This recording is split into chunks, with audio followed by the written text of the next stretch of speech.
Welcome to Sleepy Tales, a place where myths and legends are told slowly and softly to help you gently fall asleep. Before we begin, I'd love for you to share where you're from and what time it is where you are. It's always fascinating to see how far these stories travel. And if you enjoy relaxing stories, don't forget to subscribe and hit the bell icon so you never miss a night of our peaceful tales. Now, settle in, relax, and drift off to tonight's bedtime story.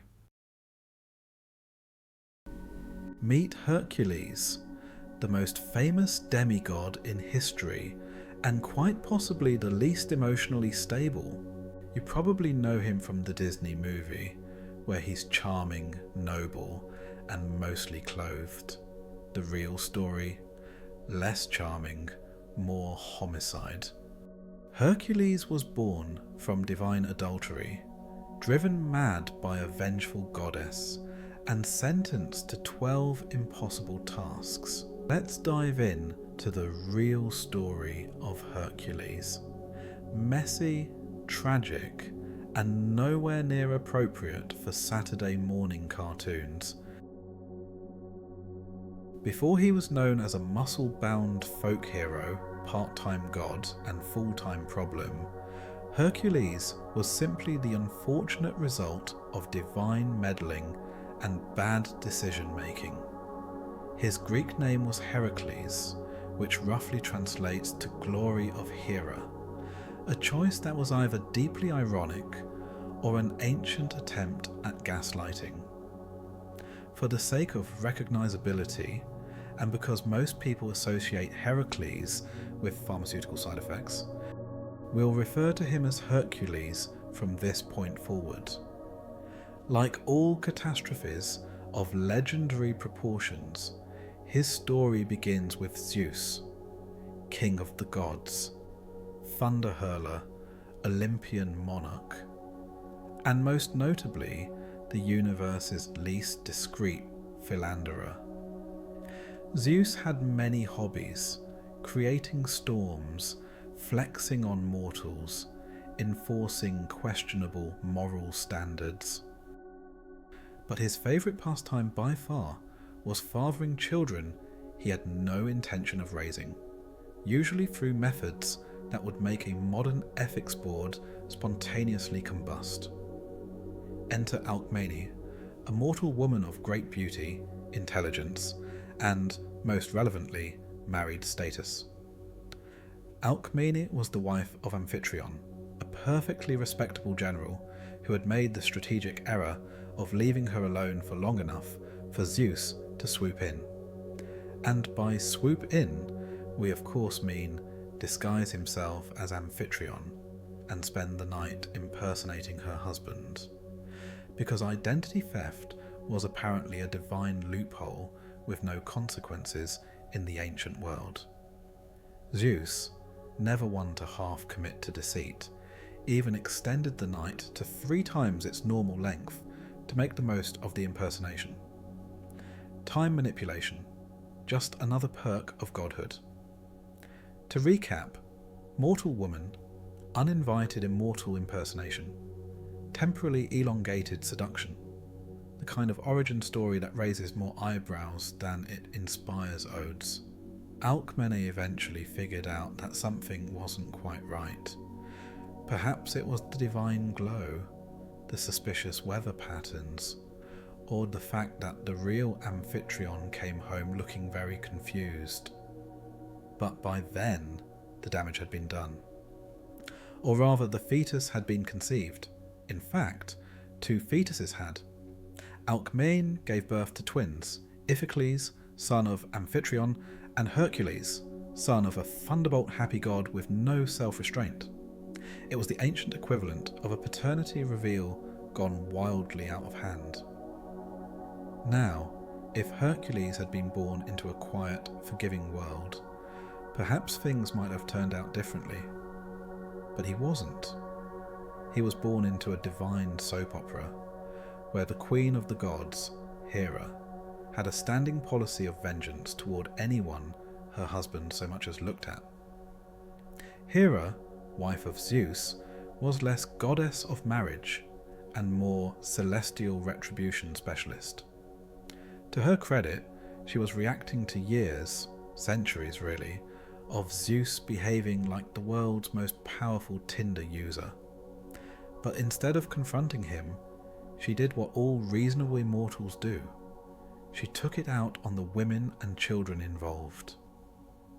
Hercules, who had done absolutely nothing besides exist, found himself squarely in Hera's celestial crosshairs. You might be wondering why a newborn was seen as a threat. Perhaps because he glowed a little, or because prophecy stated he'd be great, or more likely because Hera had a divine grudge to feed and limited options for therapy. To begin her campaign of passive-aggressive smiting, Hera delayed Hercules' birth just long enough for another, less exciting child, Eurystheus, to be born first. This ensured that Eurystheus would be king, and Hercules would grow up with a permanent sense of existential injustice.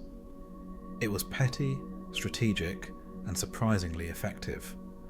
Unfortunately for everyone involved, it was just the beginning. Hera's next move was to send 2 snakes into baby Hercules' crib while he was still in swaddling clothes. Subtlety was not her strong suit. Most babies cry when they see a snake. Hercules, having inherited Zeus's violent instincts and none of his discretion, simply grabbed the snakes and strangled them. It was his first act of violence, and it wouldn't be his last. Also, it made baby-proofing the palace completely pointless. Despite this deeply unsettling display of infantile strength, Hercules was raised as a mortal, though one who could probably bench press a horse by age 5. He received a traditional noble education: music, archery, chariot driving, and occasional rage management. His early years were filled with attempts to channel his strength into respectable outlets, none of which ended particularly well. Music, for instance, was supposed to cultivate refinement. He was handed a lyre and taught by a well-meaning music instructor named Linus, who believed that art could soothe even the most turbulent soul. This theory was, in retrospect, untested. When Hercules missed a note and received some gentle correction, he responded in the way only a future mythic hero could, by hitting Linus over the head with the instrument, fatally, thus ending both the music lesson and Linus's earthly tenure. From that point on, people stopped giving Hercules instruments and started giving him very wide personal space. It's unclear whether this was a turning point in his education, or simply when everyone involved decided to pivot from refined nobleman to just keep him pointed away from the city. If his early years seem unpromising in terms of moral development, that's because they were. Hercules didn't learn lessons so much as he brute forced his way through them. Discipline didn't stick. Guidance didn't stick. Weapons, unfortunately, did. He matured into a towering man, broad-shouldered, big-hearted, in the cardiac sense, and wildly unqualified for any role that involved nuance. While others cultivated philosophy or politics, Hercules leaned into smashing things. He was the original strongman cliché, too powerful for his own good, with a temper that could level architecture and a moral compass that occasionally spun like a broken weather vane. Still, people admired him.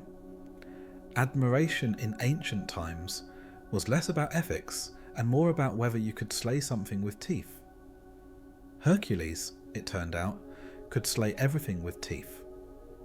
He also looked fantastic shirtless, which, in mythological PR, counted for at least as much as civic responsibility.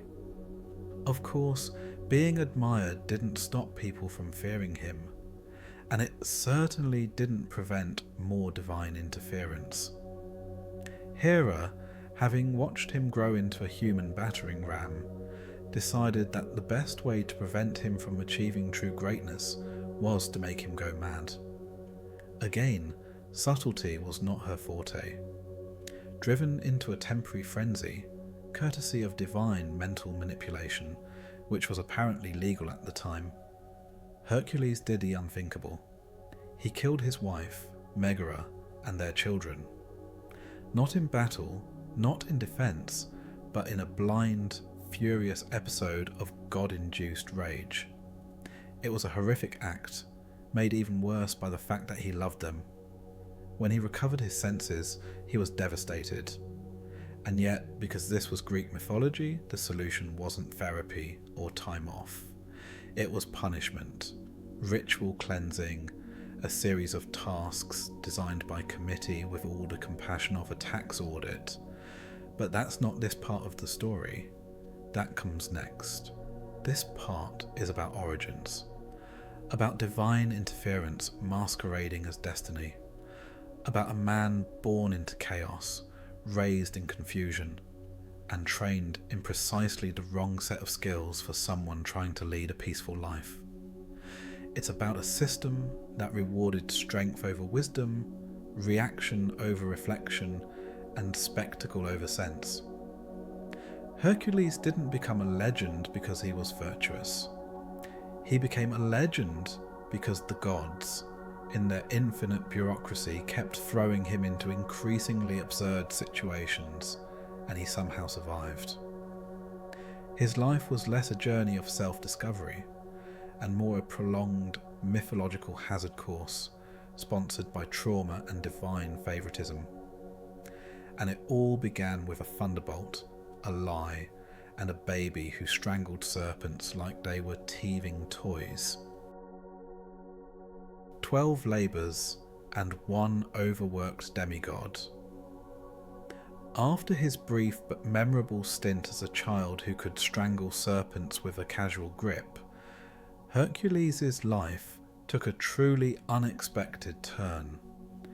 It's not that he was looking for redemption, it's more that redemption looked like an unpaid internship that required killing a series of increasingly mythical creatures.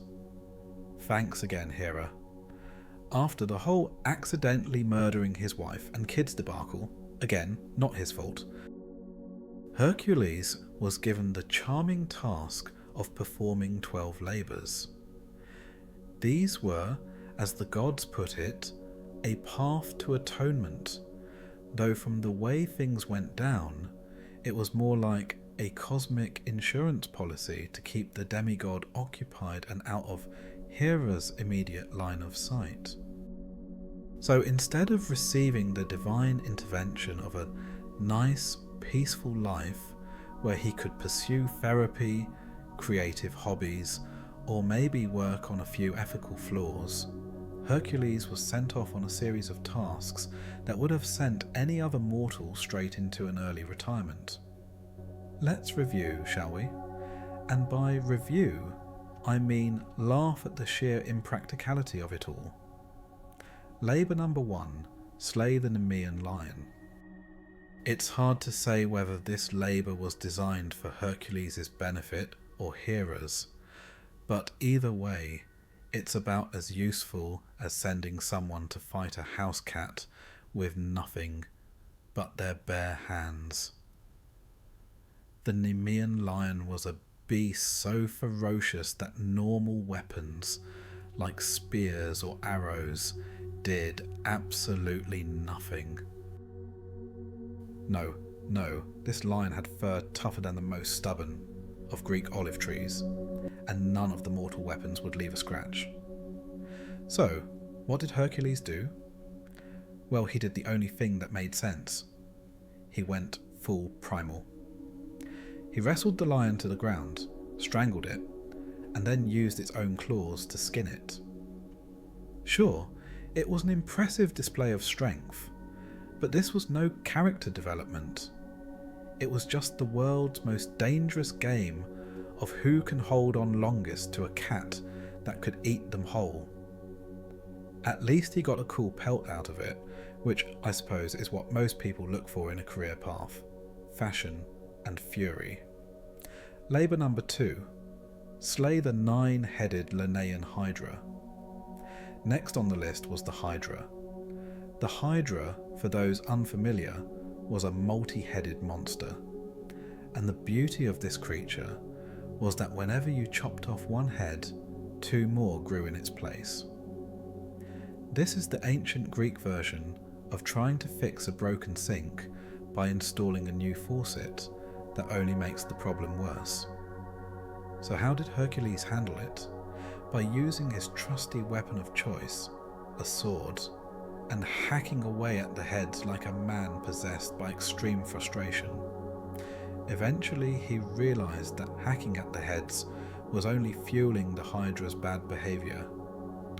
So he called for backup and got his nephew, Iolaus, to burn the stumps as he chopped the heads off, ensuring no regrowth.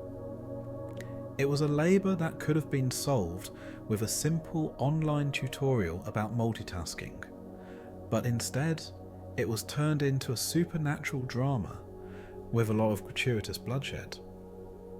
Labour number 3. Capture the golden hind of Artemis. On to the next task, which involved the very graceful and speedy golden hind of Artemis. Hercules' job? Catch it. This was supposed to be an epic feat of stamina, agility, and sheer determination. But let's be real, this was just a glorified chase sequence. The hind wasn't a demon, it wasn't trying to kill him, it was just trying to mind its business. But alas, Hercules was a demigod with something to prove, so he spent a year chasing the poor animal around. Eventually, he cornered it. Artemis, understandably, wasn't thrilled that one of her sacred creatures had been captured, and Hercules, being the ever-persistent hero, simply explained that he was doing his job and couldn't be bothered to consider the ethical implications of chasing a frightened deer. In the end, he had to let it go, because naturally that's how rescue missions work when you're under contract. Labour number 4. Capture the Erymanthian boar. This one was straightforward. Catch a giant boar. Not slay, mind you, just catch. Sure, boars are dangerous, especially when you're a demigod with a short temper, but the solution here was relatively simple. Find the boar, trap it, and bring it back. Hercules did what any logical person would do. Chased the boar through snow until it was tired, then caught it. The problem wasn't the boar. It was the fact that Hercules, with all his divine abilities, was given this to do. For someone who'd strangled a lion and fought off a hydra, this task was like asking a world-class chef to boil an egg. But hey, he brought back the boar, so there's that. Labour number 5. Clean the Augean stables. Ah, the Augean stables. This one is truly the pièce de résistance of impossible tasks, not because it involved any mythical creatures or death-defying feats, but because it was essentially a glorified cleaning job. Hercules was tasked with cleaning the Augean stables, which housed an absurd number of cattle and had not been cleaned in decades. The manure had piled up to such heights that it was less of a stable and more of a small-scale environmental disaster. Normally, a simple shovel and a few hours would have sufficed, but instead, Hercules, in a moment of inspired laziness, decided to divert 2 rivers to wash out the filth. Naturally, this was an excessively over-engineered solution to a problem that could have been solved with an industrial-sized broom. It took him a day and the task was complete. But the entire thing was such an absurd overreaction that we can only assume someone on the gods' council was laughing their celestial behind off. Labour number 6. Slay the Stymphalian birds. Now things started to escalate. The Stymphalian birds were aggressive metallic creatures that lived near a lake and had the curious habit of launching their own feathers like arrows. So, what does Hercules do? He takes a giant rattle, thanks for that Athena, shakes it until the birds are startled, and then shoots them down. This task involved little more than intimidation and mechanical birds. It was practically an early version of pest control. The birds didn't stand a chance, mainly because Hercules was armed with a weapon that could have been used in a different life as a DIY lawnmower. Labour number 7. Capture the Cretan bull. This was a bull with a penchant for rampaging, which, if you think about it, is exactly the kind of creature that should not be tasked to a demigod already juggling lion-slaying and river-diverting duties. Hercules went to Crete, wrangled the bull with impressive strength, and then brought it back. And this was considered a feat. But honestly, capturing a bull isn't exactly the level of trial you'd expect for someone who had been outsmarting hydras and winning battles against monsters with an entire arsenal of divine powers. The bull, for all its strength, was still just a bull. Labour number 8. Steal the mares of Diomedes. The mares of Diomedes were famously aggressive and had been fed human flesh. You'd think that would be an obvious hint to avoid them, but no. Hercules was tasked with stealing these flesh-eating horses. Of course, he handled it by feeding Diomedes to his own horses. Yes, that's right, more human flesh for the horses. Then calmly walking off with the beasts. So, this was one of those rare moments when the hero actually becomes the villain in the process. Labour number 9. Obtain the girdle of Hippolyta. The girdle of Hippolyta was a gift from Ares to the queen of the Amazons, so naturally Hercules was sent to obtain it. This task was supposed to involve diplomacy, but instead it devolved into a full-on battle. In true Hercules style, he solved the problem by fighting his way to victory, not realising that a simple conversation with Hippolyta could have spared him all the violence. Labour number 10. Capture the cattle of Geryon. At this point, it's safe to say that Hercules was really questioning his life choices. To capture the cattle of Geryon, a three-bodied monster, Hercules had to fight not just one, but 3 of him at the same time. This labour involved a fair amount of bloodshed, and honestly was probably only doable because it was somehow easier than managing the bureaucratic hellscape that was his day-to-day life. Labour number 11. Steal the apples of the Hesperides. These apples, guarded by a dragon, were the stuff of legend. Hercules was tasked with stealing them. In the end, he got help from Atlas, who was holding up the sky, but no matter. Hercules did what Hercules does best: smashed things, obtained things, and still got the short end of the stick in terms of fame. Labour number 12. Capture Cerberus. The final labour involved capturing Cerberus, the 3-headed dog guarding the underworld. No big deal. Just go to the underworld, subdue a hellhound, and bring it back. This would have been the perfect final task for Hercules, because it summed up his entire career. Ridiculous, dangerous, and not actually in any way redeeming.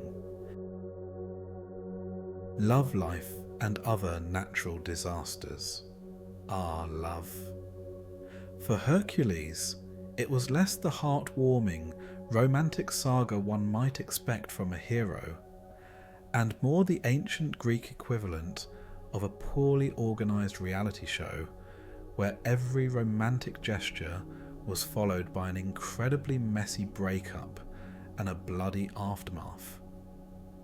If there's one thing that could be said about Hercules' love life, it's that it had more twists and turns than a labyrinth designed by someone who had never read the concept of boundaries.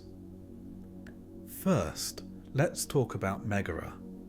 Our Megara, the original Megara, not the snarky, wisecracking, Disneyized version who managed to make a deal with Hades just to get out of a mildly uncomfortable situation. No, this Megara was a tragic figure, as were most of Hercules' significant others. You see, Hercules met her when he was feeling all heroic and purpose-driven, as he so often did between a series of egregious life errors. They fell in love, got married, and by all accounts were quite happy for a time. Unfortunately, Hera wasn't having any of it. In case you've missed the memo, Hera had a tendency to ruin Hercules' life at every turn, often with no more reasoning than, "I am the queen of the gods, and I'm bored." So, Hera, being the loving stepmother that she was, decided to have some fun with Hercules and make him go mad. In his frenzied state, Hercules tragically murdered his wife Megara and their children. Yes, you read that right. A moment of complete, soul-crushing madness brought on by divine interference. Hercules, fully intending to be a loving husband and father, ended up the unwitting destroyer of his family. If you're wondering why this wasn't adapted into a Disney movie, just imagine the post-credits scene. Hercules coming to terms with his crime, and the filmmakers trying to make that a teachable moment for children. Just imagine. From there, Hercules' love life turned into a tragic comedy of errors, which was honestly just an extension of his entire existence. His next major love interest was Iola, who had the unfortunate fate of being caught in Hercules' orbit. He was of course smitten with her, because why wouldn't he be? She was beautiful, and when you're Hercules, you fall in love with anything that isn't actively trying to kill you. Unfortunately, his romantic pursuits often came with baggage, not of the emotional sort, but of the highly dramatic, "I'm not allowed to date anyone unless things get really complicated" variety. Naturally, Hera had to get involved again, and while Hercules was busy battling monsters and saving kingdoms, Hera was busy turning his personal life into a soap opera. Iole, tragically, never stood a chance. She was caught up in the middle of his grand emotional mess. And soon enough, Hercules found himself tangled in yet another ill-fated relationship that he thought was perfect. This relationship didn't end in violent tragedy, but the whole thing was about as realistic as trying to build a sandcastle during a hurricane. As we'll see, this wasn't even his most absurd romantic misadventure. Then came Omphale. Omphale was a queen, which meant she was more than capable of holding her own in a world dominated by insufferable gods and tragic heroes. So when she had the opportunity to take Hercules on as a slave, and yes, you read that correctly, she didn't hesitate. For a period, Hercules was at her service, a grown man who found himself enslaved to a woman who, to put it delicately, was about as unbothered by his status as she was by his legendary strength. In fact, Omphale took full advantage of her newfound power over the demigod. The whole thing was less a romance and more a strange internship where Hercules, the man who killed monsters for a living, found himself serving as a slave and wearing women's clothing as part of his duties. The whole ordeal is an excellent example of what happens when your romantic life turns into a passive-aggressive power play. The ancient Greeks would have called it character development. The rest of us would call it a huge mistake. But Hercules wasn't finished with his love life, oh no. He still had time for more relationship misadventures. And so we come to Deianira, the woman who was almost his salvation, and yet also absolutely not his salvation. Deianira was a more conventional match for Hercules, or at least she seemed so at first. She was beautiful, noble, and, perhaps most importantly, willing to marry him. It started off simply enough. They got married, had a couple of kids, and for a brief moment, Hercules got to experience a semblance of normalcy. But as we've seen before, normal and Hercules rarely exist in the same sentence for more than 5 minutes. Enter the poisoned shirt. Yes, this is how things went down. There's no sugarcoating it. Hercules, ever the tragic figure, was off on some adventure when Deianira, fearing that he might fall in love with someone else, because why not add that level of melodrama to the mix, decided to take matters into her own hands. She thought she could win his love back by giving him a special gift. A tunic soaked in the blood of Nessus, a centaur whom Hercules had previously shot with an arrow, because that's a totally normal thing to do. The blood was supposed to make him more affectionate, but, surprise, it didn't. Instead, it was a poisoned shirt that slowly and painfully killed him. So Hercules, who had defeated lions, hydras, and entire armies, was undone by a shirt. But that's how it goes when you're Hercules. Every monumental victory is followed by a complete and utter personal disaster. Now, if we take a step back and look at the overarching theme of Hercules' love life, it becomes clear that the ancient Greeks had an interesting definition of romance. It was less about candlelit dinners and more about, hey, let's get tangled up in some divine mess and see who survives. In fact, the only constant in Hercules' love life was that someone would die, either by his own hand or some entirely preventable accident. All of this drama, this trauma, this eternal inability to just be happy, was the result of the same thing that always caused trouble for him: the gods. Every romantic misstep, every misguided decision, every ill-fated spouse was part of a much larger narrative where Hercules was eternally out of control. And yet, he somehow never learned. It was a cycle of meet cute, fall in love, someone dies horribly, followed by some overly optimistic attempt at redemption. It would be almost tragic if it weren't so absurdly funny. It's like the gods set him up to fail, and he dutifully fell into every trap, trying to be the hero everyone wanted, but failing to grasp the fact that maybe, just maybe, being a hero doesn't mean you have to be the perfect husband. But in Greek mythology, nobody gets to be happy for long. Hercules' life was not just defined by his 12 labours or his spectacularly unfortunate romantic escapades. Oh no, there were plenty of side quests along the way, each more catastrophic than the last. If you thought Hercules was the kind of hero who simply checked off tasks and called it a day, you'd be wrong.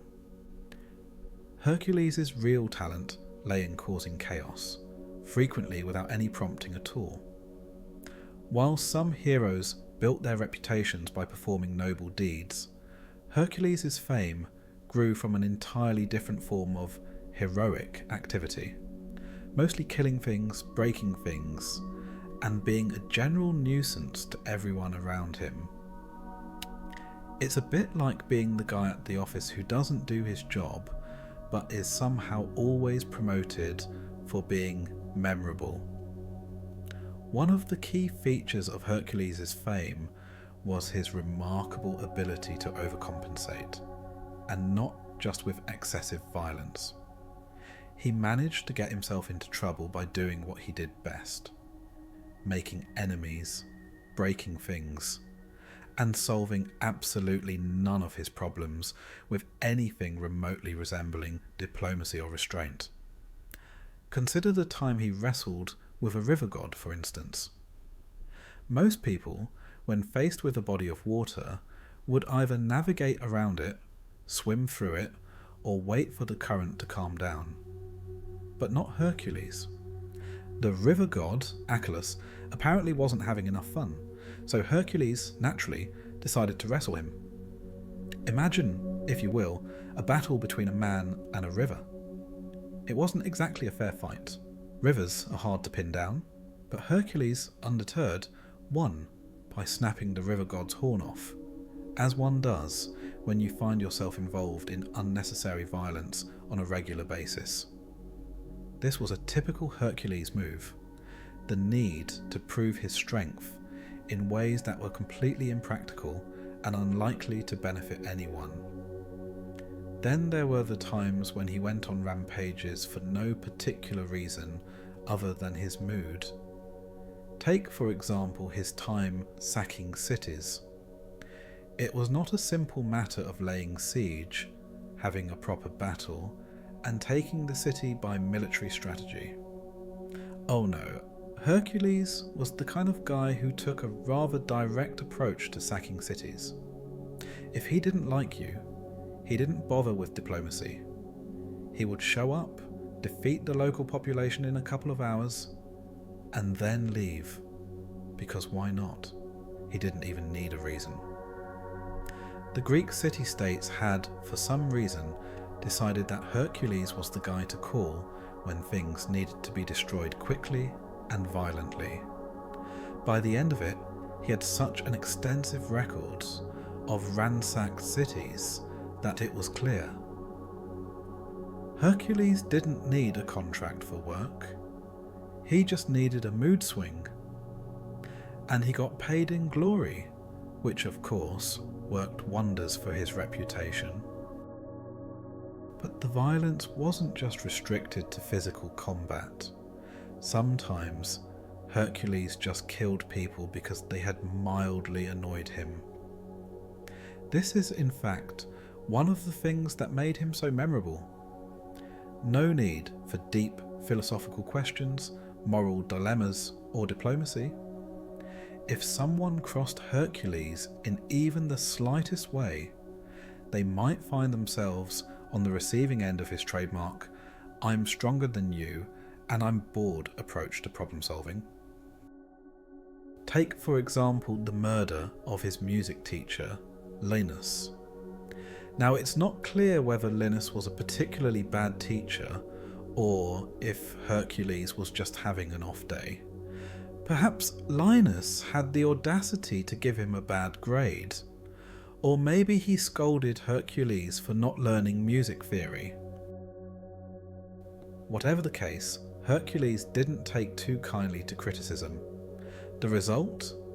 He killed Linus with a lyre.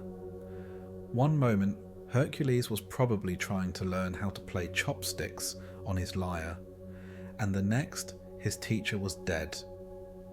This is what happens when your emotional intelligence is not on par with your physical strength. And yet, somehow, this act of murder didn't stop him from continuing his hero's journey, because the ancient Greek justice system was, as we all know, thriving. For the gods, Hercules wasn't exactly their favourite demigod. He was more of a project, like a destructive intern who could bench press the entire office, but had no concept of boundaries or appropriate behaviour. In fact, it's not just mortals that Hercules clashed with, it was the gods too.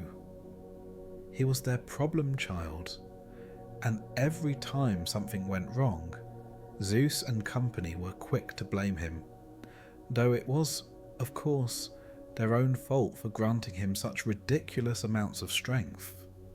It wasn't like anyone sat him down and said, "Hey Hercules, maybe let's dial it back a bit. The whole smashing people with musical instruments thing might not be the best way to make friends." No, the gods simply watched as their demigod offspring went on rampages, breaking everything in sight and causing far more chaos than was really necessary, all while somehow managing to make it look like he was the hero. It's almost as if the gods were just standing on the sidelines, occasionally throwing him a task and watching to see how he'd explode next. This brings us to another one of his charming qualities: a lack of impulse control. If there was ever a demigod whose approach to life could be summed up by "I want it, I take it," it was Hercules. If he wanted something, he took it, and he usually left a trail of destruction behind him. Take the time he had an altercation with the king of Thrace, Eurytus. The king had promised Hercules his daughter's hand in marriage, but when he went back on his word, Hercules didn't negotiate or have a civil conversation. No, he decided to murder the entire royal family instead. The logic, of course, was impeccable. You didn't keep your word, so I'll just kill everyone. The king's household? Gone. His reputation as a hero? Stronger than ever. Sure, he didn't get the marriage, but hey, he got a lot of attention for his actions. As an ancient Greek hero, that's basically the same thing as winning an award. Despite all the wanton violence, destruction, and lack of common sense, Hercules continued to gain fame. And not just any kind of fame, he gained divine fame. And much like any modern celebrity who's famous for absolutely no reason other than being famous, Hercules found himself at the top of the food chain, simply because the gods had given him everything except a moral compass. The more cities he destroyed, the more monsters he killed, the more impromptu wars he started, the more he earned his place in mythological history. It wasn't his wisdom, leadership, or diplomacy that made him famous. It was the fact that he could punch through a mountain if he felt like it, and that his life was a never-ending series of actions that defied any attempt at logical narrative structure. As his reputation grew, so did his legend, always marked by absurd acts of violence, general immaturity, and an undeniable need to show the world just how strong he really was. It wasn't a journey of growth. It wasn't a tale of learning from mistakes. No, this was a story of Hercules being Hercules, and everyone just having to deal with it. Hercules' life ended exactly how one might expect a life of mythological overexertion, divine interference, and questionable fashion sense to end: in agony, fire, and poorly thought out textile choices. Because after a lifetime of battling hydras, lions, jealous goddesses, centaurs, and emotional regulation, it wasn't war or monsters that killed him. It was a poisoned shirt. That's right, not a mighty blade, not an epic betrayal, not the gods striking him down in some operatic explosion of thunder. Just a shirt. A particularly vengeful and venomous shirt, to be fair, but still a shirt. Hercules, son of Zeus, the strongest man in all of Greece, was ultimately undone by couture. The disaster began with Deianira, one of Hercules' less successful relationship choices, and the bar for that was low. At some point during their romantic saga, which had already included a river god duel, a centaur kidnapping attempt, and some very poor trust exercises, Deianira became suspicious of Hercules' wandering affections. In a move that combined bad science with worse advice, she remembered that a dying centaur, Nessus, had once told her his blood would act as a love potion. Just apply it to a garment, he claimed, and voila, eternal devotion. Now, the obvious red flags here are numerous. First, the source, a centaur who had just tried to kidnap her. Second, the context. He was actively bleeding out when he gave this little beauty tip. Third, and most importantly, no one in Greek mythology has ever benefited from taking advice from someone who is dying. But Deianira, in a moment of lethal optimism, soaked a tunic in Nessus' blood and sent it off to Hercules as a romantic gesture. Ancient Greece, where sending your husband poisoned clothing was basically the hallmark equivalent of thinking of you. Hercules, not one for intuition or reading gift tags, put on the tunic and very quickly realised that it did not, in fact, contain love magic. It contained horrible, soul-melting poison. As the toxic ichor fused with his skin, Hercules began to burn alive, but not in the dramatic lightning bolt of Zeus sort of way. No, this was a slow, awkward, excruciating collapse into literal meltdown, and, like any man faced with unremitting agony and a complete lack of emotional processing tools, Hercules decided the best course of action was to build a funeral pyre, climb on top, and try to cremate himself. Which was only marginally better than his original idea: continue wearing the shirt and hope it gets better. So there he was, on a mountain, attempting self-immolation while everyone else stood around, refusing to light the fire, because understandably, setting Hercules on fire was a dicey career move. Eventually a man named Philoctetes, either brave or pathologically uninformed, struck the match. Hercules burned, his mortal parts dissolved, and what was left, because apparently there's always something left, floated on up to Olympus. And this is where things take a hard left turn into divine PR. Zeus, who had previously spent most of Hercules' life either watching from afar or hiding behind a thundercloud during Hera's vendettas, suddenly decided it was time to intervene. Not to stop the poisoning, of course, or the shirt melting, or the fire. No, he stepped in after the fact to reward his son's smoking corpse with full god status. Because nothing says promotion like accidentally killing your wife and children, committing heroic atrocities, and spontaneously combusting in a mountaintop funeral barbecue. Thus began Hercules' apotheosis, a fancy term for congratulations on surviving life, please enjoy immortality. He ascended to Olympus, joined the divine elite, and was welcomed as a full-fledged god. Hera, who had spent decades orchestrating his personal hell, reportedly made peace with him, which may have involved some serious celestial HR mediation and a non-disclosure agreement. They even married him off to Hebe, the goddess of youth, which feels like an Olympian way of saying, let's pretend none of that ever happened. But of course something had happened, many somethings, an entire lifetime of blood, madness, impulsive violence, poorly chosen lovers, and shirt-related fatalities. And yet, what endured wasn't the carnage, but the brand. Hercules was no longer just a tragic, muscle-bound footnote in the world's most dysfunctional family tree.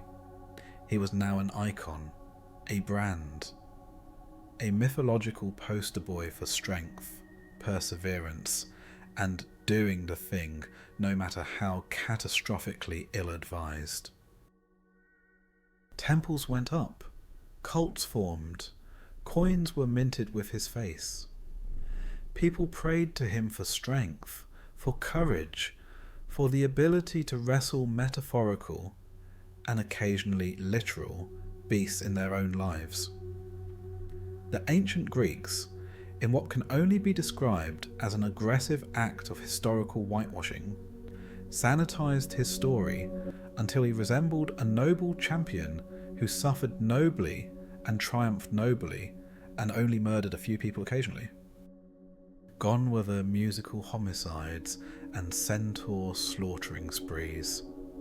What remained was a clean-cut demigod who had conquered adversity, which in ancient myth was code for survived long enough to be carved into marble. Of course, this mythological makeover only escalated over time. The Romans, never ones to miss a branding opportunity, absorbed Hercules into their own pantheon and gave him even more temples, more statues, and possibly even a bath product endorsement if frescoes are to be believed. He became a symbol of imperial strength, a patron of athletes, a man so strong and so virile he could beat anything into submission, including the actual laws of mortality. Fast forward a couple thousand years, and pop culture picked up where mythology left off, trimming off the rough edges and rounding him out into something palatable for the modern audience. Ancient Hercules, psychologically tormented killer who periodically committed mass murder when sleep deprived. Modern Hercules, big guy with a charming smile who saves kittens and flirts with goddesses. The bloody parts, the madness, the shirt-melting death. Conveniently forgotten. Apparently those details don't test well with kids. He's been portrayed as everything from a jovial strongman to a well-meaning doofus. Disney gave us a clean-shaven, wide-eyed teenage heartthrob version who had a flying horse and a gospel chorus. That Hercules wouldn't last 5 seconds in an actual myth, but he sure could move merchandise. Meanwhile, comic books, action films, and fitness supplements continue to invoke his name as shorthand for strength, masculinity, and an incredibly selective memory, because nothing screams hero like being repackaged for protein powder ads. Channel your inner Hercules, the slogans cry, conveniently leaving out the part where your inner Hercules might strangle a music teacher, kill your children in a frenzy, and set yourself on fire. Minor details. And so, Hercules' afterlife has turned out to be far more successful, and significantly more coherent than his mortal existence. As a god, he gets worshipped. As a brand, he sells. As a myth, he endures. It's not so much that people forgot what he actually did, it's more that they chose to remember the parts that made them feel strong, empowered, and very definitely not legally liable. Ancient Greece might have invented the heroic narrative, but it was the modern world that figured out how to market it. So what do we make of Hercules in the end? He was a man too strong for his own good, raised by mortals, haunted by gods, and ultimately consumed, literally and figuratively, by the contradictions of his myth. He was a killer, a hero, a god, and a cautionary tale about the dangers of emotional repression and toxic masculinity. He was beloved, feared, worshipped, and reinvented so many times that no one really remembers who he was anymore. Which, come to think of it, is the ultimate mythological victory, to be remembered forever, even if inaccurately, and turned into something that fits comfortably on a lunchbox. Because in the end, Hercules didn't just achieve immortality, he achieved relevance. And that's something even the gods have trouble pulling off.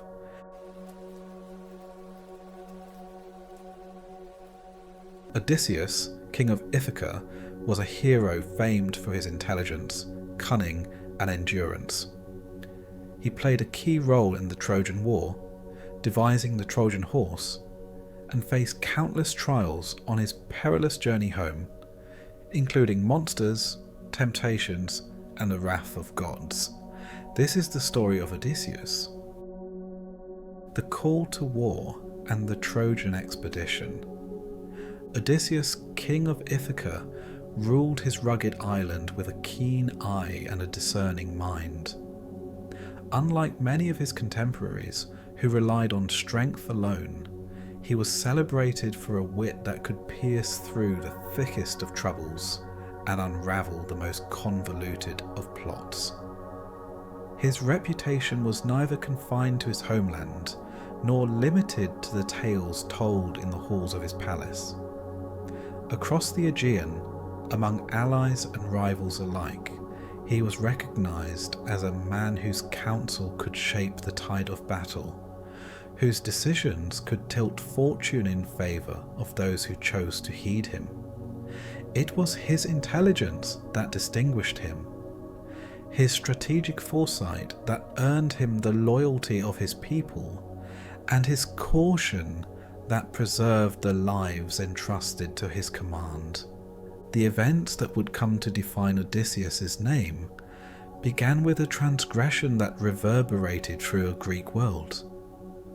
Paris, Prince of Troy, had taken Helen from her husband Menelaus, an act that kindled rage across the lands of the Hellenes. Kings and warriors from far and wide prepared to answer the call, convening under the banner of a shared purpose: to restore honour, reclaim Helen, and punish the city of Troy for the affront. The muster of Greek forces was vast and formidable, each leader bringing men, ships, and resources, a convergence of ambition and duty. Among them, Odysseus' absence was conspicuous, for Ithaca's strength was needed, yet its king hesitated. Odysseus' reluctance stemmed not from cowardice, but from a deep understanding of the cost of war. He foresaw the years of toil, the loss of comrades, the caprice of gods, and the endless trials that awaited. To avoid this fate, he devised a ruse that spoke of cunning as much as it did of desperation. He pretended madness, a claim that the kingdom might prosper best if its ruler was deemed unfit to command. In the fields, he ploughed as though driven by irrationality, sowing salt alongside seed, turning oxen in circles, and acting in a manner that convinced the observers of a mind untethered from reason. Yet even the cleverest deceit cannot endure without flaw, and in Odysseus' scheme there was a moment that betrayed him. When the herald sought to confirm his madness by placing the infant Telemachus in the path of the plough, the king veered away, preserving his child and revealing the pretense. The act of mercy, though subtle, unveiled the truth and compelled Odysseus to prepare for the journey he had sought to avoid. Once the pretense was uncovered, he was bound by honour, duty, and the inexorable force of fate. Ships were readied, warriors assembled, and the oaths of Greek leaders demanded his participation. Odysseus brought to the campaign not only the ships of Ithaca, but the intelligence and ingenuity that would shape the course of events. From the outset, his role extended beyond the battlefield. While others relied on strength, he relied on perception and foresight, recognizing that victory was as much a matter of cunning as it was of swords and spears. He understood the minds of men, the vulnerabilities of allies and enemies alike, and the shifting favour of the gods, whose whims could elevate or destroy in equal measure. As the war endured, Odysseus distinguished himself through feats of strategy. He counselled patience when rash action threatened to fracture the Greek ranks. He devised ambushes and reconnaissance that ensured supply lines remained intact and that enemy movements could be anticipated. He intercepted intelligence, interpreted omens, and spoke with a clarity that persuaded even the most headstrong of leaders. Where others saw only force, Odysseus saw opportunity. Where others rushed into battle, he plotted with precision. His contributions were not confined to physical acts of valour, but encompassed the realm of thought, the subtle craft of turning circumstance into advantage. Among these endeavours, none would prove more decisive than the conception of the stratagem that would end Troy's long siege. For nearly a decade, the Greeks had battered walls, conducted raids, and endured losses that sapped morale. Troy, with its impregnable fortifications and capable defenders, seemed destined to withstand every assault. In this landscape of exhaustion and uncertainty, Odysseus proposed a plan born of his characteristic ingenuity, a ruse that would exploit the enemy's confidence and pride. The Greeks would feign retreat, leaving behind a gift, a massive wooden horse, hollowed to conceal warriors within. By the stratagem, they would appeal to the Trojans' sense of victory and magnanimity, enticing them to bring the horse within their walls. Once inside, the concealed soldiers would emerge under the cover of night, opening the gates to the returning Greek forces and bringing the city to ruin from within. The execution of this plan required both courage and precision.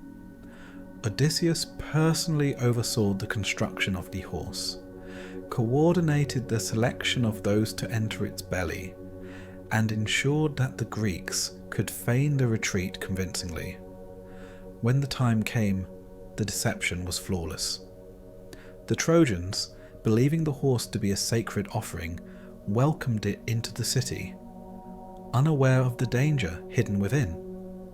At night, Odysseus and his companions emerged, and the gates of Troy were opened to the returning Greeks, sealing the fate of the city. This act, more than any other, solidified Odysseus's reputation as a master of strategy, a man whose intellect could achieve what might, brute force, could not. Throughout the war, his mind remained a constant instrument of advantage, a guide for both action and restraint. He recognized the limits of valor untempered by reason, and the perils of pride unchecked by caution. In each engagement, he measured risk against reward, sought to minimize unnecessary loss, and exploited the weaknesses of his opponents. Even as Troy burned and the conflict drew to a close, his foresight and cunning ensured that he survived where many fell, that he returned not only with victory, but with the understanding that intelligence and patience were the truest forms of strength. Odysseus's deeds in the Trojan War were not mere feats of heroism. They were lessons in strategy, endurance, and the application of reason under pressure. The journey that began with reluctance and deception transformed him into a figure whose name would endure through the ages, a testament to the power of intellect as much as to courage. Though the war concluded with the fall of Troy and the Greeks' triumph, it was only the beginning of the trials that would define his life. For the path home fraught with danger and uncertainty, lay ahead, shaped by the same cunning and resilience that had carried him through the war.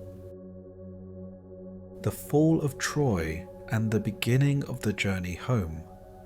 The city of Troy fell under the weight of stratagem and guile, not merely by force of arms. The wooden horse, conceived in Odysseus's mind and wrought by the hands of Greek craftsmen, proved the instrument of the city's undoing. As the Trojans celebrated what they believed to be the departure of their besiegers, Odysseus and the chosen warriors hidden within the hollow timbers awaited the cover of night. When darkness embraced the walls, they emerged silently, weapons in hand, opening the gates to the returning Greek army. The city, so long the object of Greek desire and toil, was consumed by fire and slaughter, its streets echoing with the cries of the vanquished. The triumph of the Greeks was decisive, yet it was not achieved solely through brute strength. It was the product of careful observation, patience, and the cunning of a single man who understood the vulnerabilities of both men and cities alike. With Troy subdued and the war concluded, the Greek leaders prepared for their journeys home, each guided by differing fortunes and fates. For Odysseus, the thought of returning to Ithaca brought a measure of relief and anticipation. He envisioned the rugged hills of his homeland, the familiar shores, and the palace he had left behind. The longing for home mingled with the weight of responsibility for those who depended upon him, pressed upon him with a force equal to that which had driven him through war. Yet even as the fleet set sail, the shadow of divine influence loomed. Poseidon, god of the sea, harboured a grudge against Odysseus. Inflamed by the blinding of his son, the Cyclops Polyphemus, and the hubris displayed in victory. The god's wrath would soon manifest in trials that no mortal could anticipate or evade, reminding the hero that even cunning and intellect could not fully circumvent the will of the divine. The voyage began under favourable skies, with sails full and oars cutting through the waters with precision. Yet the world beyond Troy was no less perilous than the war they had left behind. The Greeks first encountered the land of the Ciconis, a people skilled in both defence and retribution. Odysseus, seeking to establish control and ensure resources for his men, led a raid upon their settlements. Initially successful, the Greeks carried off plunder and inflicted damage upon the defenders. But their triumph was short-lived. Reinforcements arrived, and the Cicones counter-attacked with the ferocity born of necessity. Losses were taken, men were struck down, and the fleet was forced to retreat. This early encounter served as a warning. The path home would demand not only strategy and courage, but vigilance and restraint. For every action carried consequences that could multiply in unforeseen ways. Following this trial, the fleet sailed to lands that tested limits of desire and reason. Among these was the realm of the Lotus Eaters, a people whose sustenance came from a plant that dulled the mind and sapped the will to return home. Several of Odysseus's companions, succumbing to its enchantment, forgot the longing for Ithaca, and lingered in idleness, content with ease and forgetfulness. Odysseus, perceiving the peril of lingering too long, acted with the steady prudence for which he was known. He forced his men back to the ships, countering the seductive lethargy of the Lotus with the urgency of their mission. Here, as in battle, he demonstrated that leadership was not merely a matter of strength or cleverness, but of the ability to discern threats of a subtler nature, and to act decisively to avert them. The sea itself proved an unceasing challenge. Wind shifted without warning, currents carried the ships off course, and omens and signs demanded interpretation. Each voyage demanded skillful navigation, for a single error could lead to loss or disaster. Odysseus, though renowned for his intellect, recognized the limits of mortal ability when confronted by the whims of gods. The anger of Poseidon began to make itself known, subtle at first in the form of unfavourable currents and sudden storms, then more pronounced as obstacles multiplied. Islands that appeared as safe harbours often concealed hidden dangers, reefs and shoals that could tear the hulls of ships or strand them in isolation. Each night on the open sea was fraught with anticipation and unease. The men of Ithaca and of Greece alike, aware that survival depended upon vigilance, skill, and the favour of forces beyond mortal control. Despite these challenges, Odysseus' leadership remained steadfast. He organised watches, managed provisions, and assessed the temperament of his men, recognising that despair and fear could be as destructive as any external threat. Each encounter, whether with hostile peoples or the treacherous sea, provided lessons in resilience and judgment. He weighed action against caution, realising that both were necessary in turn. Boldness to seize advantage, and prudence to avoid ruin. Even the moments of respite were brief, for the journey itself was an unbroken sequence of trials, each demanding awareness, strength, and the application of knowledge gained through experience and reflection. Thus, the departure from Troy marked not the end of struggle, but the beginning of a different kind of trial.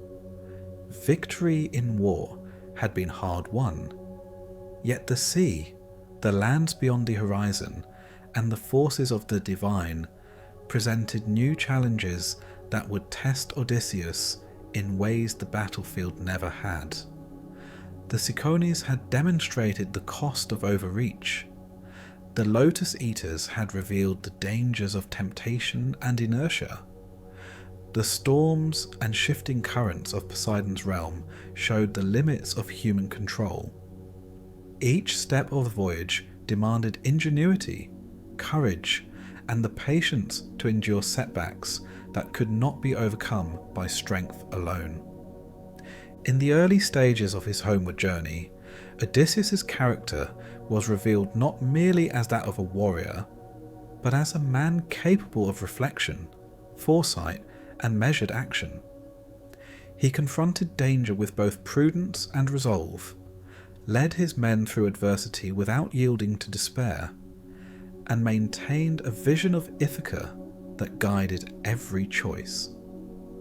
Though the memory of Troy's fall lingered, and the glory of victory was still fresh, his focus turned outward to the challenges that awaited, aware that the true measure of a hero might not lie in conquest alone, but in the ability to endure, navigate, and ultimately return to those who awaited him.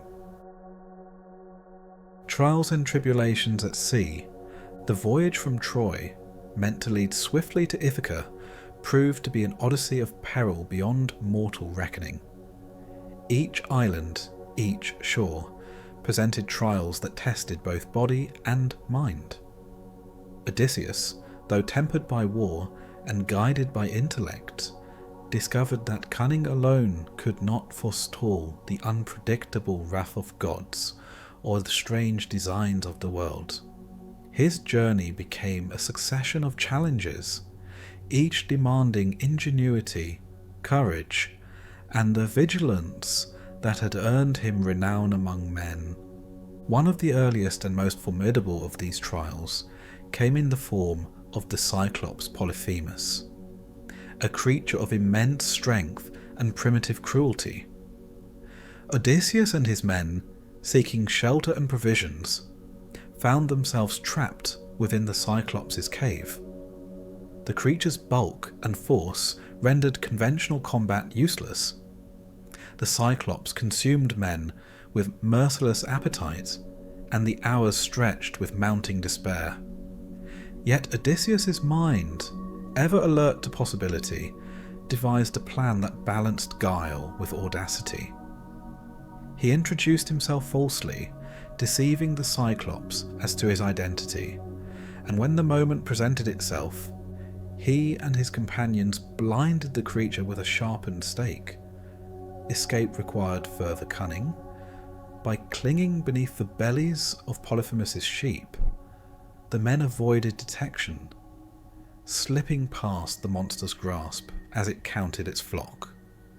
The success of this enterprise depended not on brute strength, but on calculation, courage, and an understanding of the creature's predictable patterns. Though victorious, Odysseus could not resist the impulse to proclaim his name to the departing Cyclops, an act of pride that incurred Poseidon's deeper wrath, ensuring that the god's vengeance would shadow every subsequent voyage.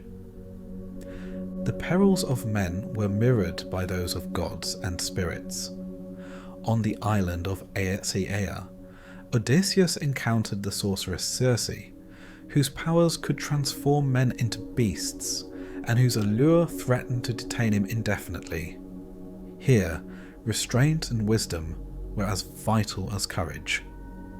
With the aid of divine counsel, he resisted her spells, and in turn gained knowledge of the forces arrayed against him, learning the routes of safe passage and the nature of dangers yet to come. Circe's domain offered temporary refuge, yet it was also a place of instruction. Time spent there honed Odysseus' foresight, tempering the boldness that had served him with prudence that would be essential in confronting future trials. The island became both haven and classroom, imparting lessons in survival, in strategy, and in the careful weighing of desire against duty. Further on, the voyage demanded navigation between terror and temptation. The sirens, whose songs promised forbidden knowledge and the lure of forgetfulness, sought to draw Odysseus and his men from their course. Recognizing the peril, he took measures that balanced survival with experience. His men's ears were stopped with wax, and he himself was bound to the mast, granting him a glimpse of the siren's enchantment without succumbing. The episode reinforced the necessity of restraint, the recognition that insight without discipline could prove ruinous. Each encounter reinforced the fragile boundary between intellect and folly, between curiosity and the surrender to forces that sought to undo him. Beyond the sirens lay further hazards of nature and myth. Scylla, a creature of many heads, and Charybdis, a monstrous whirlpool, demanded navigation with both courage and calculation. To face them was to choose between certain loss and perilous survival. Odysseus, understanding that each choice carried consequences, guided his fleet with measured resolve. He accepted the loss of men to Scylla, knowing that attempting to confront both threats equally would risk total annihilation. In doing so, he balanced the moral weight of necessity against the instinct to protect, learning that leadership often required decisions that were harsh yet necessary, guided by reason where emotion might falter. Odysseus' trials were compounded by the consequences of pride and indulgence. On the island of Thrinacia, the sacred cattle of Helios offered sustenance, but also a test of obedience and foresight. Despite repeated warnings, the men, driven by hunger and disregard for divine command, slaughtered the cattle. The outcome was immediate and severe. The wrath of gods manifested in storms that destroyed ships and claimed lives, leaving Odysseus as one of the few survivors. In this, the lesson of restraint was harshly impressed upon him. Even the cleverest mind and the boldest spirit could be undone by impulse and the failure to respect forces beyond mortal comprehension. The price of indulgence, whether in disobedience or pride, was always exacted in full measure. Poseidon's continued anger remained an unyielding shadow. Every storm, every unfavourable wind was a reminder of the god's enduring grudge. Navigation became a contest not only with the physical challenges of sea and land, but also with divine influence.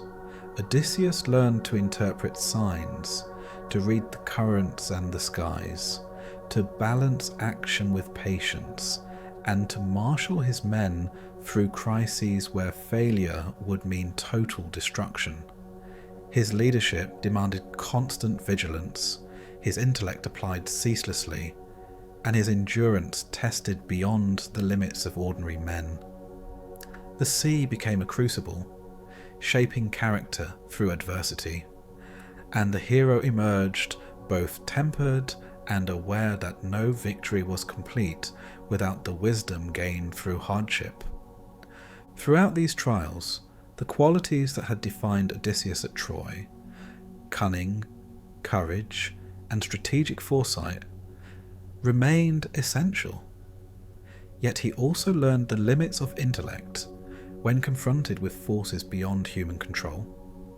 The voyage was a series of challenges that tested not only skill but moral resolve, requiring the balancing of desire and duty, of immediate gain and long-term survival. Each trial offered insight into the nature of heroism. It was not merely the capacity to fight or to deceive, but the endurance to persist, the prudence to act judiciously, and the capacity to guide others through dangers both seen and unseen. By the time the fleet approached the far reaches of the known world, Odysseus had become a figure shaped as much by endurance and wisdom as by courage and cunning.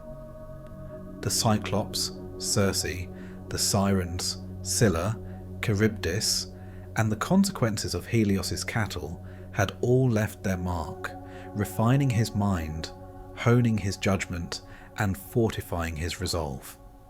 The journey was no longer a straightforward passage from Troy to Ithaca. It had become an odyssey in every sense, a test of human capability against the vast, capricious, and often cruel forces of the natural and supernatural world. Each danger endured, each temptation resisted, each loss suffered, contributed to the making of a man who would be remembered not merely for victory in war, but for mastery over trials that demanded intellect, courage, and endurance in equal measure. Nearing Ithaca, loss, reflection, and wisdom. The journey that had begun with the fall of Troy stretched endlessly, each day upon the sea, a reminder of the forces that shaped fate and the fragility of mortal endeavour.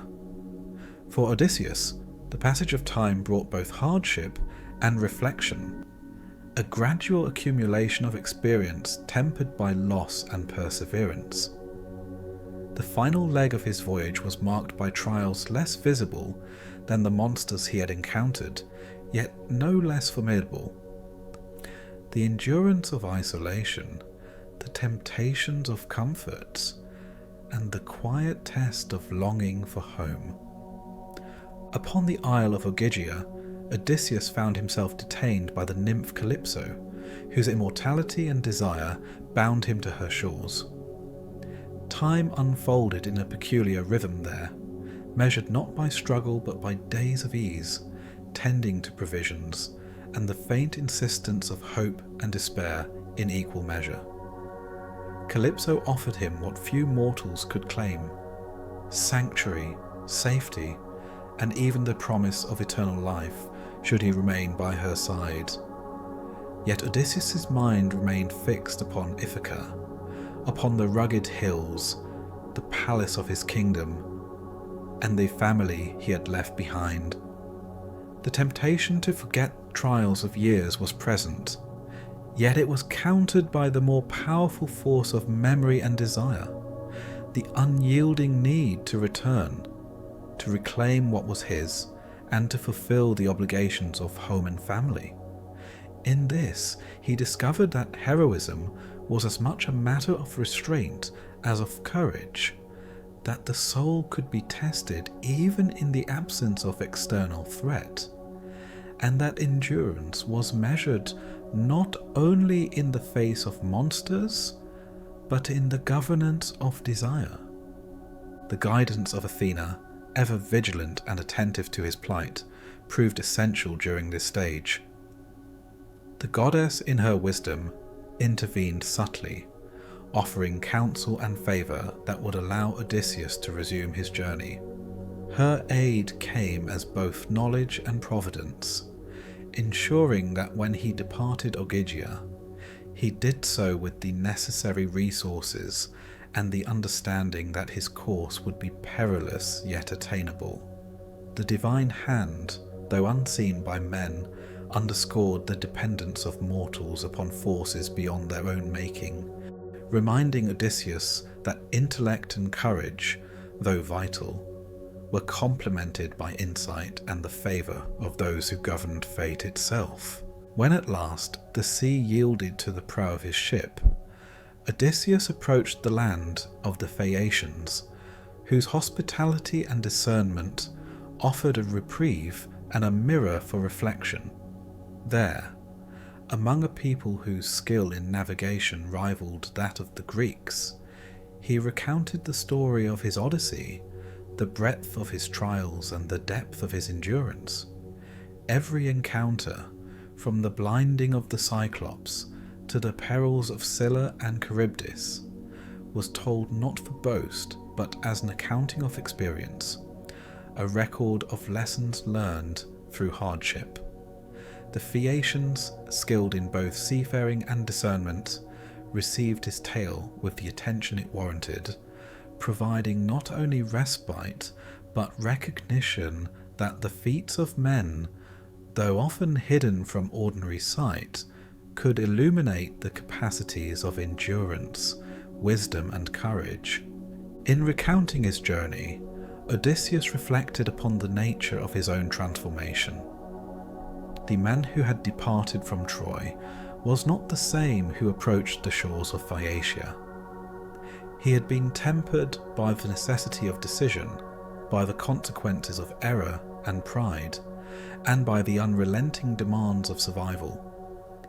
Each loss of companions, each encounter with forces both mortal and divine, had imparted understanding beyond what could be gained in battle alone.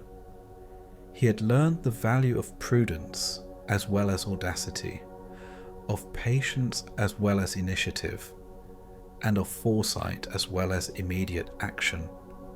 The cost of these lessons had been high, measured in the lives of men, in the wear upon his own body and mind, and in the years that had passed while Ithaca remained beyond his reach. Endurance had become both shield and measure. The storms and the whims of Poseidon, the allure of comfort on Ogygia, and the seduction of forgetfulness at the hands of the Sirens had all contributed to the forging of a man capable of both vision and restraint. In the contemplation of his experiences, Odysseus recognized the duality of knowledge and suffering. Wisdom gained in ease is uncertain, but wisdom forged through adversity is tempered and enduring. The recounting of his tale to the Phaeacians was as much an affirmation of survival as it was an acknowledgement of the cost of life lived in accordance with duty, courage, and intellect. It was in these moments of reflection that the weight of his journey became fully apparent. the long years, the loss of companions, the enduring hunger for home, and the understanding that heroism is measured not solely by acts of valour, but by the sustained application of judgment, restraint, and endurance. As he prepared to leave the Phaeacians, Odysseus' thoughts were dominated by the vision of Ithaca. The island, once distant and imagined, now approached in both form and reality. He carried with him not only the knowledge of the seas and the world, but the deeper comprehension of human capacity, the need to balance ambition with prudence, the awareness that fortune is fleeting, and the recognition that the favour of gods and allies alike can shift without warning. Each trial endured, each error survived, and each act of courage had contributed to this moment, the convergence of desire and destiny, the penultimate stage of his odyssey. The final leg of the journey, though still fraught with uncertainty, was approached with the calm resolve of one who had learned through experience. The lessons of the Cyclops, of Circe, of the Sirens, Scylla and Charybdis, and the consequences of Helios's cattle all coalesced into a deep understanding of human limitation and possibility.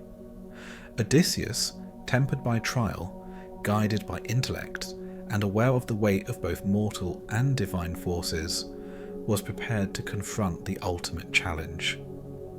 Reclaiming his home, re-establishing order, and fulfilling the obligations that had defined his identity long before the Trojan War had begun. Reflection had revealed not only the cost of his journey, but the depth of his own resilience, the scope of his wisdom, and the capacity of the human spirit to endure, adapt, and triumph when guided by both insight and courage.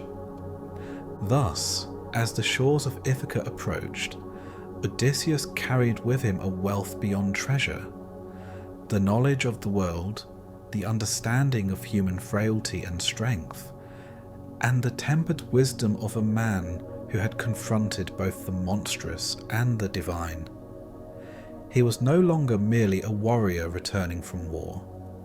He was a traveller shaped by experience, a leader tested by adversity, and a man whose endurance and insight would define not only his return, but the measure of his life.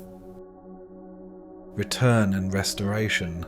The shores of Ithaca, familiar yet changed by the passage of years, emerged at last before Odysseus. He approached in secrecy, mindful of the forces and circumstances that had taken hold in his absence. His palace, once a centre of order and authority, was overrun by suitors who sought the hand of Penelope, the queen who had waited faithfully for a husband presumed lost. The people of Ithaca, though loyal to their king in heart, had been subjected to disorder and the heavy hand of occupation. Odysseus understood that the reclaiming of his home would require cunning, careful observation, and a deliberate strategy rather than immediate confrontation. Disguised and unrecognized, he moved among those who would have dismissed him, observing the behaviour and allegiances of the suitors. He learned their strengths and weaknesses, their habits and arrogance, and the loyalties of servants and allies. The palace became a theatre of reconnaissance, every detail noted and catalogued, every word and act assessed for the patterns that would allow him to act decisively. Odysseus, tempered by years of trials, recognized that brute force alone could not restore order. Victory would require both patience and intelligence, a strategy that accounted for the human tendencies of pride, fear, and self-interest. He enlisted the cooperation of those loyal to him, men who had remained steadfast in their service, or who could be persuaded of the justice of his return. In this manner, he quietly assembled the means to reclaim his home without alerting the suitors to the full measure of his intent. His strategy, like those conceived during the siege of Troy and the trials at sea, relied on precision, timing, and the manipulation of perception. The suitors, confident in their dominance and blind to the presence of the rightful king, were unaware that their downfall was imminent, orchestrated by a mind honed by adversity and sharpened by survival. When the time came to act, Odysseus revealed himself, unmasking both his identity and the depth of his strategy. The suitors, caught unprepared, were overcome not only by the strength of arms, but by the demonstration of foresight and control that Odysseus wielded. In his reclamation of the palace, order was restored through a combination of decisiveness and judgment, ensuring that the disruption that had taken root during his absence was eradicated with careful attention to fairness and the proper restoration of authority. The process was as much about the restoration of justice as it was about vengeance, a reflection of the wisdom and restraint he had acquired over the course of years spent confronting the extremes of fortune. With the suitors removed, Odysseus turned his attention to those whose loyalty had been tested by circumstance. Servants, allies, and even family were measured for fidelity. Their actions weighed against the enduring bonds of trust and duty. Penelope, cautious and discerning, tested her husband as he had tested others, seeking to confirm the authenticity of his identity and the constancy of his return. Their reunion, long delayed by war, wanderings, and divine intervention, was tempered by the need to re-establish trust and reaffirm the structure of home and family.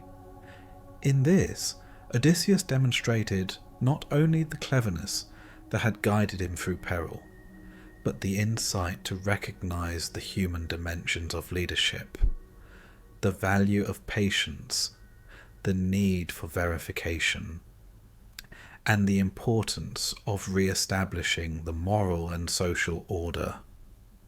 As the palace and the island of Ithaca settled once more into a semblance of normalcy, Odysseus reflected upon the journey that had brought him to this point, the trials endured from Troy to the far reaches of the sea, from the Cyclops and Circe to the Sirens and Scylla, had exacted a cost measured in years, the companions lost, and the perpetual tension between desire and duty. Yet these experiences had also conferred insight, an understanding of human limitation and possibility, the necessity of prudence and courage, and the ability to discern the balance between action and patience. He recognized that heroism was not simply the capacity to perform great deeds, but the sustained application of judgment, endurance, and wisdom in the face of adversity. The return to Ithaca was not merely the end of a voyage, but the culmination of a long process of self-discovery and mastery over circumstance. The trials of his journey, though harsh, had strengthened Odysseus in ways that war alone could not. He understood the importance of strategy and foresight, the value of human counsel and alliance, and the necessity of tempering pride with caution. He had learned that endurance required more than physical strength, that it demanded insight, patience, and the capacity to act with both restraint and decisiveness. Ithaca, restored under his guidance, became not only a symbol of home, but a testament to the growth and transformation forged by experience. In the days that followed, Odysseus resumed the responsibilities of kingship with the understanding that wisdom, like strength, must be exercised with care. he re-established the structures of governance, attended to the needs of his people, and ensured that the justice disrupted by years of absence was restored. The lessons of the journey informed his decisions. Caution in the face of arrogance, the weighing of action against consequence, and the recognition of both mortal and divine influence in the affairs of men. The palace, once a site of occupation and disorder, now reflected the measured authority of a ruler who had endured the extreme of fortune and emerged tempered, disciplined, and guided by experience. In his private reflection, Odysseus considered the cost and nature of heroism. Victory in war, cleverness in deception, and endurance through trial had all been necessary. Yet they were insufficient without reflection, judgment, and the capacity to govern wisely upon return. The measure of a man, he realized, lay not solely in the acts performed under duress, but in the ability to integrate the lessons of hardship into the stewardship of life, home, and community. His identity, long forged in the crucible of journey and struggle, was now reconciled with the responsibilities of kingship and the intimate bonds of family. He was both the warrior and the ruler, the clever strategist and the enduring husband and father. Thus Ithaca, reclaimed and restored, stood as a testament to the culmination of the Odyssey. Odysseus, tempered by loss, trial and reflection, assumed the mantle of his kingdom with the wisdom conferred by experience. He had navigated the extremes of fortune, confronted monsters both mortal and divine, and returned with insight into the nature of courage, intellect, and endurance. The journey was complete, yet its legacy endured. A man whose identity was forged through adversity, whose heroism was defined not only by deeds, but by the capacity for reflection and governance, and whose return marked both the restoration of a home and the fulfillment of the lessons wrought by years of wandering.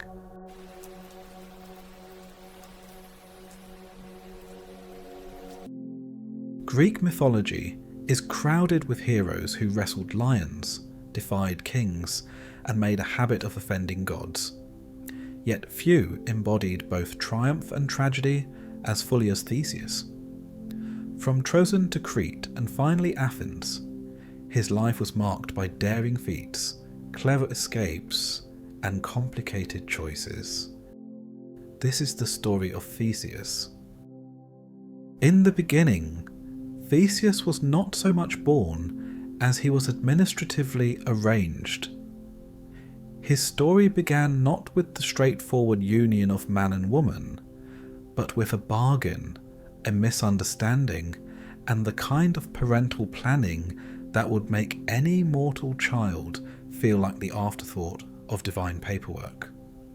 Aegeus, king of Athens, was the first official claimant to the title of father. Yet Aegeus was a man whose kingship was secure, but whose lineage was not, for he had no sons, only questions. In the world of Greek royalty, questions were dangerous things. A king without an heir was a king whose throne looked suspiciously available to ambitious nephews and opportunistic neighbours. So, Aegeus went searching for answers the way many men of myth did, through oracles. He received the kind of prophecy that was both specific and utterly useless. The oracle at Delphi, with her usual precision, told him not to loosen the mouth of his wineskin until he returned to Athens. This, of course, could mean anything, and like most riddles, it seemed more designed to confuse than to guide. Aegeus, unable to interpret it, went to Trojan to visit King Perseus, a man of sharper wit and looser moral standards. Pythius read the riddle in his own way, perhaps deciding that if Aegeus could not understand it, then Pythius could at least use it to advance his family. Thus, Aegeus found himself in the company of Aethra, Pythius's daughter, in what might be politely described as a diplomatic arrangement. Some traditions suggested that Poseidon himself also visited Aethra that same night, because the gods rarely resisted the chance to complicate a family tree. The result was a child with two fathers, or perhaps one father and one god, depending on one's theological preferences. Theseus was, therefore, simultaneously the heir of Athens and a possible son of the sea god. Either way, he was destined for trouble, because no child with more than one father ever enjoyed a peaceful upbringing. Aegeus, cautious as ever, was not ready to parade his new heir before the people of Athens. Instead, before returning to his city, he hid tokens beneath a heavy rock, a sword and a pair of sandals. These would serve as proof of lineage, a test of strength and legitimacy. He instructed Aethra that only when the boy was strong enough to lift the rock should he be sent to Athens to claim his birthright.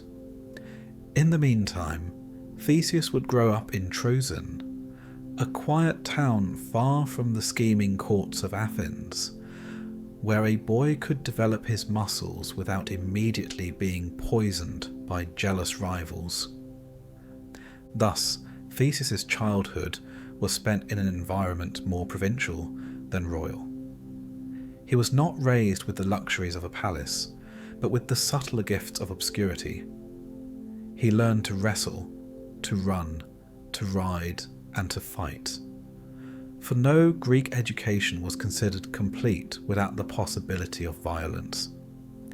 He trained among other boys who would never rule a city, but who would at least make fine sparring partners. He grew tall, strong, and determined, qualities that pleased his mother but worried her as well. For she knew that the day he outgrew Trojan, the shadow of Athens would come calling. The boy did not lack for ambition. Whether it was the mortal blood of Aegeus or the divine salt water coursing from Poseidon, Theseus grew restless in a small town. He listened to tales of heroes who defined themselves by their journeys, men who were more than their father's sons, men who took their place in history by challenging the impossible. The hidden sword and sandals beneath the rock became more than a test. They became a riddle of identity. Who was he? Just another prince in exile, or the heir to something greater? Inevitably, the day came when Theseus, already broad of shoulder and impatient of spirit, turned to the rock. It had loomed in his childhood as both obstacle and invitation, a silent guardian of his future. With a strength born of determination rather than divine intervention, he lifted it, and beneath he found the sword and sandals his mother had spoken of. The sword gleamed with promise, though dulled by the dust of years. The sandals were plain, but carried the weight of legitimacy. Together, they announced him not as the boy of Trojan, but as the son of Athens. Aethra, though proud, must have felt the pang of a mother who knows that once her child claims his inheritance, he is no longer hers. Theseus, however, thought less of sorrow and more of destiny. The journey to Athens was inevitable, for a sword under a rock is a summons no hero can ignore. He strapped on the sandals, took the weapon in hand, and declared, if not aloud, then in the certainty of his own heart, that he was ready. Yet the path to Athens was not a simple matter of walking into the city and announcing his birthright. There were choices to be made, and choices in myth are never trivial. He could take the sea, a safer journey that would deliver him swiftly to his father. Or he could take the land route, longer and filled with dangers that most men would avoid. The easy way was tempting, the dangerous way was heroic. And Theseus, restless for more than sandals and swords, hungered for approving ground. Thus he prepared not only for reunion, but for trial. Athens lay ahead, but between Trojan and its city stretched a road littered with violence, cruelty, and names that would soon be remembered only as obstacles conquered. The boy who had lifted the rock was now a young man ready to lift the burden of expectation. He set his face toward Athens, toward destiny, and toward the series of blood-stained landmarks that would forever mark his legend. And so, Theseus stepped forward from the quiet life of obscurity into the roar of myth, carrying a sword, a pair of sandals, and the weight of two fathers. What he did not yet know was that heroes are rarely remembered for arriving home safely. They are remembered for the carnage left along the way. The road awaited him, a gauntlet of monsters and men, and Theseus would not refuse its invitation. The sea route to Athens was, by every sensible measure, the better choice. A ship could have carried Theseus across the waves in safety, delivering him quickly to his father and sparing him the hazards of the countryside. But sensible measures were rarely the concern of Greek heroes. For what was the use of sandals and sword if they were not christened with blood? Theseus, restless and ambitious, rejected the sea and turned instead to the land road, a path infamous for its dangers. It was a route less of travel and more of survival, haunted by men who mistook cruelty for legacy. By choosing it, Theseus did not merely seek to reach Athens, he sought to earn Athens. The first of his obstacles was Periphetes, known without affection as the club-bearer. Periphetes had earned his reputation less by wit and more by the blunt force of his chosen weapon, an enormous iron club with which he bludgeoned travellers to death. He was lame of leg and dim of intellect, but these defects did little to soften the blow of iron on bone. For years he had ruled the road by fear, reducing men to corpses and corpses to warnings. Theseus, however, had no intention of being warned. He met Periphetes not with avoidance, but with confrontation, wresting the iron club from the murderer's hands and turning it back upon its owner. Periphetes fell to the very brutality he had inflicted on others, and Theseus claimed the club as his own, a trophy that marked the beginning of his transformation from obscure prince to celebrated avenger. If Periphetes represented blunt cruelty, then Sinis the Pine-bender offered innovation in savagery. Sinis preferred trees to iron, using his strength to bend massive pine trunks to the ground.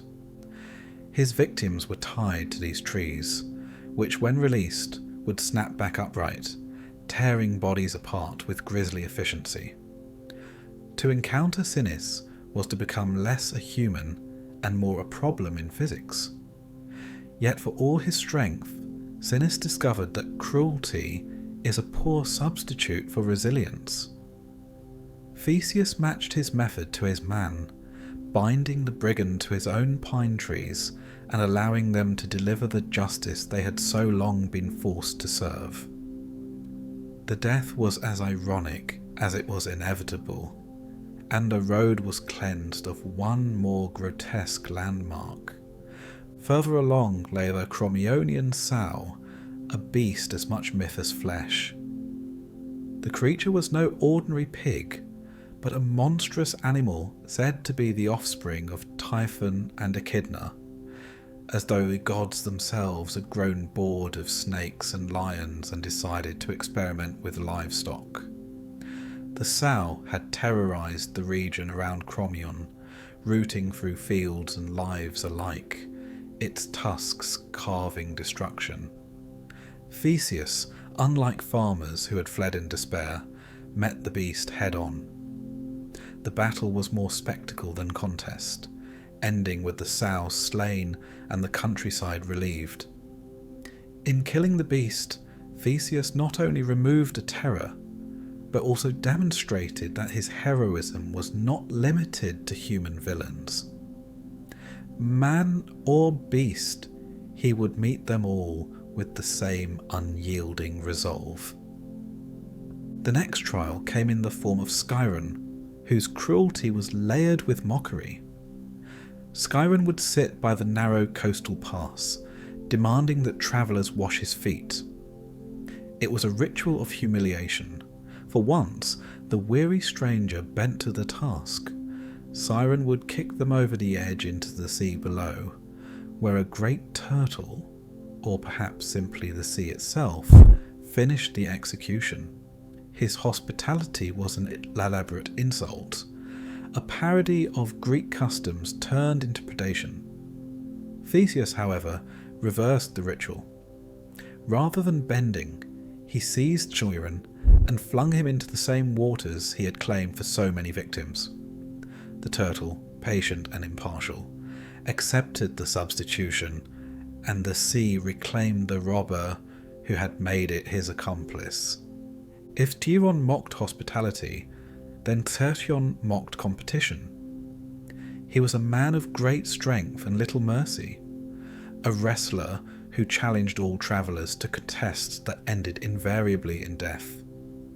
Victory for Tertion meant humiliation and bones crushed into soil. Defeat meant nothing at all, for none had survived to tell the tale.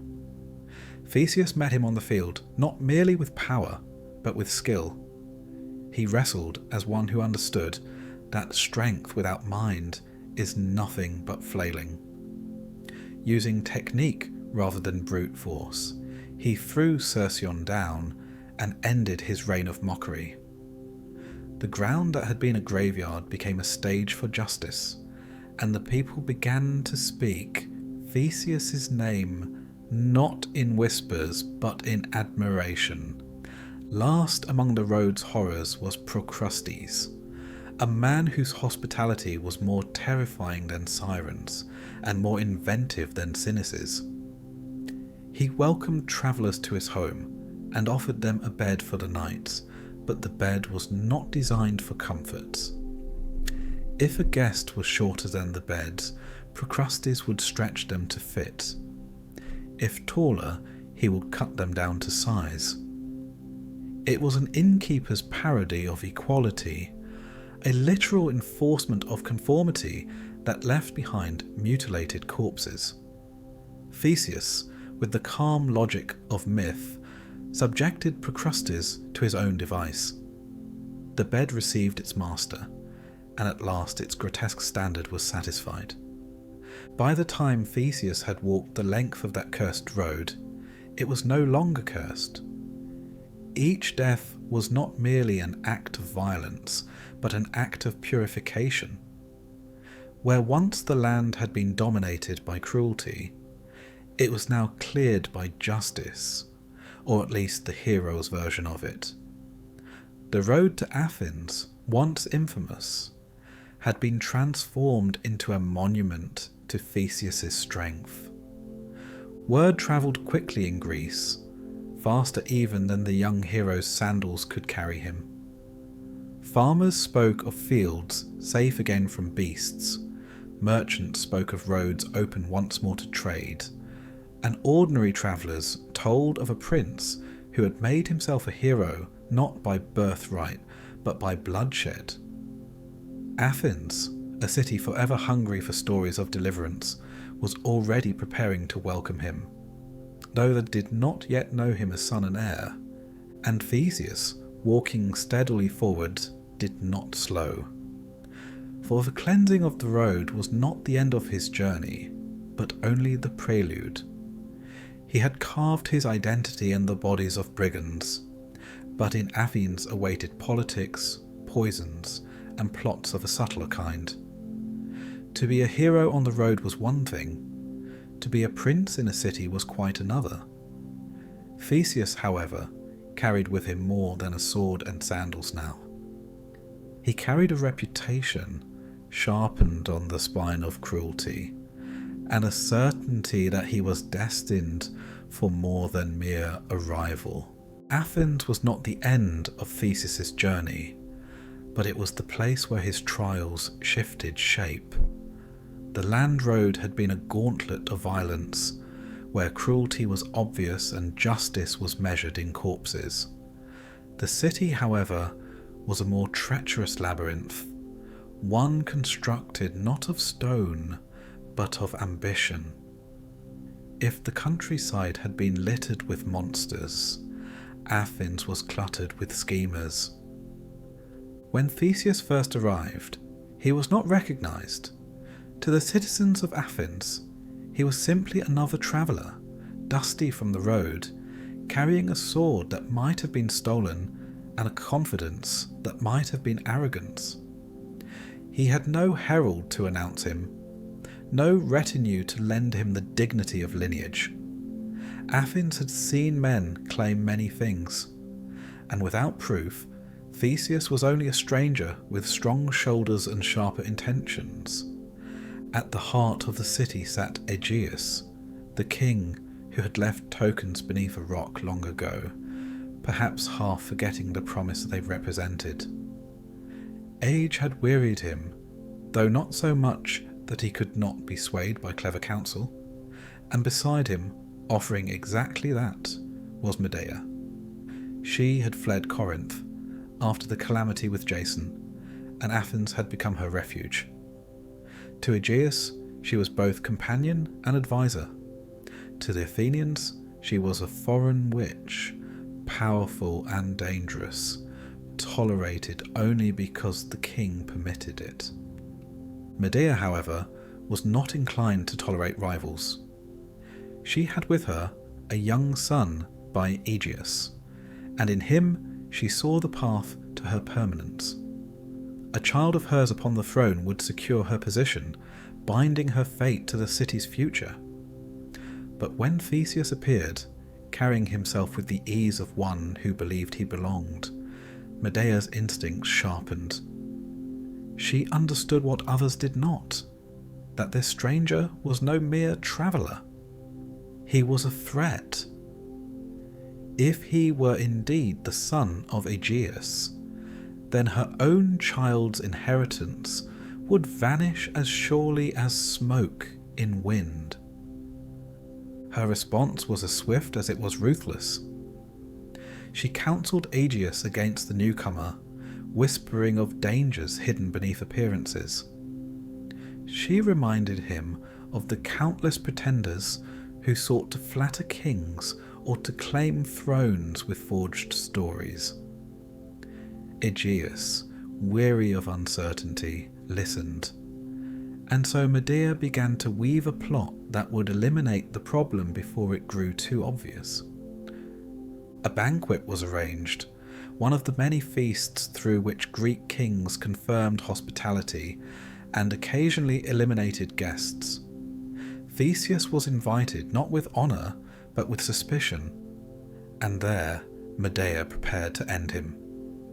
The poison she devised was no crude draught, but a potion designed to erase without spectacle. It would silence the stranger quietly, leaving no corpse to raise questions, only an absence easily forgotten. Theseus, unaware of the scheme, entered the hall as though destiny had guided his every step. He carried with him the sword and wore the sandals, the tokens left long ago beneath the rock in Trojan. To him, they were symbols of legitimacy. To the court, they were only strange details of a traveller's attire. He took his place at the feast, unaware that his next sip of wine would end not only his journey, but his name. Yet fate, which had so far guided him through bandits and beasts, was not ready to abandon him to a cup of poison. As the wine was lifted, as Medea's eyes gleamed with the satisfaction of a scheme nearing completion, Aegis looked closer. The sword, though worn, was unmistakable. The sandals, though plain, spoke of a story he alone remembered. Memory struck him with sudden clarity. The night in Trojan, the hidden tokens, the hope for an heir.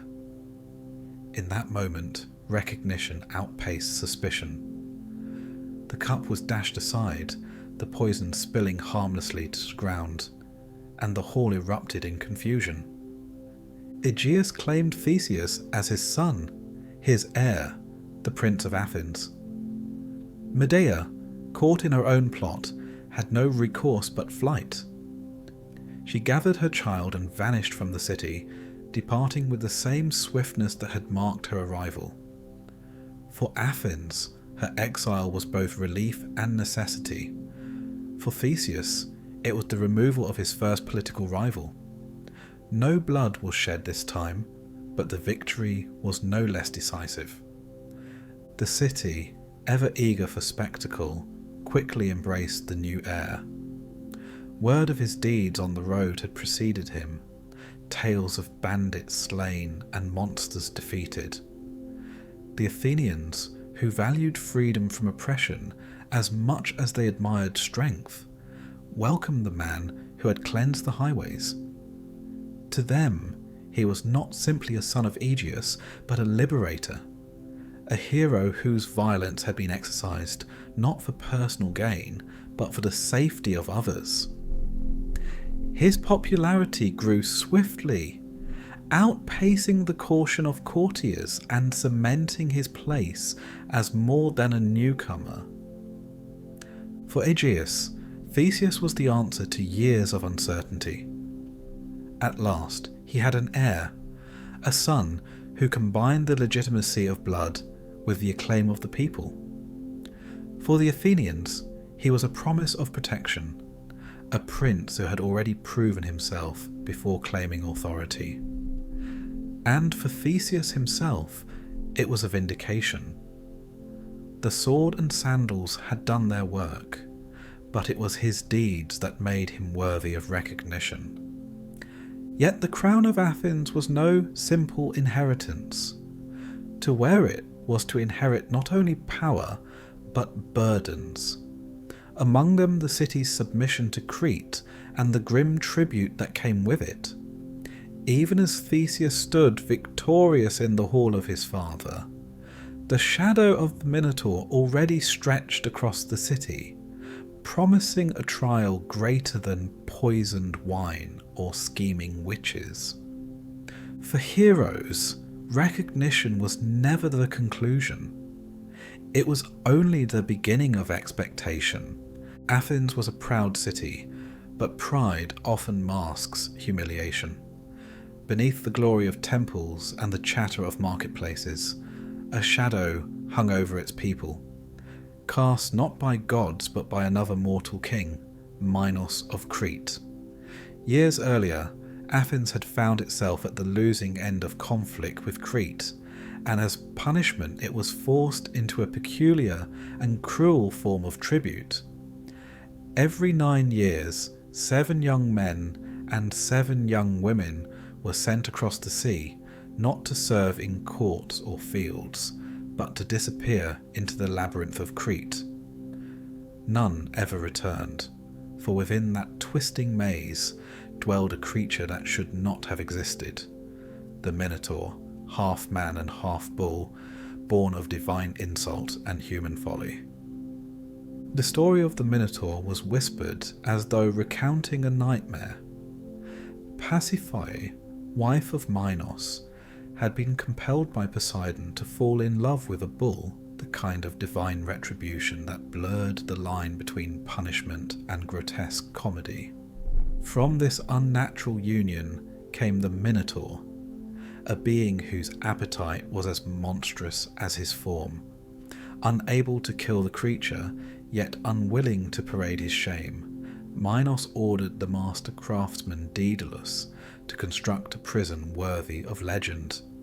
The labyrinth rose, not as a mere building but as a riddle in stone, its passages folding back upon themselves until escape became less a possibility and more a joke. The Minotaur was set within it, a living reminder that the gods enjoyed their cruelty most when mortals were forced to tidy up afterward.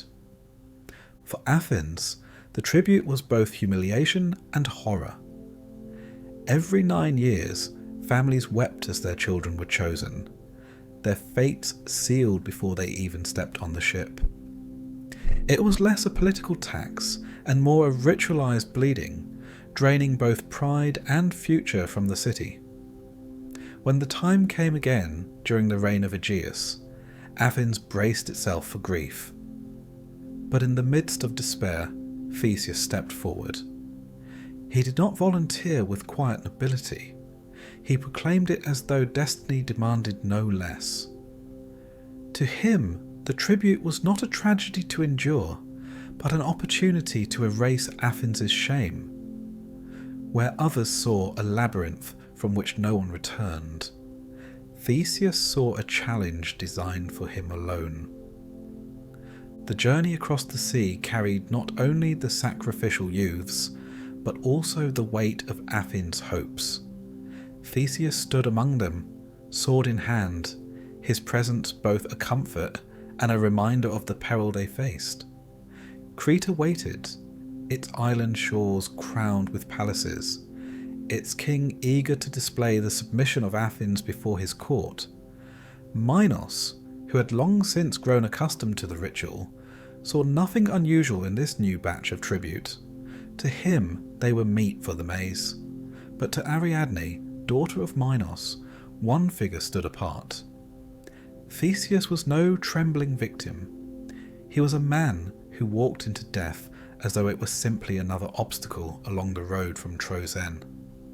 Ariadne, captivated or perhaps simply weary of her father's grotesque arrangement, chose to intervene. Whether her motives were love at first sight, rebellion against her father, or merely the recognition that history favours those who aid heroes, she offered Theseus a lifeline in the form of a ball of thread. It was an object both humble and miraculous. In a place designed to confuse, the thread was a map waiting to be drawn, a promise that escape was not only possible, but assured if one had the courage to enter.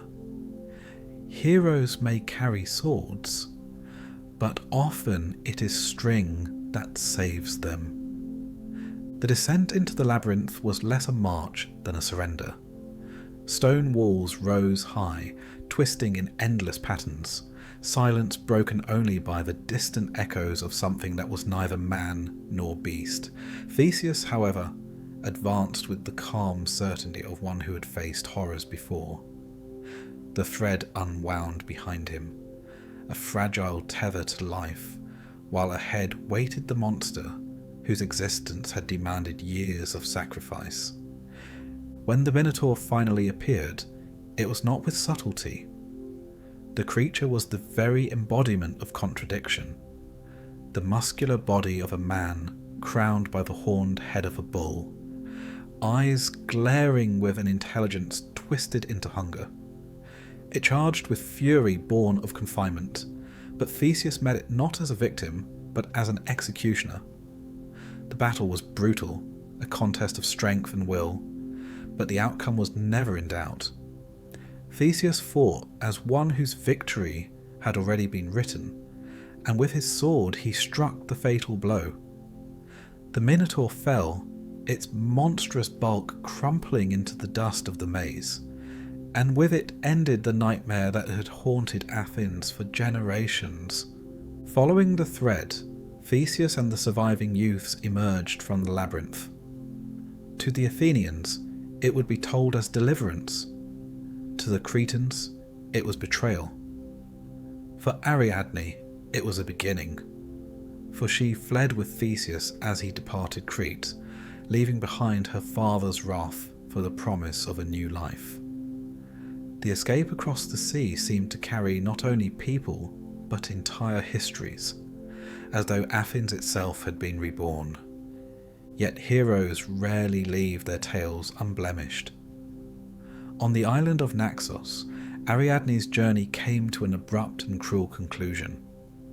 Whether abandoned deliberately by Theseus or left by accident in the confusion of divine intervention, the result was the same. The woman who had made victory possible was discarded. Some say Dionysus claimed her as his own, others say Theseus simply sailed away without looking back. Whatever the truth, Ariadne's abandonment cast a shadow across the gleaming triumph of the Minotaur's death. For Athens, Theseus would be celebrated as saviour, the man who ended the tribute and struck down the beast. For Ariadne, he was a hero only until he was not, a reminder that glory often walks hand in hand with betrayal.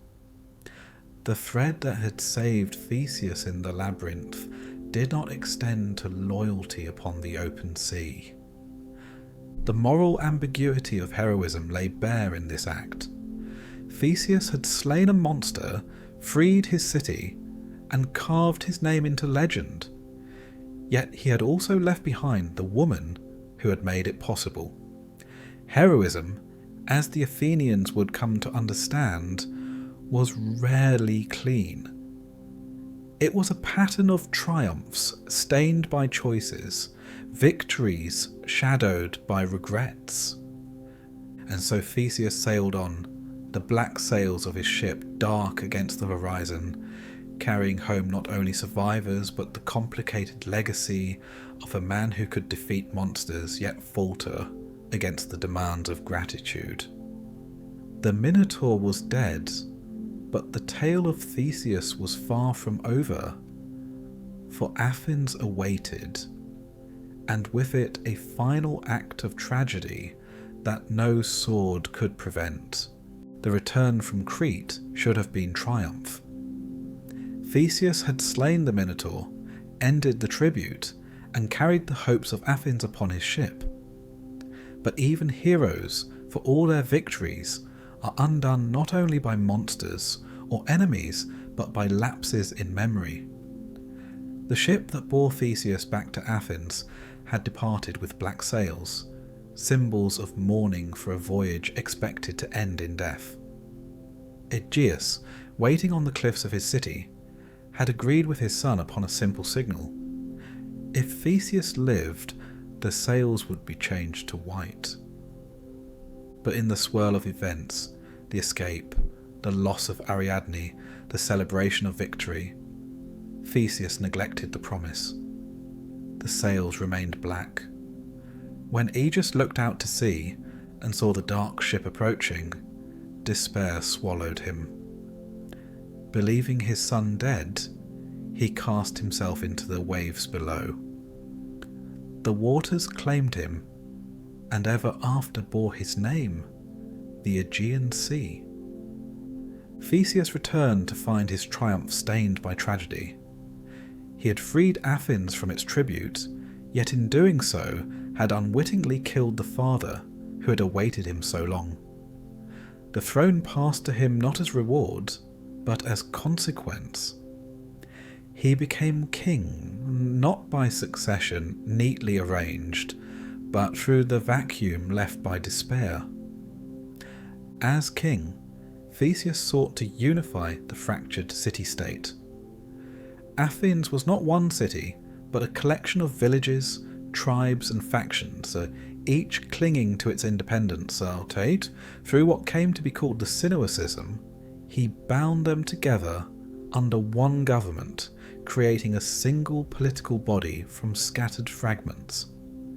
In this, he did not slay monsters but managed men, a task no less demanding. The Athenians remembered him not only for the labyrinth, but for giving them an identity that reached beyond village and hill. Yet Theseus was not content with rule alone. Heroes, shaped by conquest, often chafe against the slower rhythm of kingship. He sought adventure still, as though the crown were no more than another trophy to rest beside his sword. He joined Perseus, king of the Lapiths, in exploits that tested the limits of mortal daring. Together they pursued women as recklessly as they had pursued battle.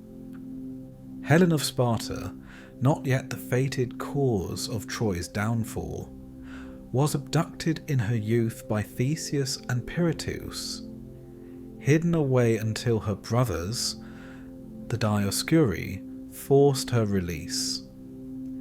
It was an act less heroic than opportunistic, a reminder that power and appetite often blurred into hubris.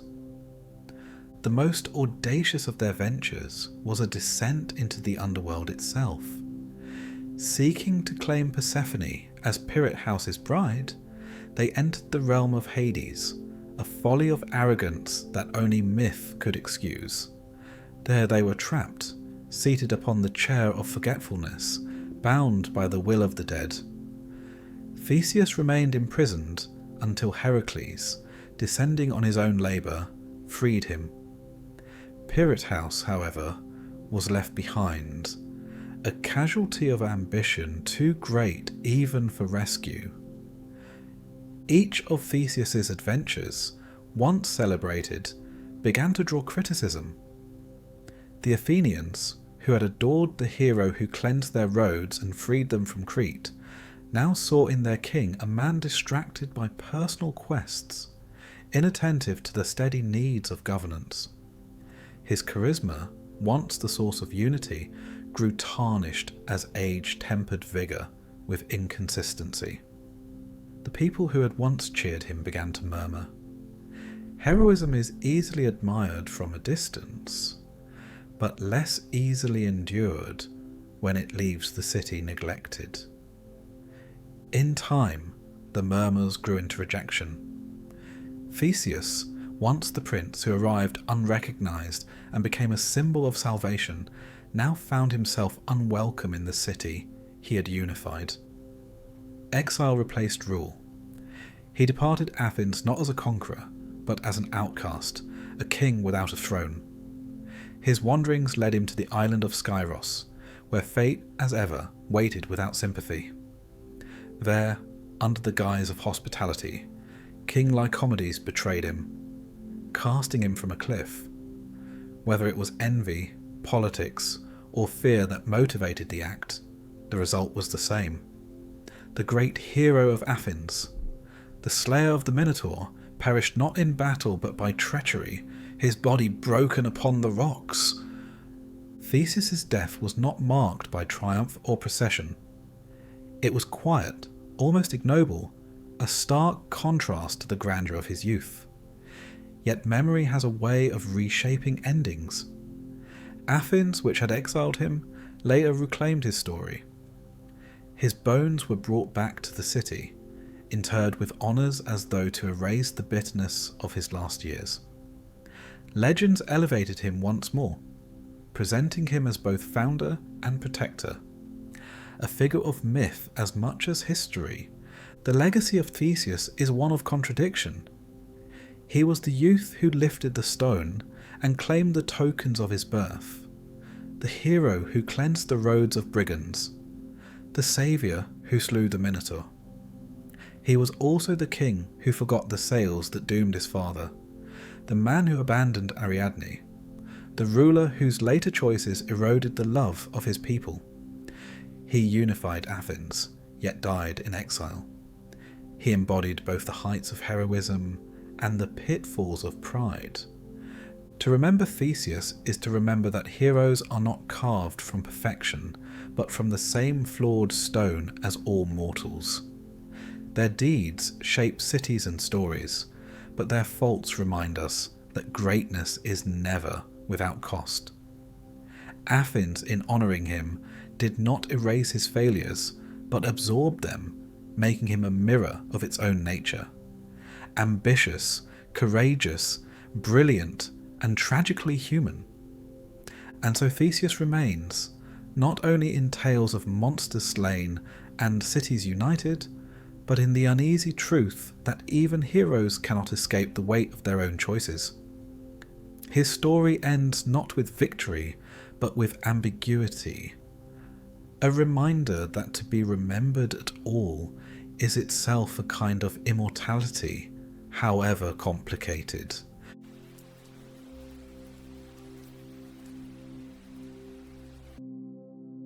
In the city of Troy, a prince was born under the weight of expectation, trained to defend his people and navigate the demands of honour and duty.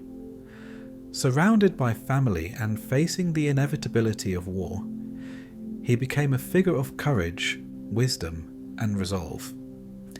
This is the story of Hector, the prince who bore the fate of Troy upon his shoulders. Hector was born into the grandeur and complexity of Troy, a city walled with stone and ambition, a city poised precariously between prosperity and doom. His parents, Priam and Hecuba, had already borne the weight of kingship upon their shoulders, a weight that now extended to their firstborn. From the moment of Hector's arrival, there was an understanding that he was not merely a child, but a living embodiment of Troy's hopes, a vessel through which duty, courage, and honour would be defined. Priam, in his youth and wisdom, saw in Hector the reflection of Troy itself, steadfast, measured, and burdened by the inevitability of conflict.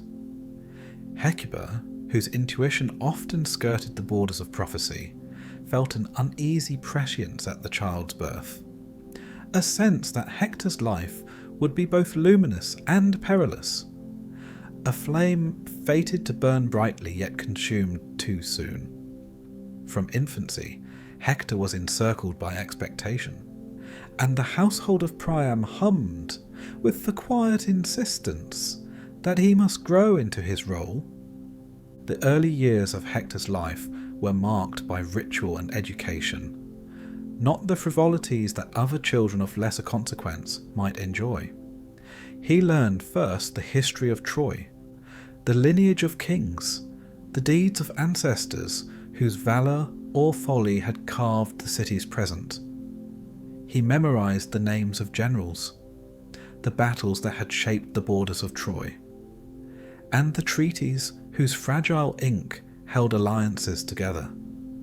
Where other children might play with sticks and clay, Hector was given wooden swords and leather shields, tutored in their use by men who had fought and survived, men who understood that every lesson might be life or death in the future. Even among his siblings, Hector carried a different air.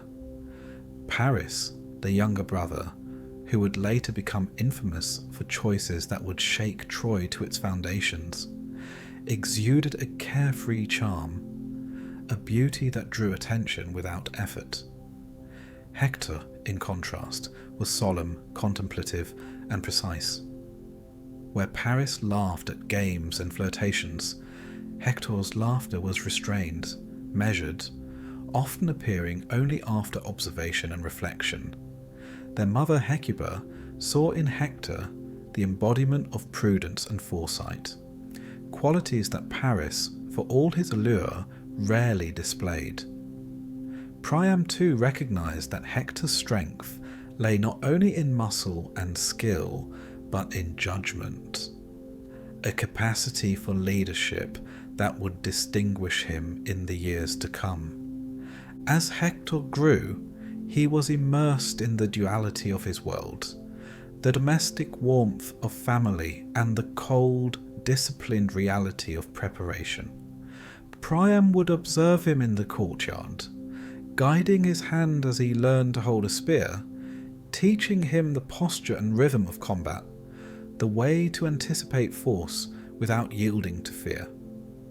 Hecuba, more quietly, instilled in Hector a moral compass, a sense of right and wrong rooted in honour, duty, and protection of the weak. She would remind him, with gentle firmness, that strength alone was insufficient. Wisdom, courage, and restraint must accompany it. These lessons etched themselves into Hector's nature, forming the foundation of a character both steadfast and noble, tempered by reflection and necessity. Even in his earliest ventures beyond the palace walls, Hector exhibited glimpses of the leadership that would later define him. Shepherds and soldiers alike noted his attentiveness, his ability to organize, to anticipate difficulties, and to act decisively. He did not seek to dominate others with force, but rather to guide and protect, a quality that drew both respect and subtle envy. In small ways, these moments foreshadowed the hero he would become, the protector of Troy, a man whose very name would evoke courage and integrity across generations. The weight of expectation, however, was never absent. Each day, Hector was reminded that his life was not solely his own. The destiny of Troy rested in part upon his shoulders. The city's future, fragile as a reed in the wind of fate, required a champion. Even in play, he was tested, sparring sessions with his peers, exercises in strategy, and small acts of responsibility that hinted at the enormity of what lay ahead. Every lesson, every trial, every observation was imbued with the gravity of what it meant to be Hector of Troy. Family dynamics, too, shaped his understanding of duty. His interactions with Paris, whose charm and impetuousness often disrupted the careful balance of the household, were instructive in their own way. Hector learned patience and diplomacy, the quiet art of managing personality and maintaining harmony without compromising principles. The disparity between the brothers highlighted Hector's maturity, but also the subtle tension of expectation. He was the heir, the responsible one, while Paris would later become the agent of catastrophe. And yet, even as he absorbed these lessons, Hector did not harbour resentment. Instead, he recognised that fate was rarely equitable, and that each person's path carried its own weight and consequence. Hector's formative years were punctuated by ceremonies and public appearances that reinforced his prominence.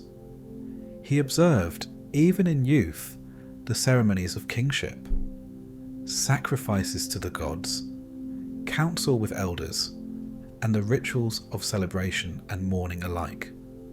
These occasions impressed upon him the cyclical nature of life and death, the fragile boundary between triumph and tragedy. He learned that to lead was not merely to fight or command, but to understand the heartbeat of a city, the hopes and fears of its people, and the unspoken obligations that authority demanded. Even in moments of quiet solitude, Hector's thoughts were disciplined, almost preternaturally so for a child of his age.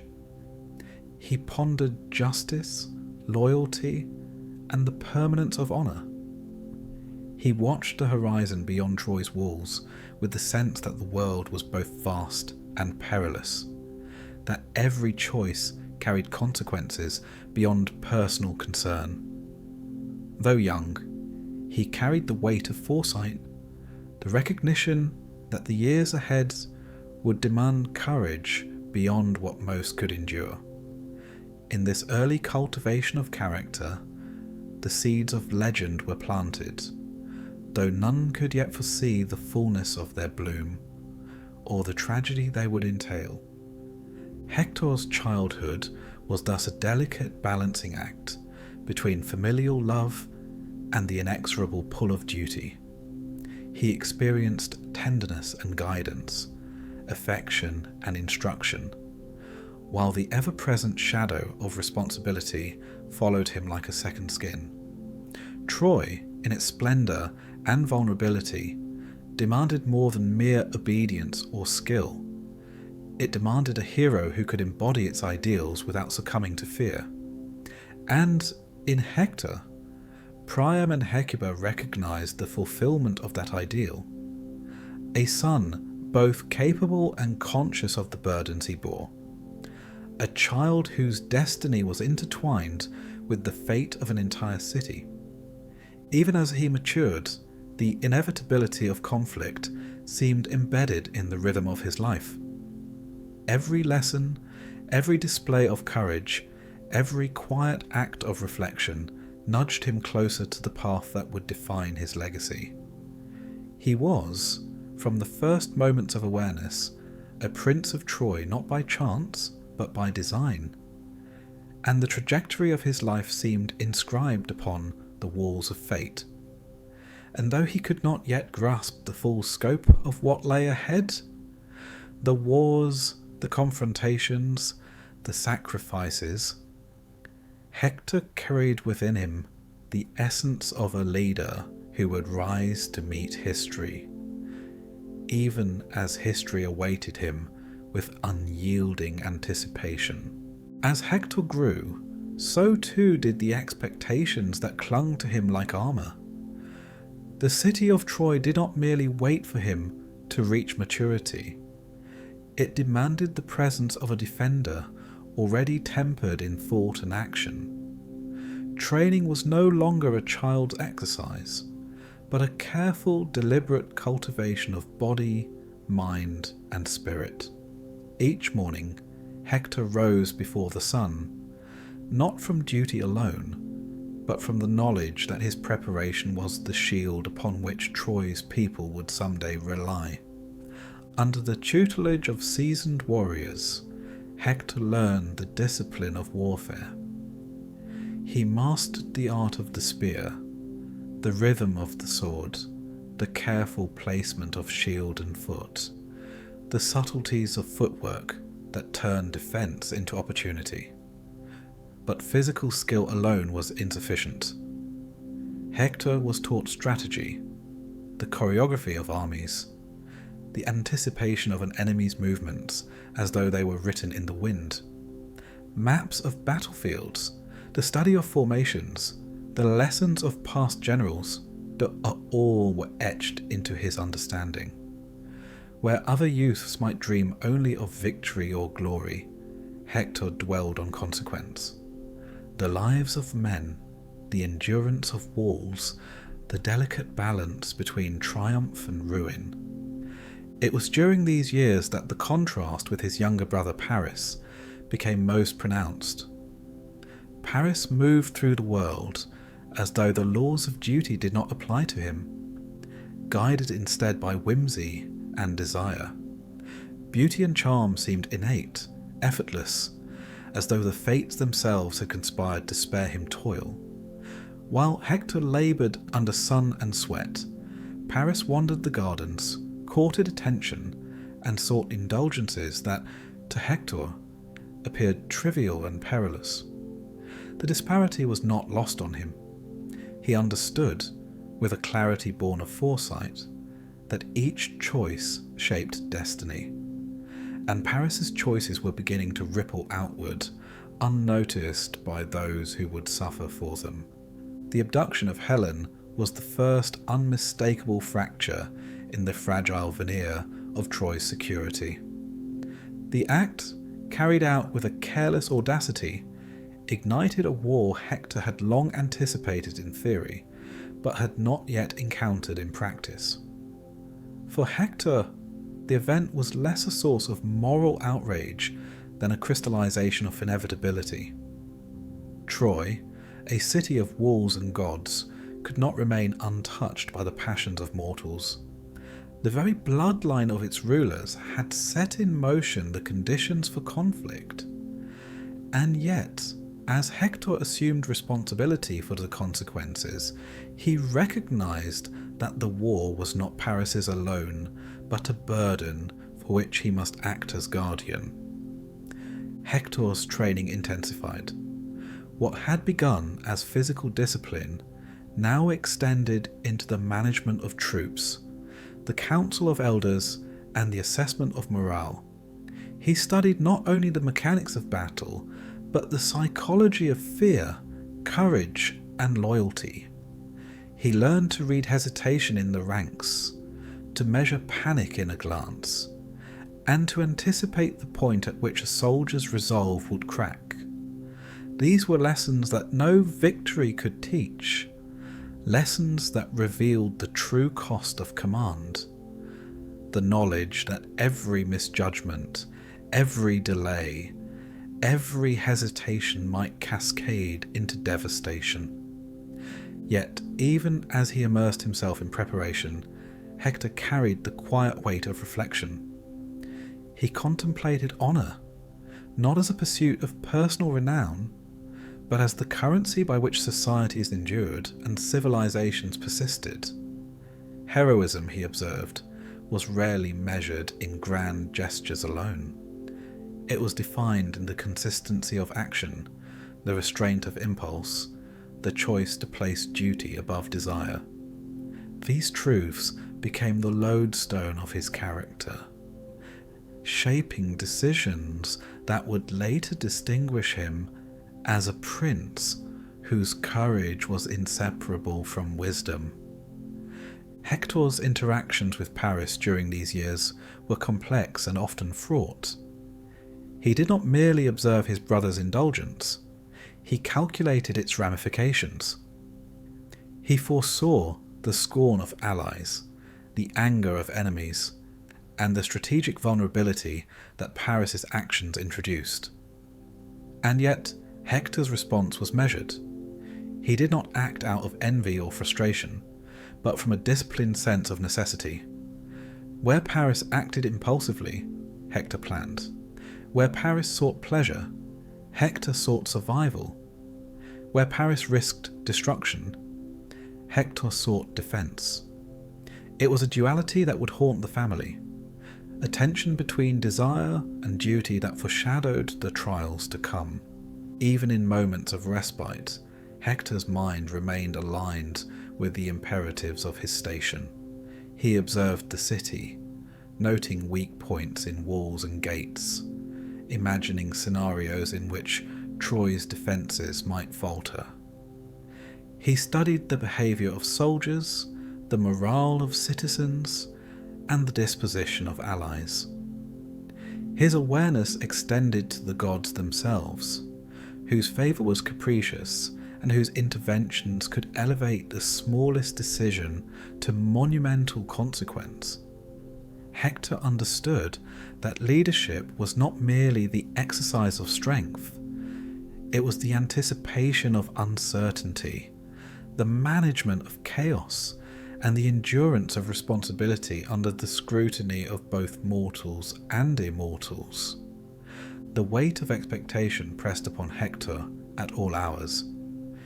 Even in leisure, he remained conscious of image and obligation, aware that his every action contributed to the perception of him as prince, warrior, and defender. Public appearances were exercises in composure. Ceremonies were opportunities to demonstrate presence and authority. His youth, though capable of joy, was tempered by the knowledge that he existed not solely for himself, but for Troy and its people. In this sense, Hector's upbringing was less a preparation for adulthood than a gradual induction into a role from which escape was impossible. Yet Hector was not devoid of empathy or warmth. He observed the fears of those around him, the quiet anxieties of soldiers and civilians alike.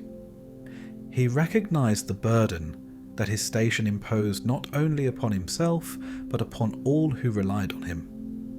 In this awareness, he found motivation and humility. A soldier who understood that glory without purpose was vanity. A prince who knew that command without compassion was tyranny. These qualities were not innate, but cultivated through years of observation, reflection, and rigorous training, each day reinforcing the framework of a character destined for legend. The looming presence of Paris's choices, however, remained an unrelenting shadow. Hector could not ignore the danger inherent in his brother's actions, and he began to reconcile himself to the notion that war was not merely possible but certain. The city's fortunes, fragile and contingent, were now subject to forces beyond calculation, and Hector's discipline would be tested not only in physical combat but in the endurance of consequence. He contemplated a path ahead with a sombre clarity. Honour demanded engagement, duty demanded vigilance, and courage demanded a willingness to face inevitability without flinching. In these years of preparation, Hector matured into a figure both commanding and human, a prince whose identity was inseparable from the fate of his city. Training, observation, and reflection became habits of thought and action, shaping him into a warrior scholar, a strategist whose insight rivaled his strength. And always in the shadow of his younger brother's choices, Hector carried the quiet knowledge that Troy's survival might depend on him alone. The inevitability of conflict, once a distant notion, now approached with measured steps. And Hector's readiness was the only barrier between the city he loved and the calamity that would define history. The day Hector first led the Trojan army into open battle was neither marked by fanfare nor by the fanfares of hope. The city's walls stood behind him, steadfast yet vulnerable, a constant reminder of what was at stake. The air was thick with the scent of dust, sweat, and the subtle metallic tang of anticipation. Soldiers looked to him not merely for orders, but for reassurance that their lives were anchored by a hand capable of navigating both chaos and strategy.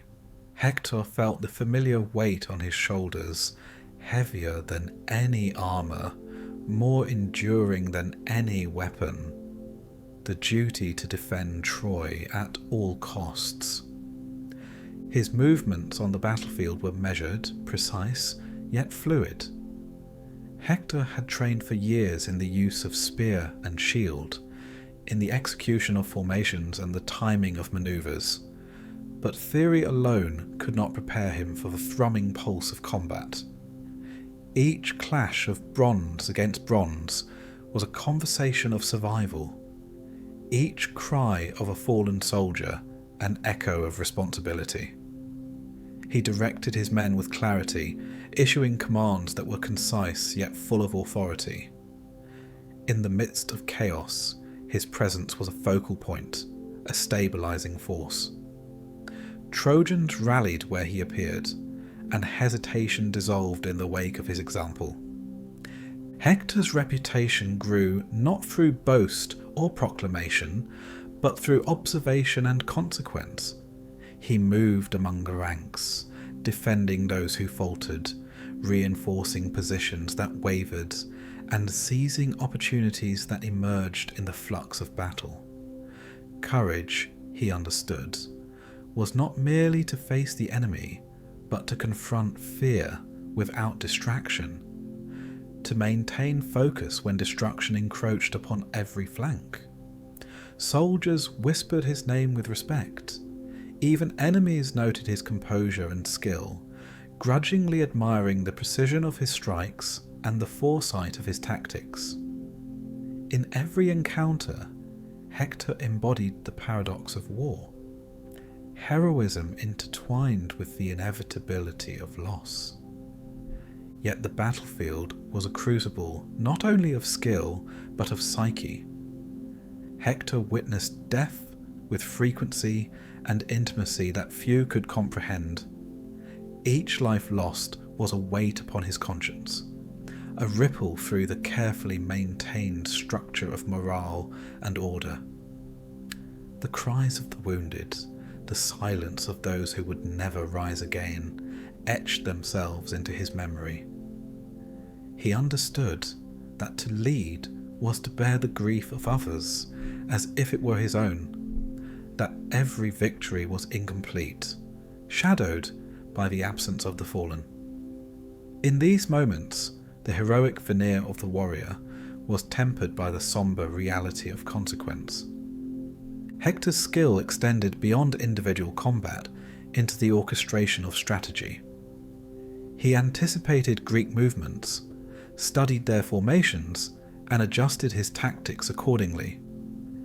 Ambushes were planned with precision, defensive lines held at crucial junctures, retreats were calculated to preserve lives while maintaining the integrity of the city's defences.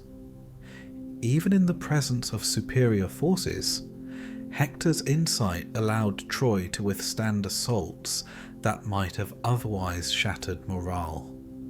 This combination of bravery and intellect earned him not only the loyalty of his troops, but the subtle respect of adversaries who recognized that Troy's defense was not reliant solely on walls, but on the mind and spirit of its prince.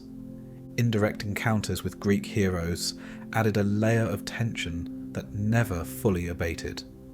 Achilles, whose name carried a weight of inevitability, was observed from a distance, a presence that inspired fear, respect, and caution. Hector understood the significance of such figures, recognizing that battles were not merely physical contests, but engagements with forces whose reputations and abilities shaped the outcome of every confrontation.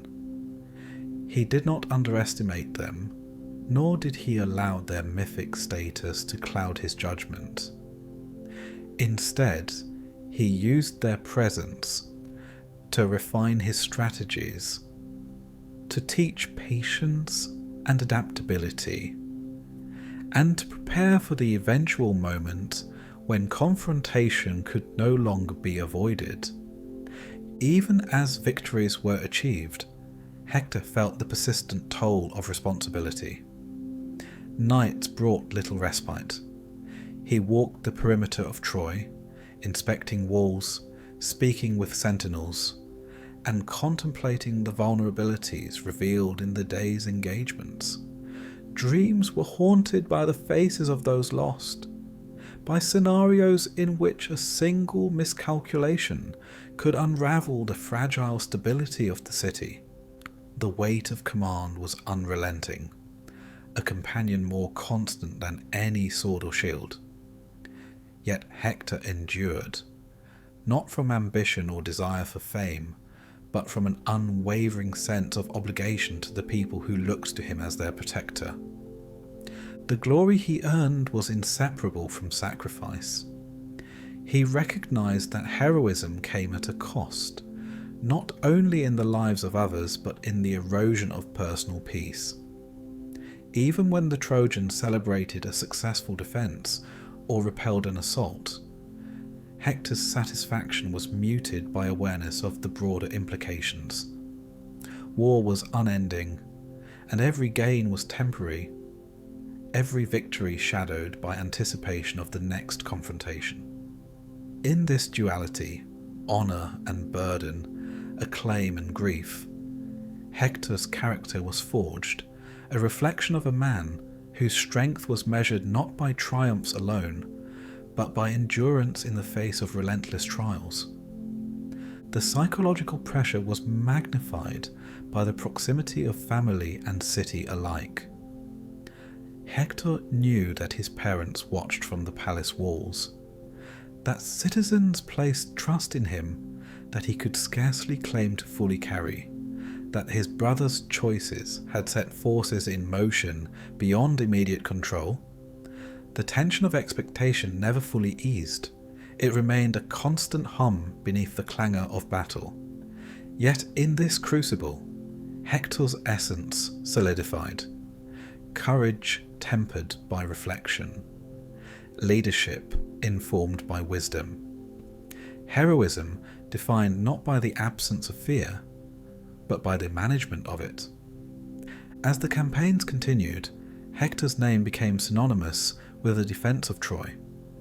He was recognised not merely as a warrior, but as a symbol, a lodestar, of stability and courage. Allies spoke of his foresight and tactical acumen. Enemies acknowledged his prowess without embellishment or myth. And yet, for all recognition, Hector remained intimately aware of the fragility of human life and the impermanence of triumph. Each clash of swords was a reminder that victory was provisional, that death could come for friend or foe without warning, and that the mantle of leadership was inseparable from the enduring anxiety it provoked. Even amid the exhilaration of battle, Hector experienced moments of quiet reflection.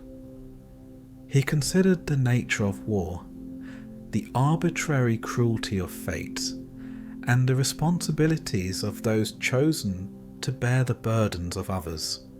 Glory was a fleeting candle in the darkness, and yet it was necessary, both as morale for the living and as a marker for memory after life ended.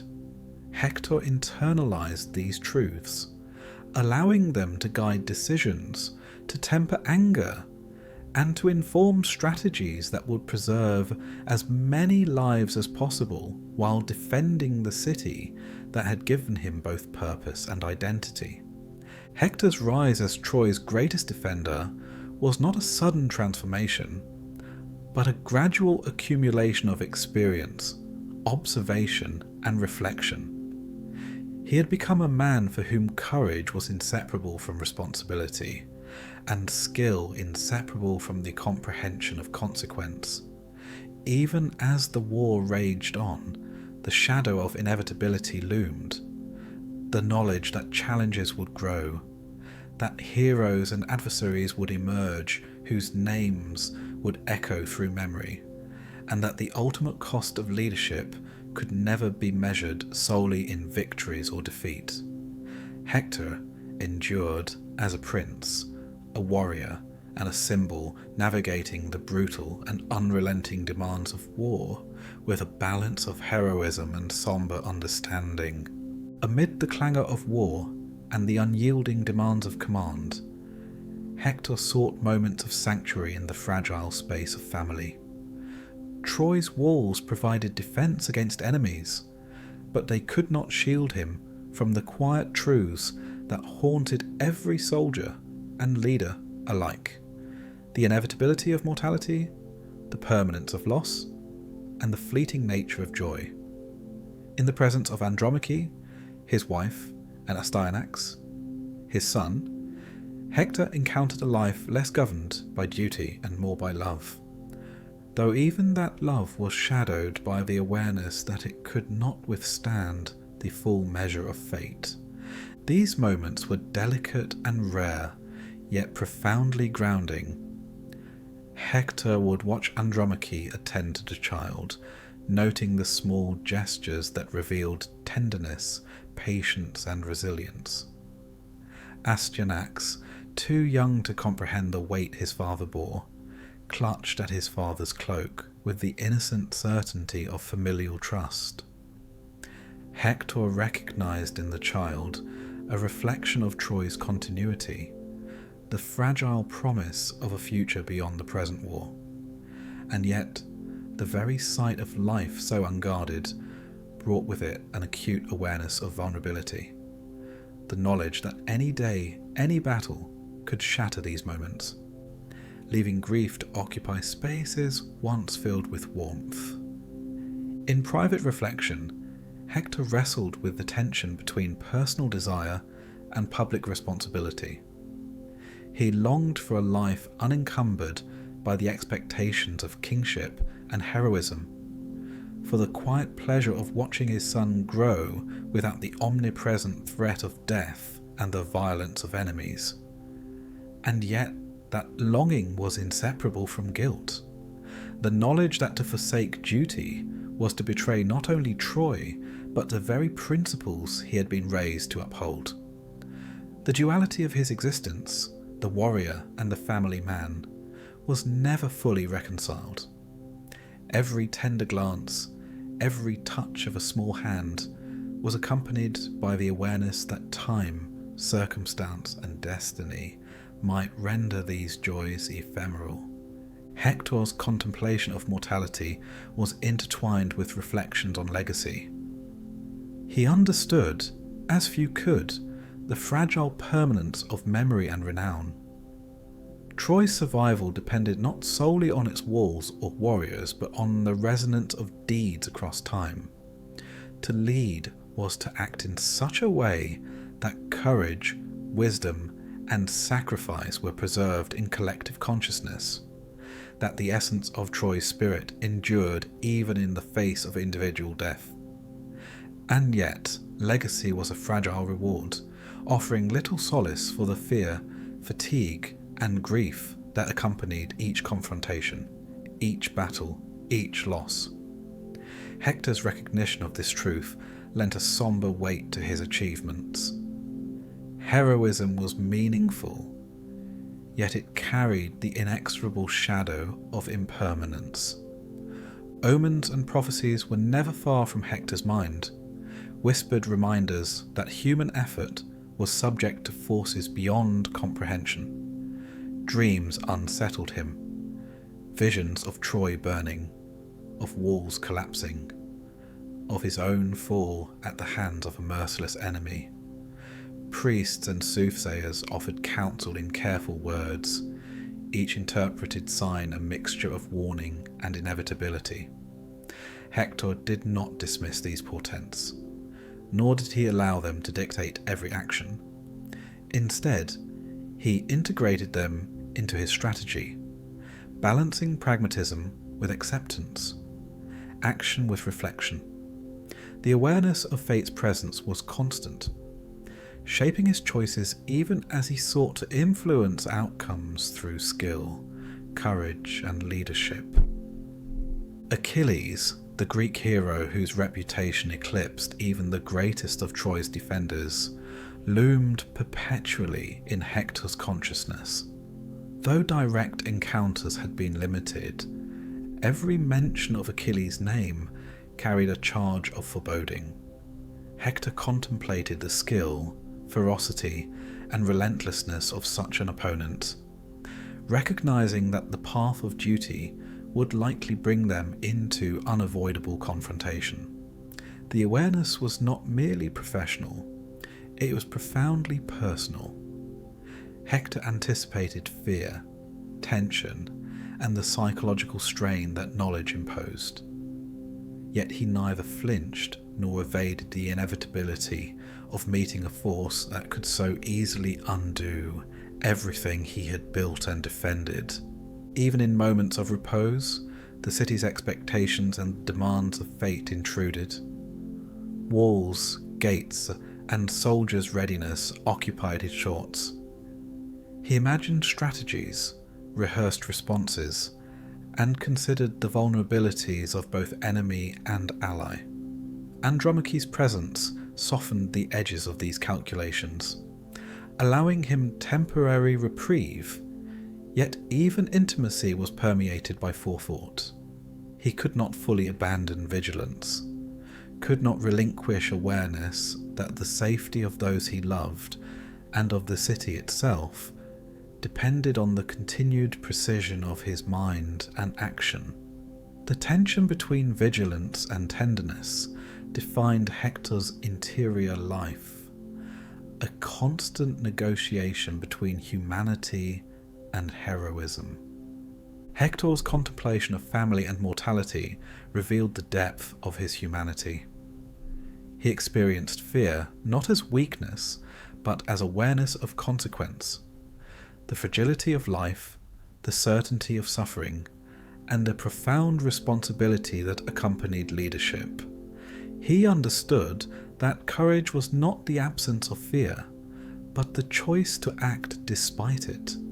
Every glance at Astyanax, every silent acknowledgement of Andromache's presence, reinforced the stakes of existence, infusing both fear and motivation with an intensity that only heightened his vigilance and commitment.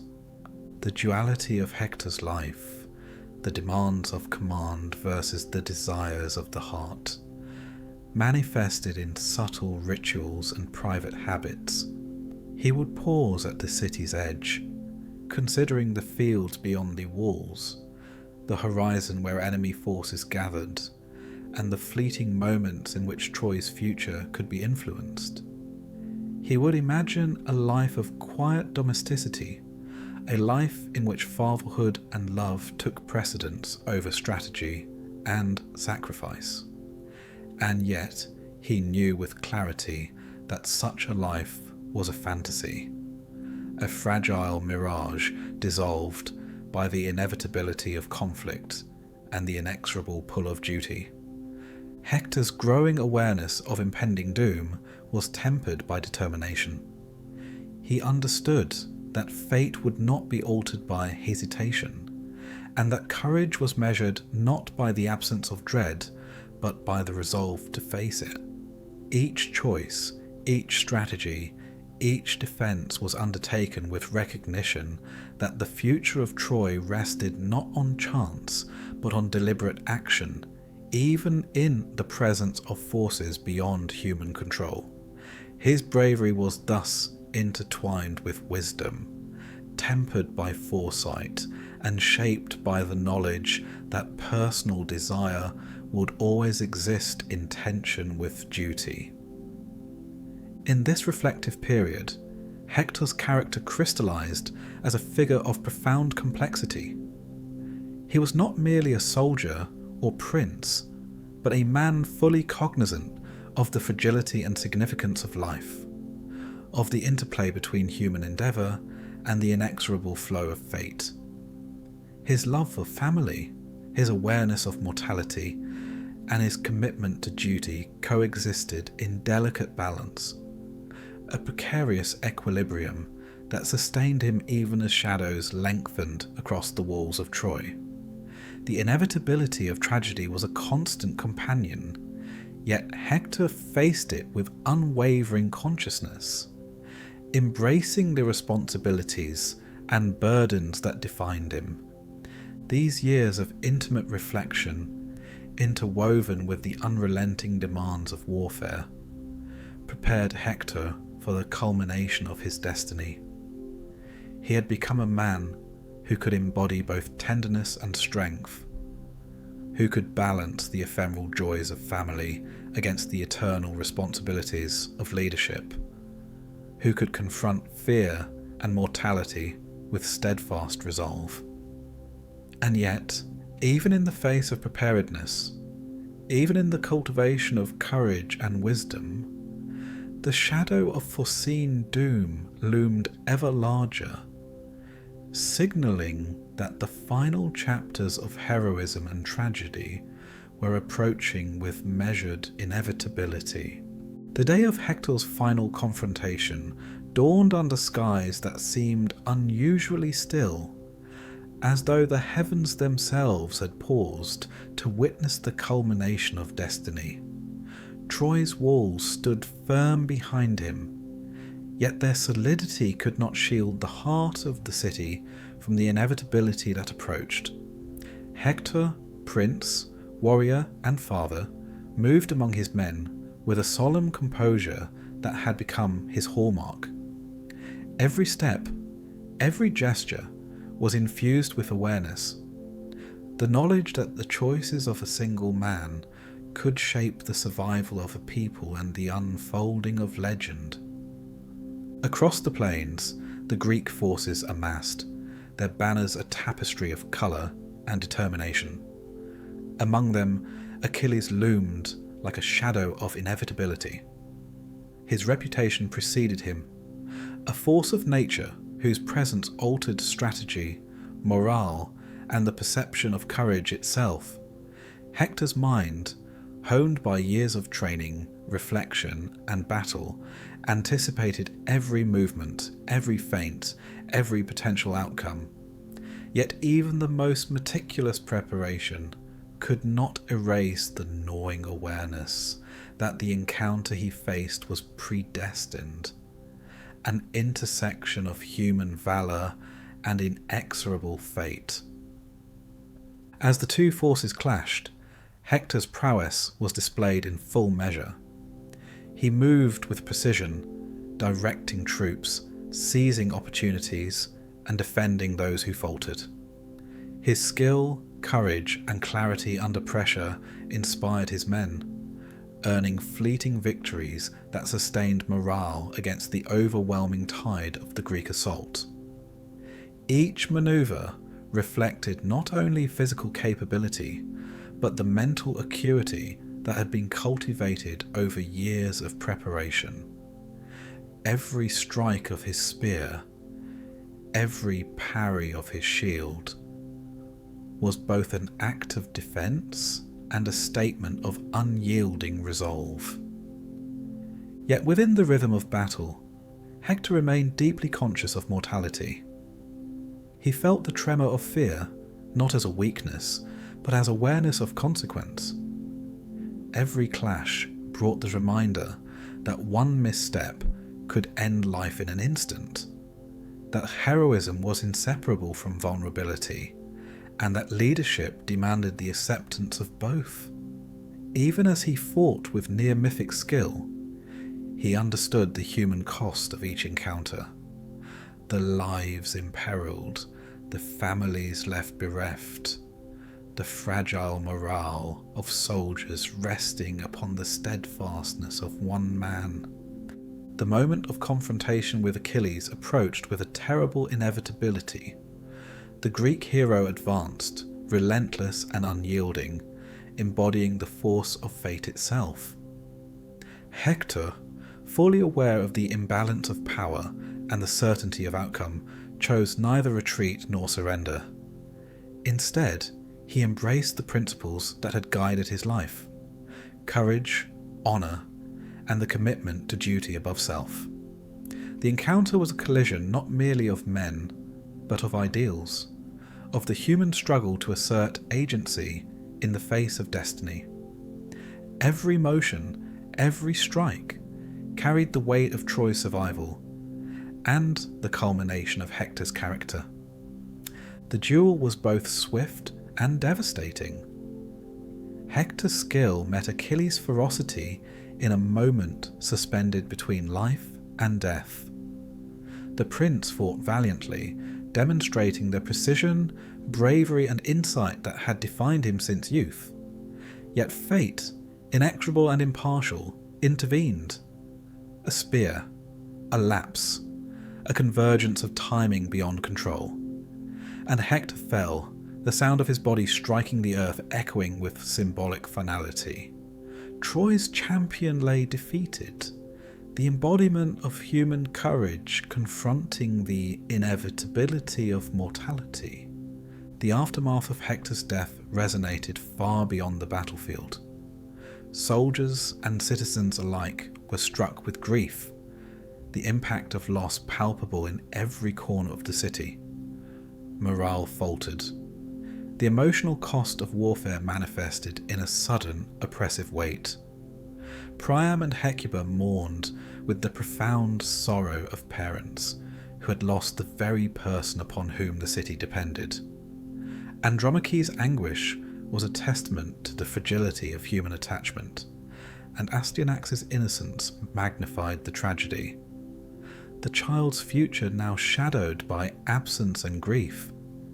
Hector's death was not merely a tactical loss, but a rupture in the fabric of human connection, a moment in which the costs of duty and heroism became fully tangible. Even as Troy reeled, Hector's character remained luminous in memory. His bravery, tempered by wisdom and foresight, marked him as a hero distinct from mere warriors. He had embodied the duality of strength and empathy, courage and reflection, action and consequence. In his life and in his death, Hector represented the ideals of honour, the fulfilment of duty, and the human capacity to face inevitability with composure and dignity. His fall was tragic, yet it affirmed the enduring value of principle over self-preservation. of responsibility over desire and of legacy over fleeting existence. Hector's death also underscored the tension between personal desire and public responsibility. He had loved, nurtured, and dreamed of a life beyond war. Yet he accepted the inevitability that his choices must serve the greater good. In his final moments, the intersection of family, duty, and mortality became most apparent. A life devoted to the protection of others, the cultivation of courage, and the preservation of principle, even at the cost of one's own survival. It was the ultimate reconciliation of human struggle and heroism, a testament to the complexity of leadership and the endurance of moral character under pressure. The city of Troy, though shaken, carried forward the memory of Hector's heroism. Walls and soldiers could falter, alliances could waver, yet the example of a prince who faced both fate and enemy without surrender remained an indelible guide. In private reflection and public observation, Troy's citizens recognized that Hector's life was more than the sum of battles fought. It was a continuous assertion of courage, wisdom, and duty. His presence, even in absence, influenced behavior, inspired commitment, and framed the understanding of heroism for generations yet to come. Hector's legacy extended beyond physical defense or battlefield accomplishments. It was woven into the narrative of human endeavor, a study in the interplay of fate, courage, and ethical responsibility. His life demonstrated that heroism is neither effortless nor unconcerned with consequence. It is deliberate, reflective, and profoundly human. Even in tragedy, Hector provided a model for the navigation of duty and desire, the management of fear and love, and the enduring commitment to principles larger than oneself. The final reflection on Hector's story is one of solemn reverence. He was a man shaped by expectation, moulded by experience, and defined by action. The tragedy of his mortality does not diminish his stature. Rather, it elevates it, demonstrating that heroism is most potent when confronted with the certainty of limitation.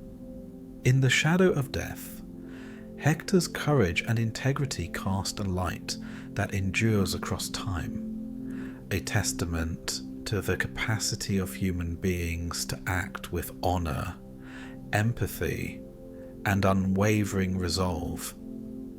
In the end, Hector's fall was not the cessation of his presence, but the beginning of enduring memory.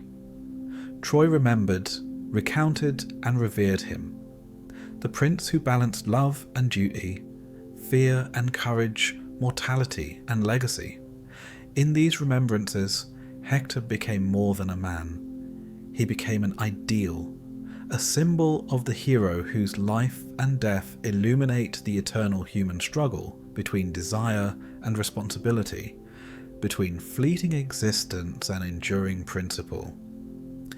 Thus concludes the Chronicle of Hector, the greatest defender of Troy, whose life embodied the complexity of heroism, the weight of duty, and the poignancy of mortality. His story is a reminder that true courage is inseparable from wisdom, that love and duty coexist in tension, and that even in the face of inevitable demise, the human spirit can shine with clarity, honor, and enduring resonance.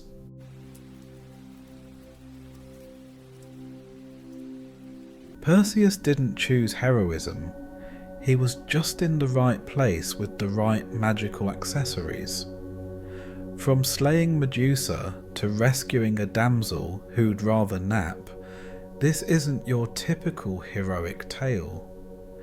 Get ready for the myth behind the myth. where the glory's overrated and the family drama's eternal. Like most heroes of Greek mythology, Perseus began his life with the deeply comforting knowledge that he was unwanted by nearly everyone involved in his conception, including the gods, his mortal family, and reality itself. His origin was, at best, a bureaucratic oversight, and, at worst, a divine felony. Naturally, this made him prime material for greatness. His story wasn't one of hope or destiny. It was a tale of inconvenience and bad decision-making. But then again, that's how most of Greek mythology works. The tale starts, as most misfortunes do, with a prophecy and a man who took it too seriously. Achilles, king of Argos and full-time overreactor, received the classic ancient Greek career advice from an oracle: you will be killed by your daughter's son. Rather than doing what any reasonable person might do, like, say, taking a casual vacation or attending therapy, Achilles instead chose the time-honoured strategy of imprisoning his daughter Danae in a bronze dungeon with stylish latticework and absolutely no exits. The bronze chamber, equal parts security measure and architectural cry for help, was his way of saying, I understand fertility about as well as I understand subtlety. It also meant Danae would be as comfortable as a hamster in a gilded cage. A cage of gold, but still a cage. Talk about overparenting. Enter Zeus, a being whose hobbies included thunder, shapeshifting, and violating privacy laws with reckless abandon. Upon seeing Danae locked in a cage like a mythological collectible figurine, Zeus had what he always considered an idea. Zeus, in one of his rare moments of charm and celestial flair, appeared to Danae not with thunder or lightning, but as a soft golden light, graceful, radiant, and entirely unlike his usual dramatic antics. By all accounts, he was unusually well-mannered for a god that day, and Danae, having spent quite a lot of time alone in her sealed tower, didn't exactly mind the divine company. One thing led to another, as things often do in myths, and soon the two shared a quiet, mysterious connection that would lead to something far greater. From this unexpected union came a child, Perseus, part mortal, part god, and entirely destined to cause problems wherever he went. Danae, now a single mother with a newborn demigod and no door, was less than thrilled. Her father's prophecy was no longer some vague superstition. It was now her reality. Achilles, upon realizing his prophecy avoidance strategy had been thwarted by the weather, took a deep breath and made a very rational decision. Throw them both into the ocean in a wooden chest and hope for the best. This parenting technique, known academically as aquatic outsourcing, was shockingly popular in ancient myth. It relied on the belief that salt water solved all interpersonal issues, including but not limited to grandchildren.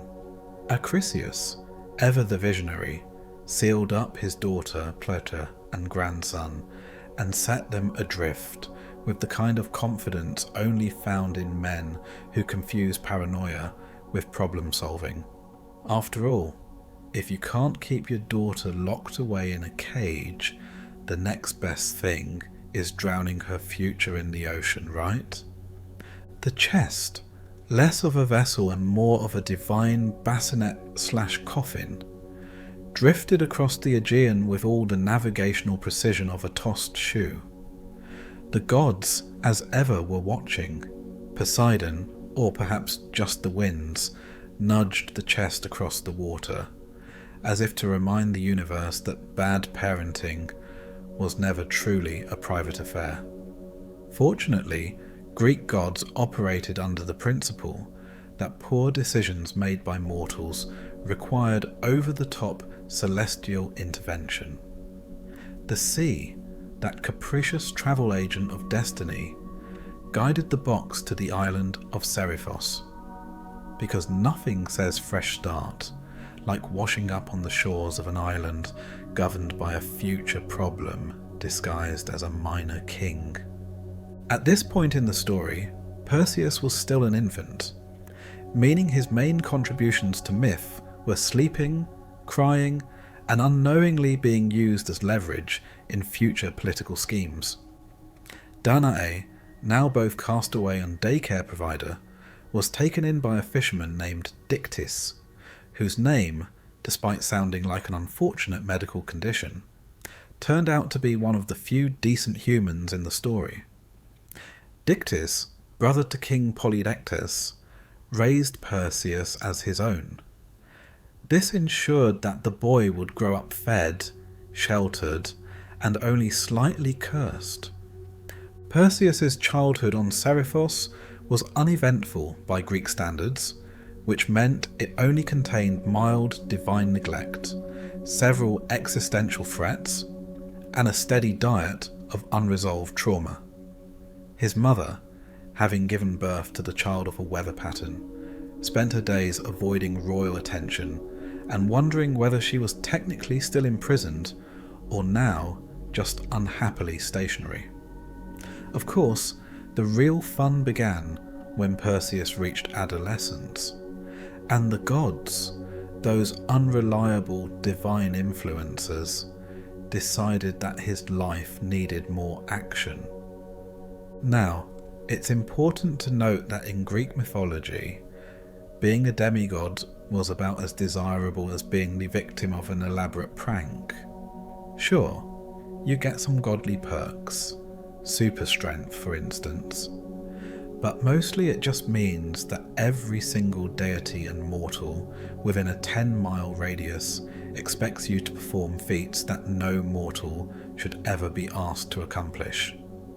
This was especially true when it came to Perseus. Being the son of Zeus, or the lucky child of a gold spitting shower, as Perseus' more cynical friends would later describe it, it was inevitable that one day he'd be tasked with the kind of ridiculous quest that most heroes barely survive. But that was later.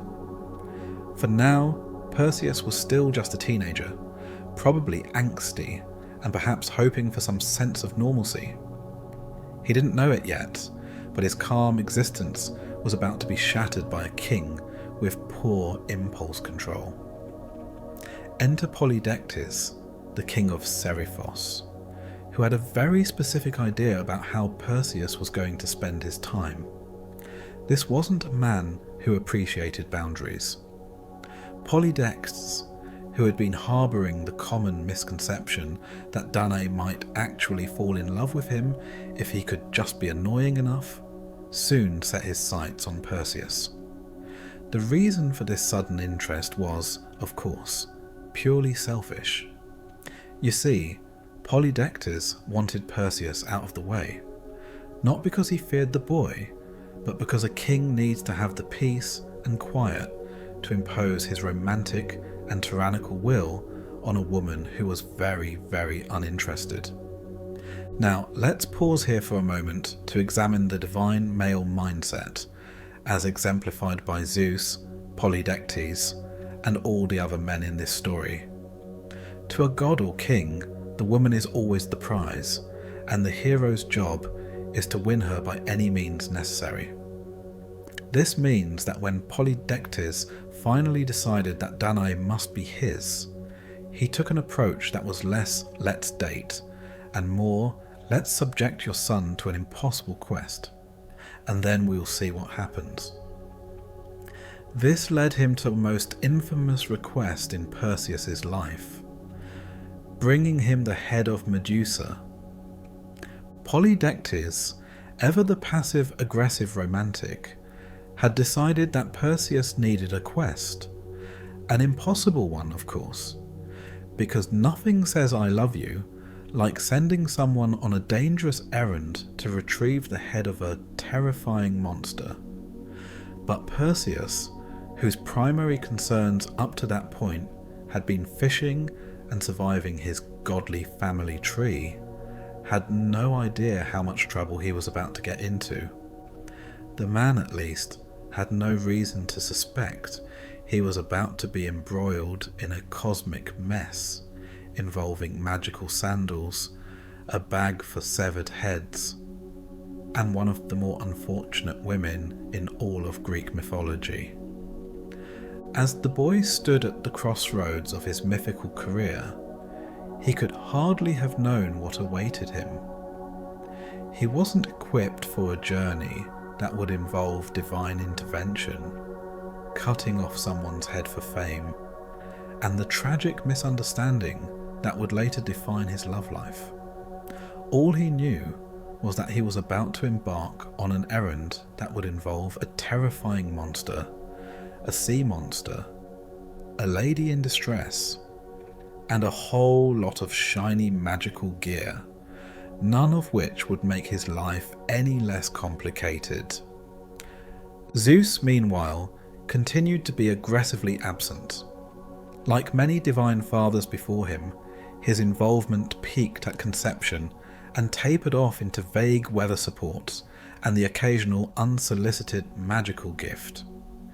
Perseus, much like the many other children in Zeus's extended celestial oopsie list, would have to rely on the inconsistent charity of his father's Olympian co-workers. This meant he would soon receive guidance from gods who had a vested interest in making sure his life was more interesting than it needed to be. The gods, it should be said, had a habit of picking favourites. Unfortunately, their criteria for favouritism were completely inscrutable and seemed to revolve around how interesting someone's problems were to watch from Mount Olympus. Perseus, by virtue of being attractive, doomed, and genetically complicated, fit the bill perfectly. He was the reality show they didn't know they needed. Back on Seriphos, Polydectes began laying the groundwork for his ultimate surprise quest, with the same subtlety a cat uses when it knocks a glass off a table. The pieces were moving even if Perseus was too busy existing to notice.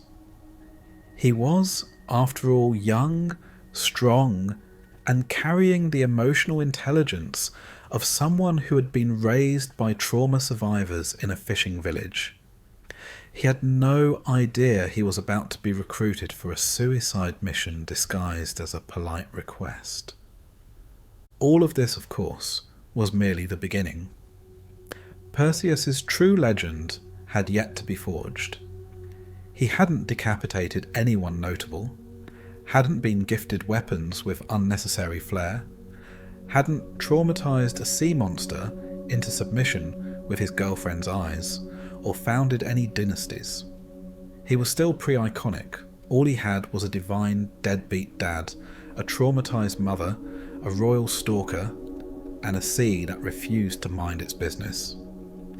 In the great unspoken checklist of heroic prerequisites, Perseus had already ticked the most important boxes: traumatic birth, unrequested divine lineage, premature homelessness, and the looming threat of mythological interference. All that remained was to be sent on a ludicrous errand, preferably one that would involve supernatural beheadings and unnecessary amounts of sky travel.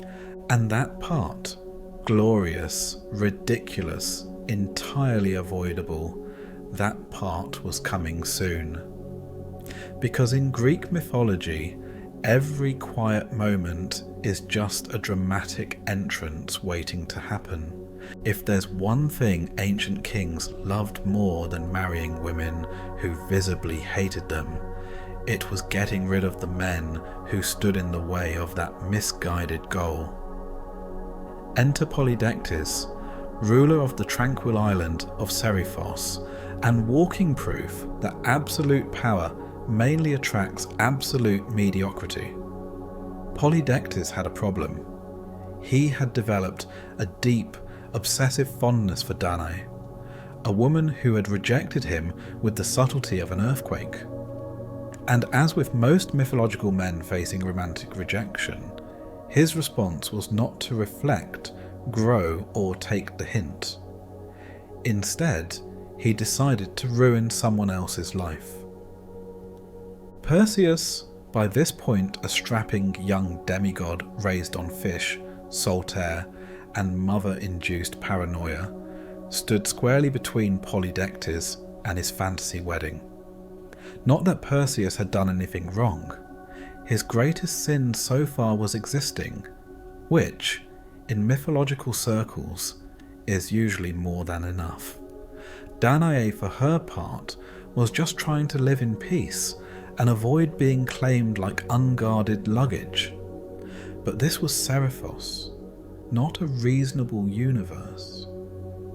Polydectes, unable to pursue Danae directly without getting a metaphorical or literal trident to the face, adopted a time-tested strategy: elaborate deception. He announced he would marry someone else, a vague, probably fictional noblewoman, and required lavish wedding gifts from all the young men on the island.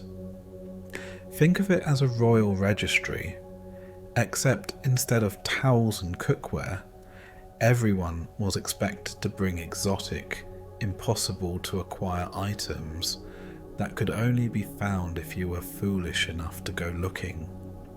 Naturally, Perseus had no gift, and because mythological heroes are powered by pride and social pressure, he announced, in what must have been the dumbest fit of bravado ever recorded, that he would bring the king something truly impressive: the head of Medusa.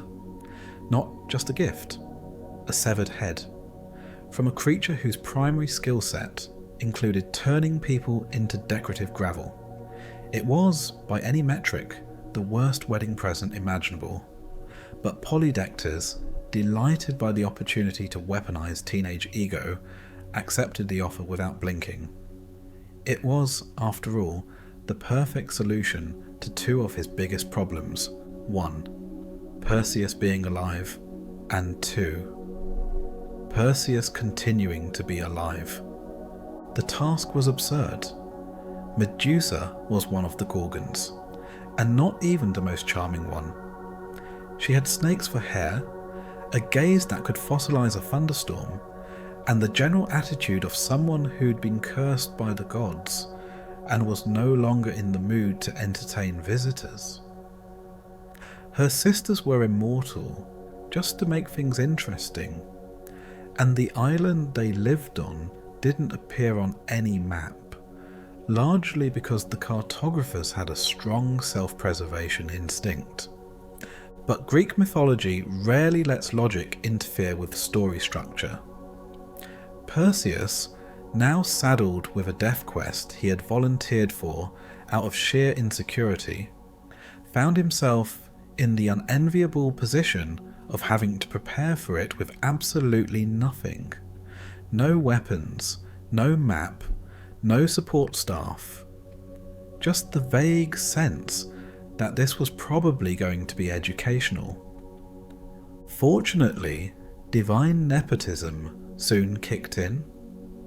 See, while Zeus was nowhere to be found, unless you counted the occasional thunderclap that might have been applause, other gods and goddesses started crawling out of the celestial woodwork to contribute, each of them acting like they had always intended to help, but were just waiting for the right moment to be dramatic about it.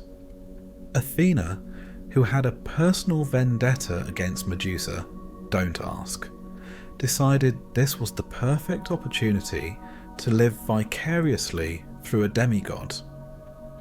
She provided Perseus with her shield, polished to a mirror shine, presumably because weaponized reflection was trending that season. Hermes, the god of speed, mischief, and enabling bad ideas, dropped by with a pair of winged sandals, because nothing screams stealthy decapitation like arriving on foot with aviation gear. He also threw in a curved sword, sharp enough to slice through marble and metaphors alike. No one really asked why Hermes had a monster-slaying sword just lying around, but that's the sort of detail best ignored when divine support finally arrives. Hades, being characteristically uninvolved and uninterested in anyone not already dead, did not appear. However, his signature accessory, a magical helmet of invisibility, was loaned out from the underworld's lost and found department. The helm would make Perseus unseen by gods, mortals, and possibly himself. Perfect for fleeing awkward conversations and assassinations alike. Then came the final piece, the kibisis. A name only a mythologist could love. It was a satchel specially designed for storing severed heads. In any other context, this would be considered alarming. In Greek mythology, it's just good planning. But even with divine armoury in hand, Perseus still had one major problem. He didn't actually know where Medusa lived. This was, admittedly, a crucial detail. Slaying a monster is difficult. Slaying a monster whose home address is classified is just unreasonable. Fortunately, the Graeae, 3 elderly sisters who shared one eye and one tooth between them, were rumoured to possess the information he needed. They were also famously cranky and not particularly helpful, which meant that his strategy would have to include mild extortion. Greek heroes, after all, didn't really do negotiation. Thus began the less famous but entirely necessary subquest, obtaining directions by intimidating old ladies. The Graeae, whose entire daily routine revolved around fighting over their shared body parts, were shocked when Perseus snatched their communal eye mid-bicker and refused to return it until they coughed up Medusa's location. This was, arguably, the most relatable thing Perseus ever did. Anyone who has tried to get directions from customer service at 4:55 p.m. on a Friday will understand. Once the information was secured and the eyeball begrudgingly returned, Perseus set off to find Medusa. He now had everything a proper hero needs. A mission that would almost certainly kill him. Magical tools he barely knew how to use. And a vague sense of righteous obligation poorly disguised as personal ambition. He was ready. Reaching Medusa's island was no small feat. It was located somewhere deeply inconvenient, surrounded by ominous fog, and the petrified remains of previous adventurers who had made the poor decision to look directly at their problem.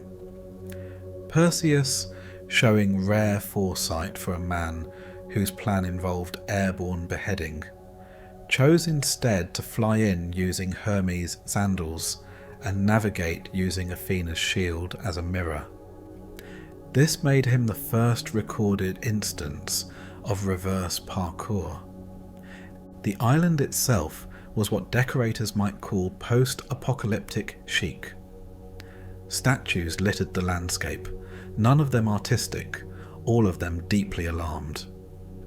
Perseus, wisely choosing not to make eye contact with anything, hovered above the terrain like a flying intern. Medusa, sleeping in her lair and largely unaware of the incoming surprise, had no idea she was about to be demoted to severed trophy status by a man who'd never fought anything more dangerous than a suspicious tuner. Using the shield to avoid eye contact, and the curved blade to do what curved blades do best, Perseus executed a strategy that would later be described as bold, ruthless, and probably overcompensating. Medusa was beheaded in her sleep, which may lack dramatic flair, but scores very high in the not turning into a statue department. From her neck sprang Pegasus, a winged horse, and Chrysaor, a man with a golden sword, because apparently decapitation also counted as a gender reveal party in mythology. Perseus, having committed grand larceny and mythological homicide, stuffed the still dangerous head into his kibisis with the casual efficiency of a traveller packing souvenirs. Job done, he prepared to flee. His return flight was rudely interrupted by Medusa's immortal sisters, who were less than thrilled that their sibling's head had just been converted into ancient carry-on luggage. Fortunately, the helm of invisibility worked as advertised. Perseus vanished before things could escalate into a Gorgon-themed reunion special. His trip back home would not be simple, of course. This was mythology, nothing ever was. Side quests sprouted like weeds in a divine garden. Distressed maidens, sea monsters, wedding feuds, and divine commentary all awaited him. But for now, Perseus had completed the first truly impossible part of his saga. He had slain an unkillable creature, weaponized a reflection, looted a magical corpse, and survived divine assistance without being turned into a cautionary tale. All without a single written instruction manual. Back on Seriphos, Polydectes remained blissfully unaware that his passive-aggressive assassination attempt had resulted not in Perseus's death, but in his mythological glow-up. The king had expected a tragedy. What he would receive instead was a walking consequence with magical accessories and a fully loaded bag of vengeance. But that part would come later.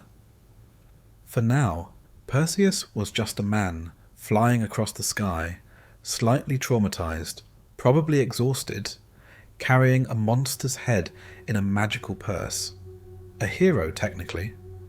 And with so many parts of his journey still ahead, romantic entanglements, in-law combat, urban development, there was plenty of myth left to mismanage. Medusa's story, much like most Greek myths, is often remembered through the lens of a man's triumph, with the head of the defeated woman hanging as a trophy on his belt. But as we dive into the tragic tale of Medusa, it becomes apparent that hers is one of these mythological instances where everyone, except for the monster-slaying hero, should really have stayed out of it. She was a woman, minding her own business. No, really, just trying to live her life, one bad hair day at a time. And then, for no reason that anyone seems able to justify, the gods decided to ruin her day. Forever. Medusa, the once beautiful maiden of the Gorgon sisters, wasn't born a monster.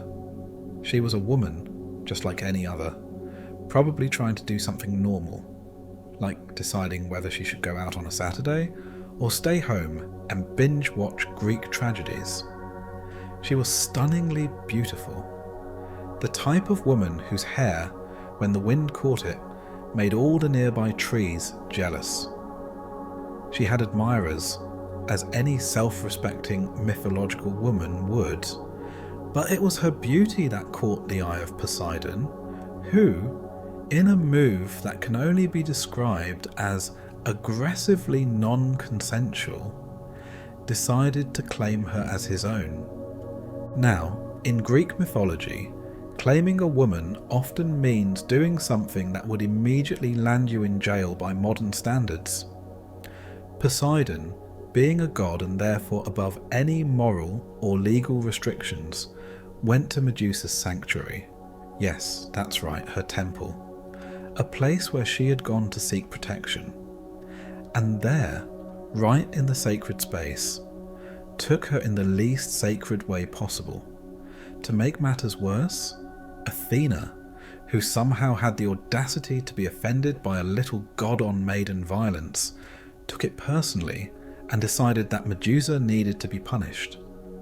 Not Poseidon, mind you. Not the god who had just ruined her day. Medusa. She had to be punished for what exactly? Being the victim? Oh, that's right. Being the victim was apparently the only offence. Athena's solution was to curse Medusa, turning her hair into snakes and her once beautiful face into a nightmare. But let's pause here for a moment to consider the ethics of this entire situation. Athena's idea of punishment was perhaps the cruelest of all, to turn a woman into a literal monster, not because she was evil or malicious, but because she'd been on the receiving end of a god's unwanted advances. To add insult to injury, Medusa, now physically transformed into a hideous snake-haired creature, was no longer allowed to be seen by any mortal or god without causing instant petrification. Because, of course, the real crime here was her being seen at all. We could debate the misogynistic tendencies of the gods all day, but we're here to explore the practicalities of how Perseus managed to become famous for what, in modern terms, would probably be labelled as a sneaky murder, at best. His quest for Medusa's head wasn't a heroic attempt to free the world from a terrible monster. It was more of a deeply opportunistic and somewhat ill-thought-out murder spree. Perseus wasn't fighting a great evil. He was beheading a woman who, frankly, would have been better off left alone. Medusa, for her part, wasn't interested in anyone's head, least of all Perseus's. She had become a pariah in her own right, cursed to a life of isolation on a secluded island, far from the gods who had both turned her into a monster and abandoned her to it. No amount of post-curse regret from Athena could undo the damage done. No amount of sympathy for Medusa's plight could reverse the fact that she had gone from being a beautiful woman with a promising future to being a literal embodiment of vengeance. Medusa wasn't out there terrorizing the world. She was hiding, a monster forced into exile. The only ones who ventured near her were the occasional hero sent by their egos or the gods, none of whom came with anything resembling a reason. Perseus's quest wasn't about saving the world from an evil. Medusa's monstrous nature was an aesthetic choice, one made by the gods, not a natural consequence of her actions. It was about Perseus proving that he too could slay something no one wanted to deal with, while, of course, gaining eternal glory in the process. What better way to make a name for yourself than by killing a woman who had no choice in her fate? Perseus, armed with his divine gifts, and let's face it, a mild case of hero syndrome, approached Medusa's lair with all the subtlety of a bull in a china shop. But unlike the bull, Perseus wasn't blind to the fact that Medusa's power lay in her gaze. His genius solution was to look at her through the reflection of Athena's shiny shield, an accessory so extravagant it practically screamed divine intervention. Rather than confronting Medusa face to face, Perseus would rely on mirrors and shadows, essentially taking the coward's route to fame and glory. It wasn't heroic, it was sneaky, reflective murder, if you will. Let's not forget that the most famous thing about Medusa was not her violent rampages, because let's be honest, she was pretty much a recluse, but her ability to turn anyone who looked at her directly into stone. This curse, one that had been imposed on her by a goddess, turned Medusa from an unwilling victim into a tragic figure. But for Perseus, her power was an opportunity, a dangerous career-making opportunity. Perseus wasn't interested in a fair fight. He didn't want to face Medusa head-on, pun intended. No, he wanted to use her curse against her. He wanted to be the hero who didn't do much of the actual work, except for, of course, the decapitation part, which admittedly was pretty hands-on. Perseus, using his divine gear, we're talking magical sandals, the invisibility helmet, and a sword sharp enough to cut through an Olympic athlete's pride, crept into Medusa's domain, where the only sounds were the hissing of her snake hair and the mournful silence of a monster who had been turned into one by the gods. And just when she was probably reflecting on her life's downward spiral, Perseus struck. The beheading was clean, fast, efficient, like a true hero would do. And just like that, Medusa was dead. Her head severed from her body, and her life reduced to a myth told by someone else. But the consequences of this action were immense. Perseus didn't just kill a monster, he slayed a woman who had been wronged by the gods. He took something that wasn't his to take, and in the process became a hero. A hero who would carry her head around as a trophy, something he could use as a weapon to petrify his enemies, proving once and for all that Medusa's fate had not been her own. The head of Medusa would later become a symbol of power and vengeance, displayed proudly for all to see. But while it became a powerful weapon for Perseus, it never stopped being the tragic symbol of a woman who had been cursed, violated, and discarded by the very system that was supposed to protect her. What is more, it wasn't just the gods who failed Medusa. It was everyone who turned a blind eye, who didn't care enough to ask what had led to her transformation. No one seemed to wonder how the curse might have been avoided had Poseidon simply respected boundaries, and if Athena had bothered to punish him instead. But Medusa was left to pay the price for something she never asked for. Perseus, meanwhile, would continue on his journey, carrying Medusa's head as an emblem of his victory, unaware, or perhaps uncaring, of the deeper tragedy that came with it. He was, after all, a hero now, and heroes, as everyone knows, are rarely asked to reflect on the moral implications of their actions. The thing about heroes, though, is that they never really stop to consider that the monsters they slay were once people. And Medusa, no matter how hard Perseus tried to frame it as just another dangerous monster, was no exception. Medusa had once been human, a beautiful woman cursed by the gods. And as it turns out, Odysseus, that's the type of monster the Greeks feared the most. A woman with good boundaries and a bad hair day.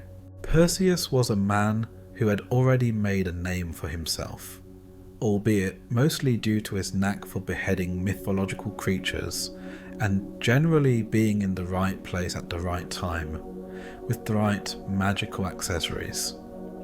He had conquered Medusa, carried her head as a trophy, and was on his way to solidifying his reputation as a hero whose future was probably lined with statues of himself. and perhaps for good measure, a few local mythic museums. But just when he thought he was done with life's more inconvenient tasks, fate, and the gods of course, decided that it was time for him to step up in a whole new way, by rescuing a damsel in distress.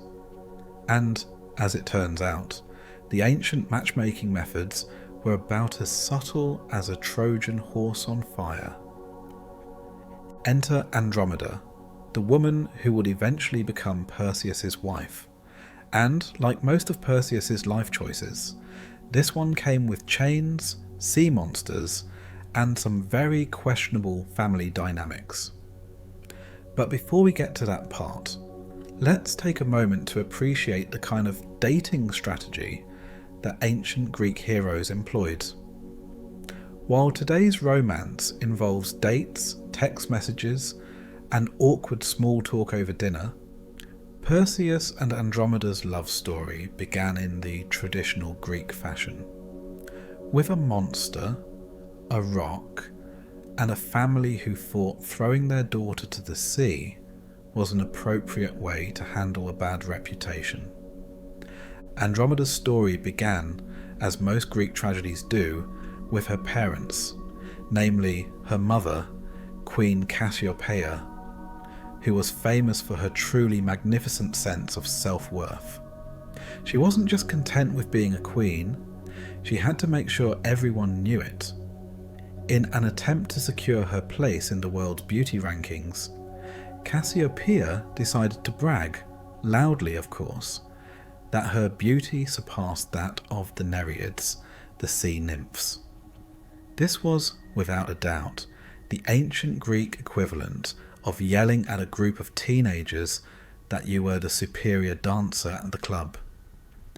It's a quick way to get yourself in trouble, and that's precisely what Cassiopeia did. Poseidon, in his infinite wisdom, decided to punish her for this hubristic remark, not directly, mind you, but by sending a sea monster to ravage the coast of their kingdom. Because apparently, in the godly hierarchy of become unreasonably angry at everything, Poseidon was at the top. He sent the monster to cause havoc, and when things didn't improve, he took it a step further.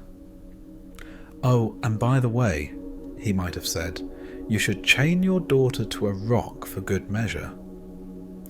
In a move that would later become a bit of a pattern for Greek royalty, Queen Cassiopeia decided that the best solution to the problem would be to sacrifice her daughter, her only daughter, by offering her up as a human sacrifice to the sea monster.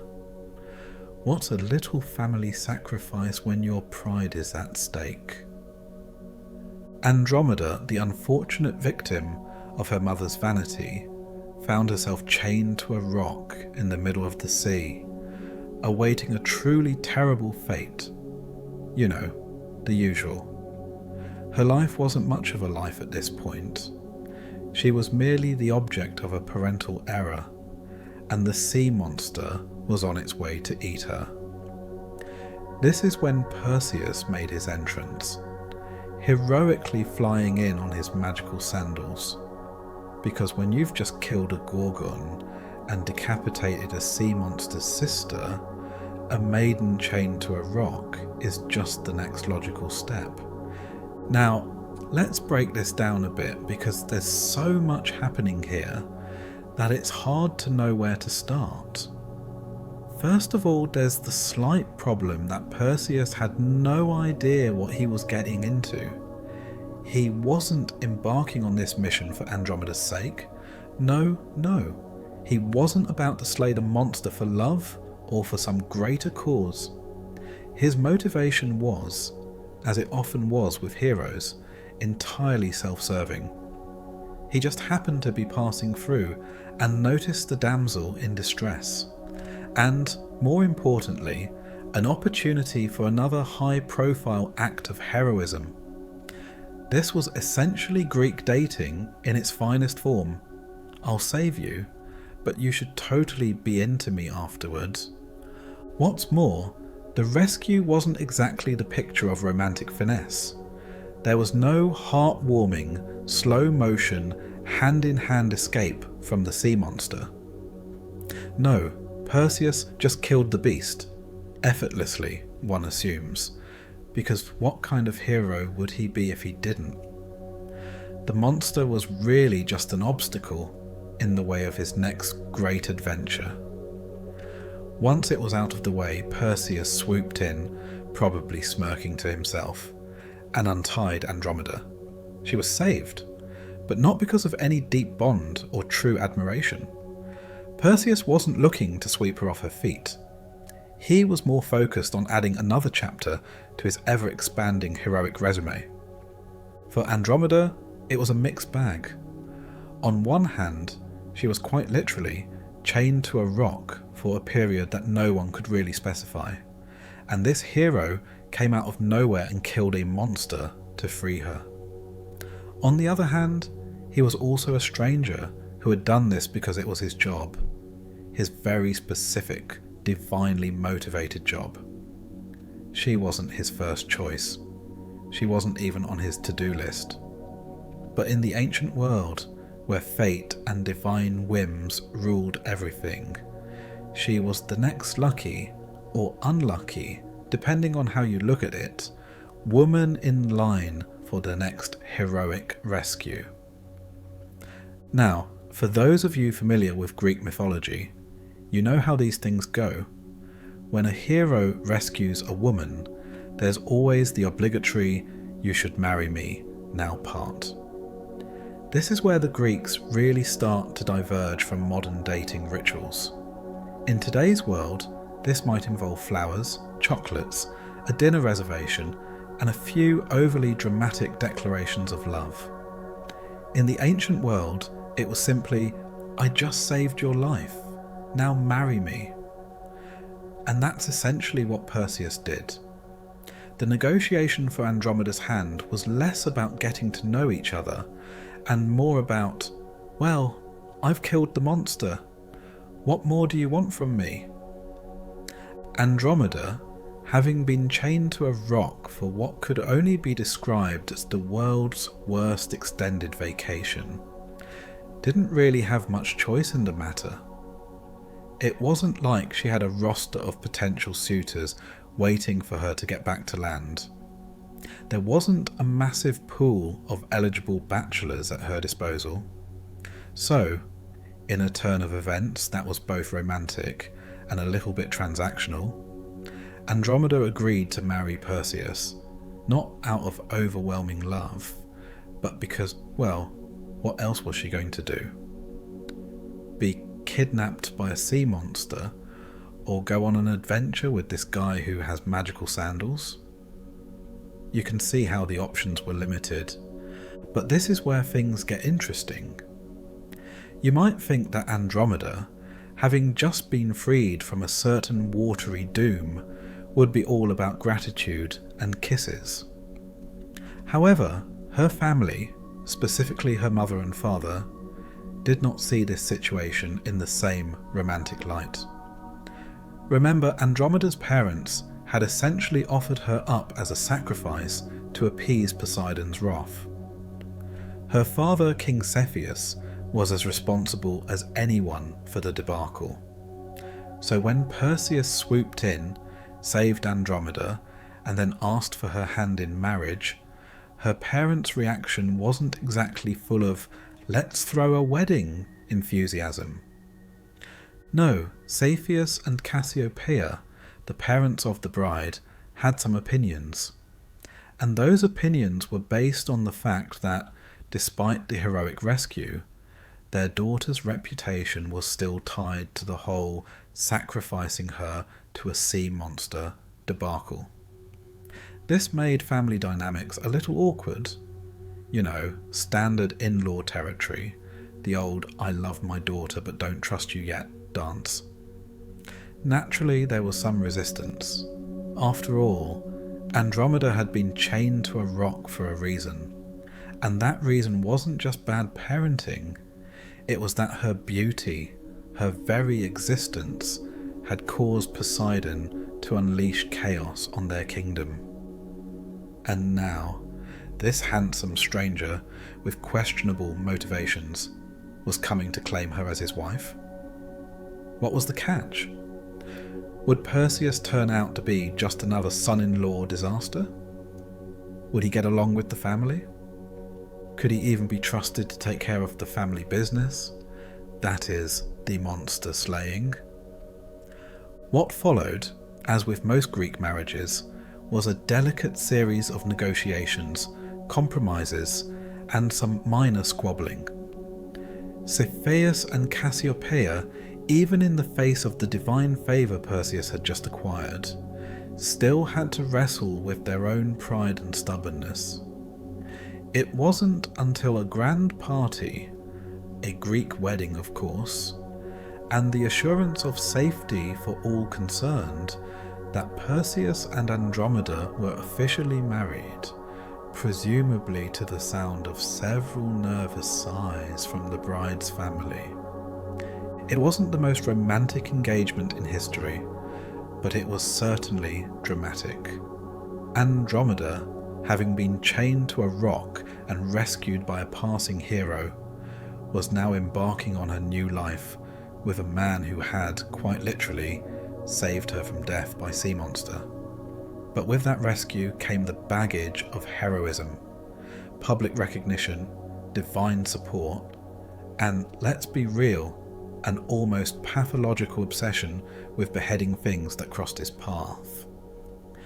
Their union was destined to be a tumultuous one, not because of love or lack thereof, but because of the very Greek tradition of fighting against your in-laws and battling gods, monsters, and the expectations of everyone around you.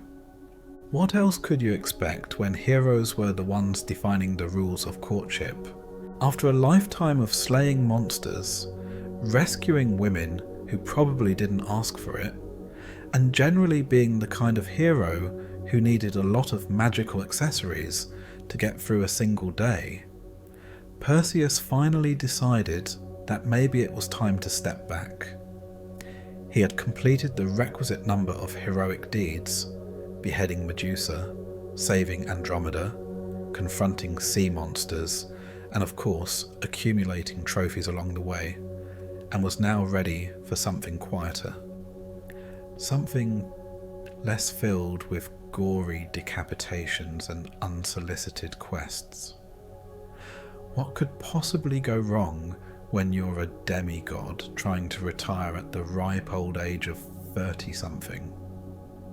As with most Greek heroes who somehow made it to retirement without being turned into a cautionary tale, because let's face it, those were a dime a dozen, Perseus decided that his best bet would be to become king of a nice, quiet little place. Not Athens, because really, who needed all the bureaucracy? Not Sparta, because he wasn't into the whole needlessly violent gym culture. No, Perseus found himself king of a city called Tiryns, a town that wasn't really on the Greek tourist map, but offered a nice balance of small-town politics and enough drama to make the job interesting without requiring him to break a sweat. Well, metaphorically. It's important to understand that Perseus wasn't the kind of king who spent his days issuing decrees or meticulously watching the treasury. Oh no, he was more of a show up at a banquet, give a speech, and then sneak off to nap kind of ruler. His job, which he took more out of a sense of responsibility than enthusiasm, required very little effort on his part, and most of his time was spent trying to avoid making decisions. Given his previous history of being a pawn in divine games, he was keen on not repeating the experience. The kingship of Tiryns, it turns out, just as they say that, wasn't much of a career. There were no great quests awaiting him. the monster slaying was done. He didn't have to prove his worth to anyone. This new role was about as thrilling as watching a tree grow. But the good news was that no one was trying to kill him. For a Greek hero, that was considered a win. And then, of course, there was the little matter of Medusa's head. Now, if there's one thing that every Greek hero knows about their post-heroic life, it's this: whatever you do, don't let your trophies gather dust. Perseus, ever the opportunist, kept Medusa's head in a highly decorative and very impractical bag, which he carried around like some kind of mythical accessory. Because why not? The head still had its uses after all. Even though he wasn't busy turning people into stone, Perseus had a knack for using Medusa's severed head to settle disputes, ensure his authority, and, on the rare occasion, impress the locals. Nothing says king like the ability to instantly petrify anyone who looks at your handbag. But as with most objects of great power, Medusa's head came with some inconvenient side effects. You see, after years of being a terrifying weapon of mass petrification, the head had developed a certain reputation. Perseus, in his infinite wisdom, had figured out that turning things to stone was fun. But when you make a habit of it, you tend to find yourself with a kingdom full of statues that no one really wanted. Sure, it made for an excellent conversation piece at dinner parties, but after a while, it got tiresome. And frankly, it didn't help that Medusa's head was just gross. It wasn't even a proper trophy anymore. It was a cursed relic that reminded everyone of the violence Perseus had committed in his younger years. Every time he pulled it out to prove a point, someone would nervously shuffle away, or worse, start giving him side-eye, like he was some kind of creepy statue collector. Now, let's talk about the generational trauma that Perseus unwittingly birthed.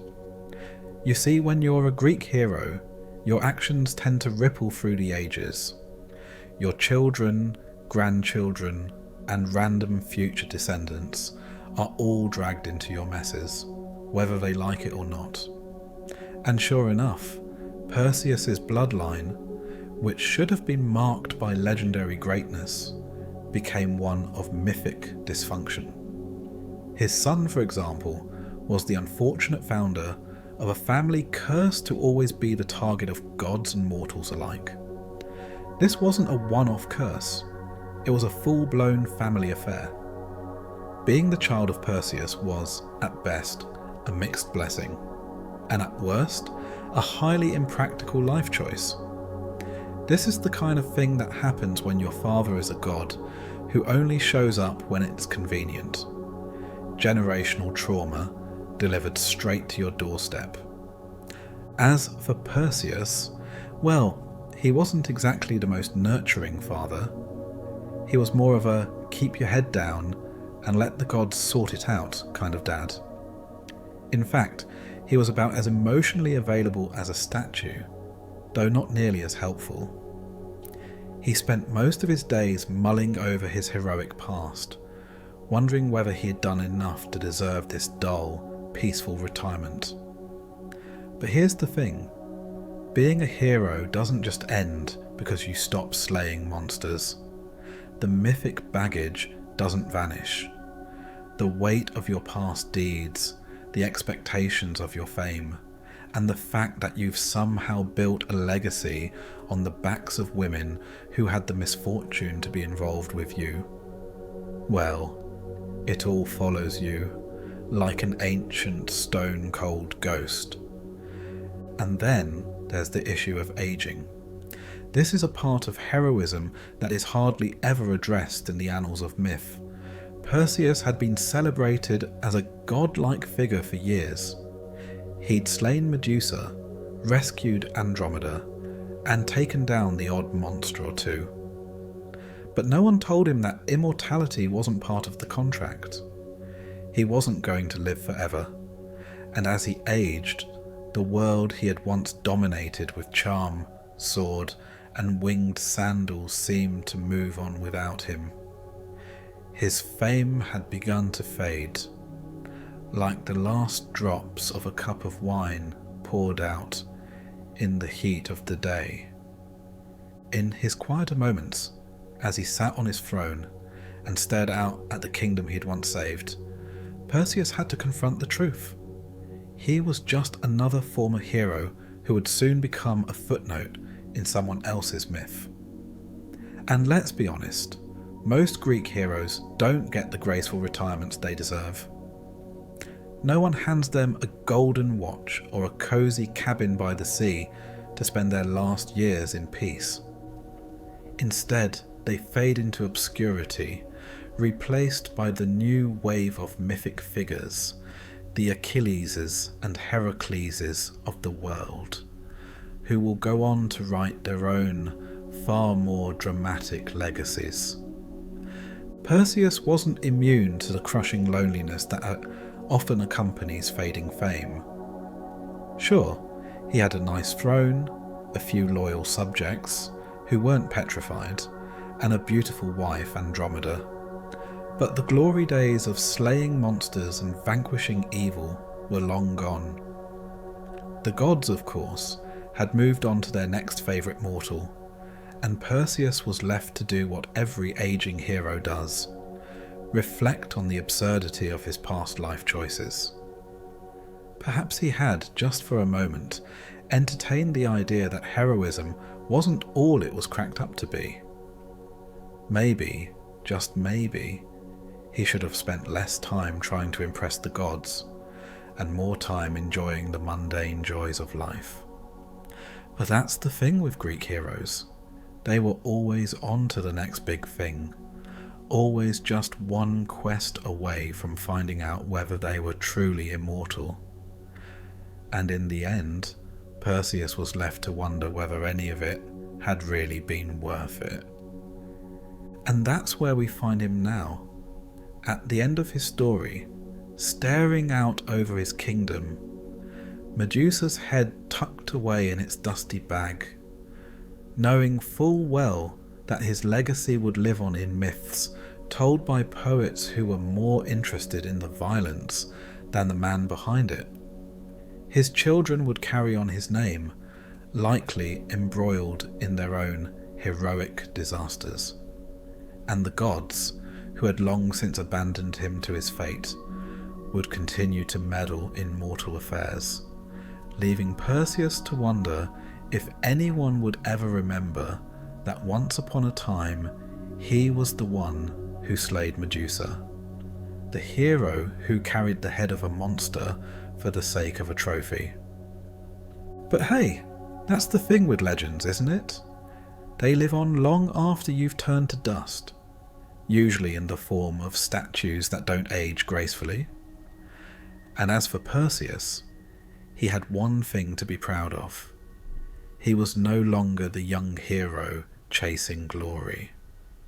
He was, instead, the tired, greying king whose adventures had turned into stories for the next generation to butcher, misinterpret, and ultimately immortalize.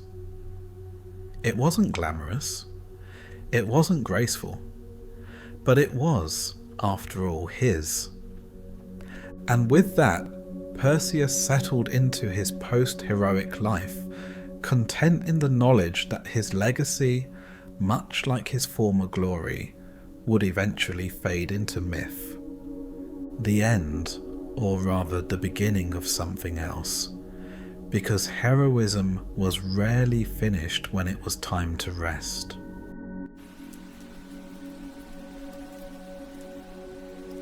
The epic tale of Achilles, the Greek hero who had everything, strength, beauty and swagger, except for one tiny, incredibly important thing, his heel.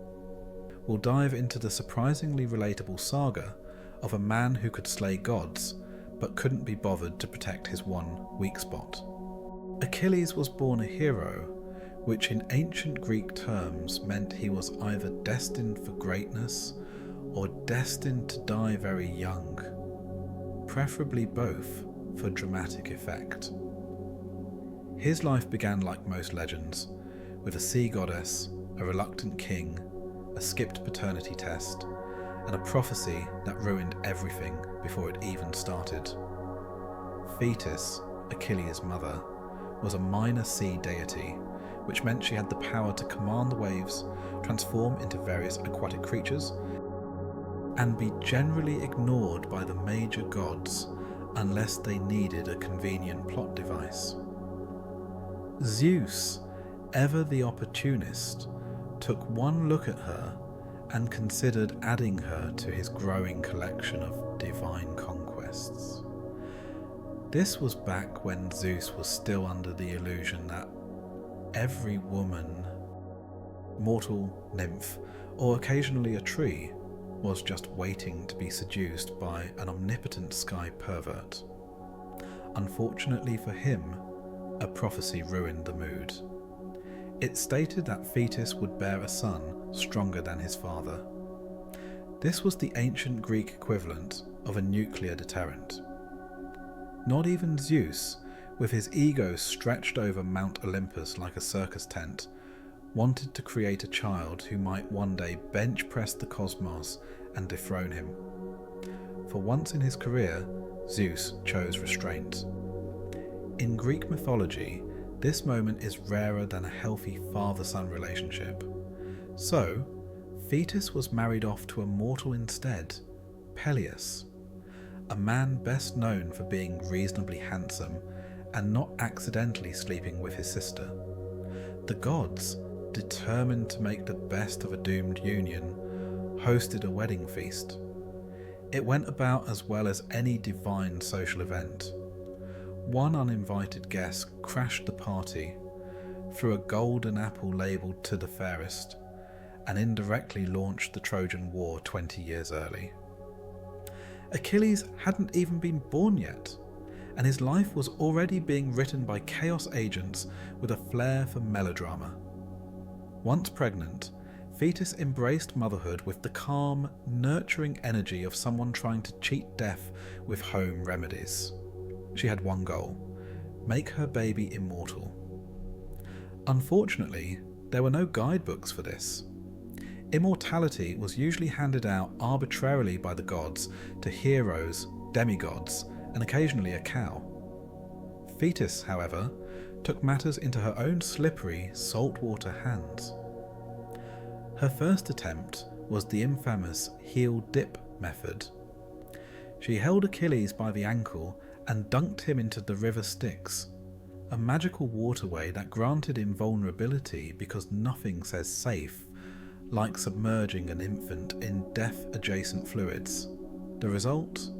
99.9% invincible. The heel she clutched remained painfully mortal, like a forgotten checkbox on a liability waiver. To Thetis's credit, it was a very small oversight, but history has a cruel way of focusing on the parts you miss. Her second attempt involved an entirely different strategy: nightly fire roasting. This entailed placing the infant Achilles into flames to burn away his mortal weaknesses. Think of it as the ancient Greek version of cryotherapy, but with more risk of screaming and smoke damage. Peleus, being inconveniently human and less familiar with divine parenting trends, walked in one night and interrupted the process. Shocked by the sight of his baby roasting like a festive yam, he screamed, which caused Thetis to scream, which caused her to abandon the family altogether. She vanished back into the sea, offended by mortal panic and tired of having her parenting questioned by men who couldn't even hold their breath for 30 seconds. Thus, Achilles grew up motherless, invulnerable in most places, and cursed with the kind of destiny that Greek heroes couldn't seem to avoid, no matter how many times their parents dipped, boiled, or abandoned them. His father Peleus, left with the unenviable task of raising a semi-divine toddler solo, decided to outsource the job to someone who had at least one hoof in the world of mythology. Enter Chiron, a centaur, not the wild kind who smashed furniture at wine parties, but the wise, bearded, mentor variety. Chiron was the go-to tutor for children with mythological baggage. He taught Achilles medicine, music, hunting, and how to pretend you're emotionally well-adjusted while harbouring a deep, burning need for glory. These skills would later serve Achilles in war, heartbreak, and PR campaigns. Achilles flourished under Chiron's guidance, which mostly meant he became physically perfect, emotionally stunted, and increasingly aware that greatness required a spectacular death. The Greek pantheon was a lot like Hollywood. If you wanted to be remembered, you needed a tragic ending and preferably an iconic pose. Achilles wasn't quite ready for the dying part yet, but he was mentally penciling it in. Meanwhile, other gods occasionally checked in. Hera gave a disapproving nod. Athena made a note for future battlefield endorsements. Poseidon pretended not to notice the sea-nymph connection. And Zeus, perhaps out of guilt, perhaps out of ego, kept an occasional eye on Achilles, reminding himself that not seducing Thetis was still the right call. Even if Achilles was beginning to look suspiciously like the kind of man who could someday flip Olympus on its head if sufficiently annoyed. Despite being a living prophecy, Achilles spent his early years in relative peace, sprinting through forests, javelining things that didn't need javelining, and radiating the kind of dangerous handsomeness usually reserved for perfume ads. His legend was beginning to form, slowly, subtly, like mould on old bread or fan theories in a Netflix series.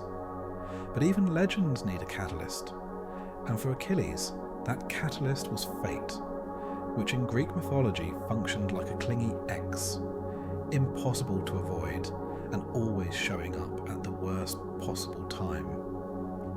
It's worth noting that Thetis never really left. She just operated on sea mother terms, which involved showing up occasionally in prophetic dreams, manipulating war logistics, and quietly bribing gods to keep Achilles alive long enough to fulfill the right kind of death. She was, in short, a divine helicopter parent with an unusually long leash and a very specific vision board. Achilles, for his part, wasn't terribly sentimental about the whole missing mother, deadbeat father thing. His personality was already settling into its final form, proud, explosive, uncoachable. He could play the lyre with haunting precision, heal wounds with divine herbs, and murder a man with alarming grace. But ask him to compromise or handle emotional rejection with dignity, and he was suddenly very 12 years old again.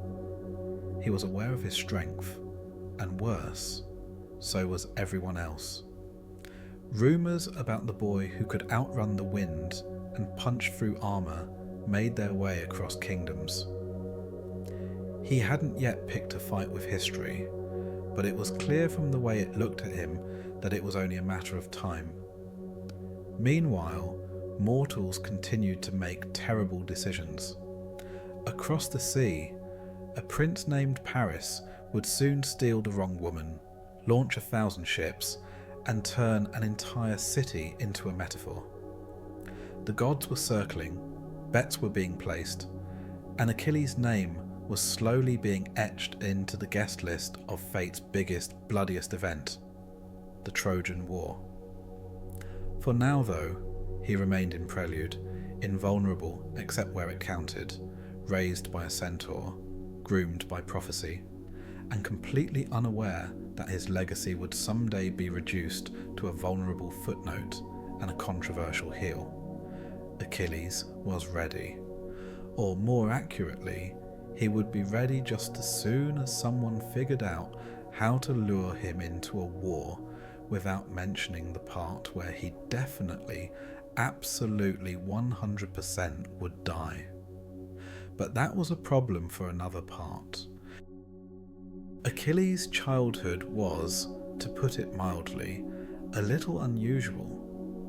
It's one thing to be the son of a sea goddess and a mortal king, but it's quite another to be raised by a centaur. To most people, centaurs were mythological creatures, half human, half horse, and wholly irresponsible when it came to public behaviour. But Chiron, the centaur who took Achilles under his wing, wasn't that kind of centaur. He was the philosopher-mentor type.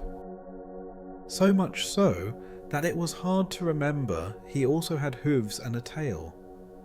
Chiron was a nice, thoughtful guy who'd learned how to use the lower half of his body for things other than just running through forests and ruining dinner parties. He wasn't just a centaur. He was a walking, talking curriculum for demigods in need of a moral compass and some basic life skills. Achilles, meanwhile, was still trying to figure out what it meant to be the world's most eligible hero.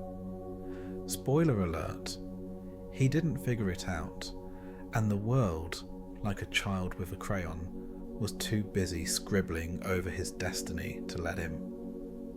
To be clear, Achilles had some very specific talents.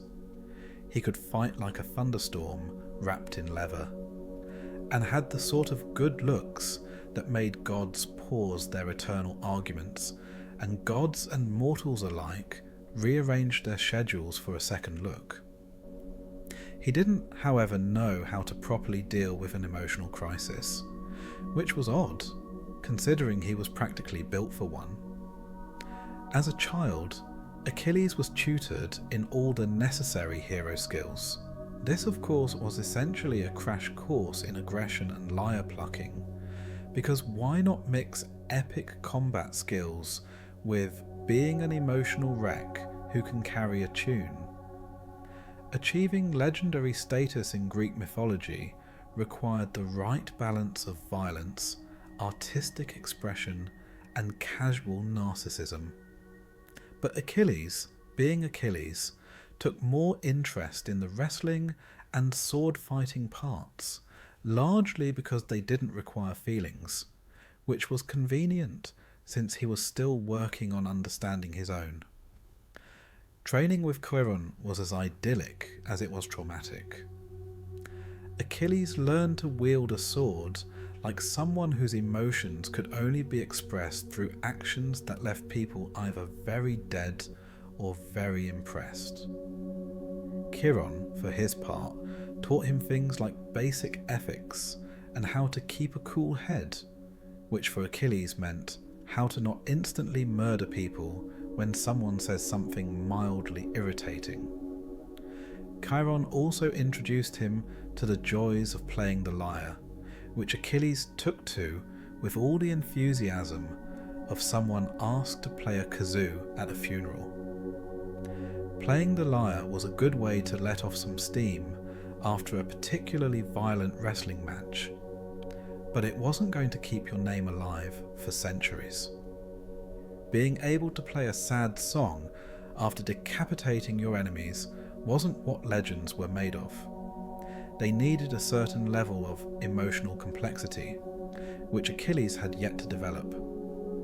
After an undetermined amount of time spent in Chiron's cosy woodland lair, where Achilles grew into his impressive muscles, his fame, and his profound lack of self-awareness, he hit the age where his inevitable heroism began to catch up with him.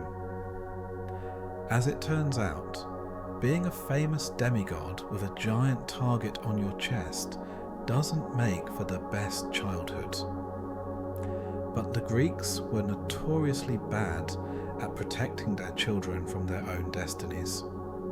Achilles, despite his penchant for deflecting emotional problems, couldn't avoid the looming shadow of war, specifically the Trojan War. The gods, ever the meddling sort, decided it was time to give Achilles a choice. The problem with choice in Greek mythology was that it usually meant choose between two really terrible things. Achilles was presented with two options: go to war and live forever in stories, or stay at home and die obscurely but with a longer life. Achilles, naturally, was someone who believed that fame and glory were the only things worth living for. He wasn't about to be remembered for his long, fulfilling life of mediocrity. So, the war was on the horizon, and Achilles needed to make some preparations. But Achilles wasn't quite ready to leap into destiny with the enthusiasm of a man with nothing to lose.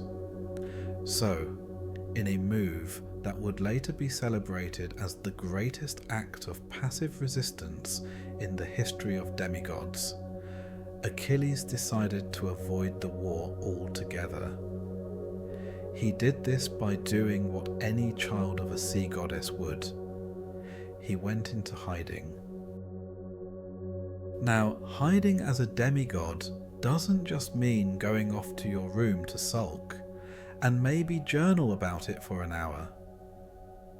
No, Achilles had to get creative. Under the guidance of his ever-practical mother Theseus, he was sent to the island of Scyros. There, he was disguised as a girl in a failed attempt at blending in. This strategy, however, required Achilles to do something he wasn't good at: appearing average. Achilles, like all Greek heroes, was naturally inclined to stand out.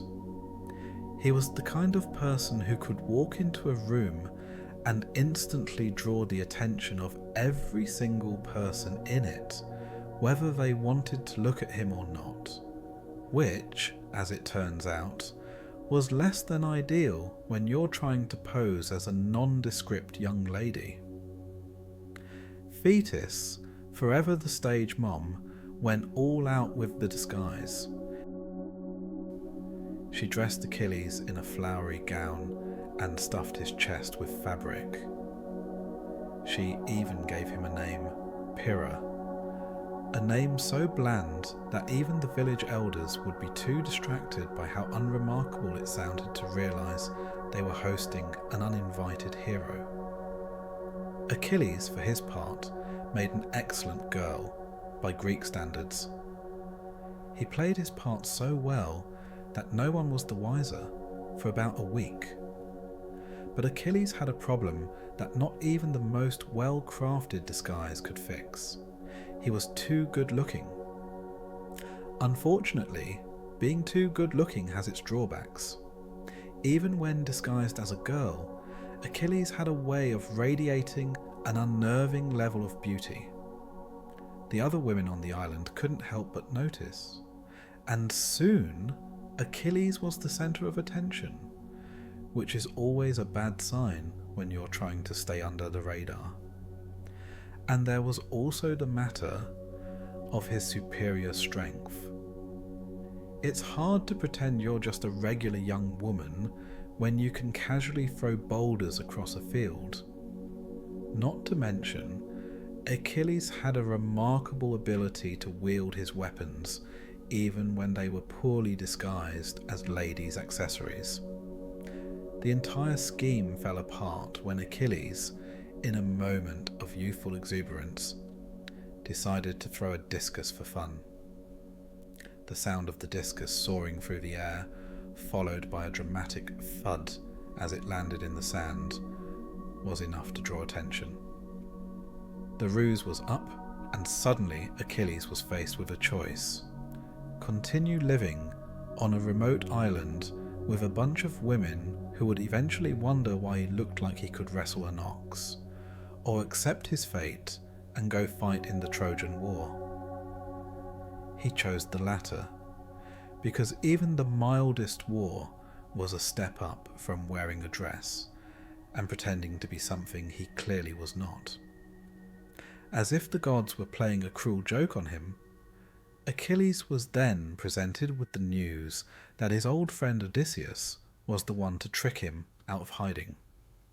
Odysseus, ever the schemer, had sent word that all the greatest warriors were being called to Troy. Achilles, on his way out of the island's gate, gave one last longing look at the life he might have had he not been so genetically predisposed to greatness. Odysseus, with a grin wide enough to make anyone suspicious, lured Achilles back into the fold.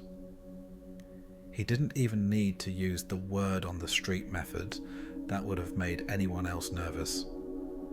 Achilles was already more or less sold on the idea of heroism by default.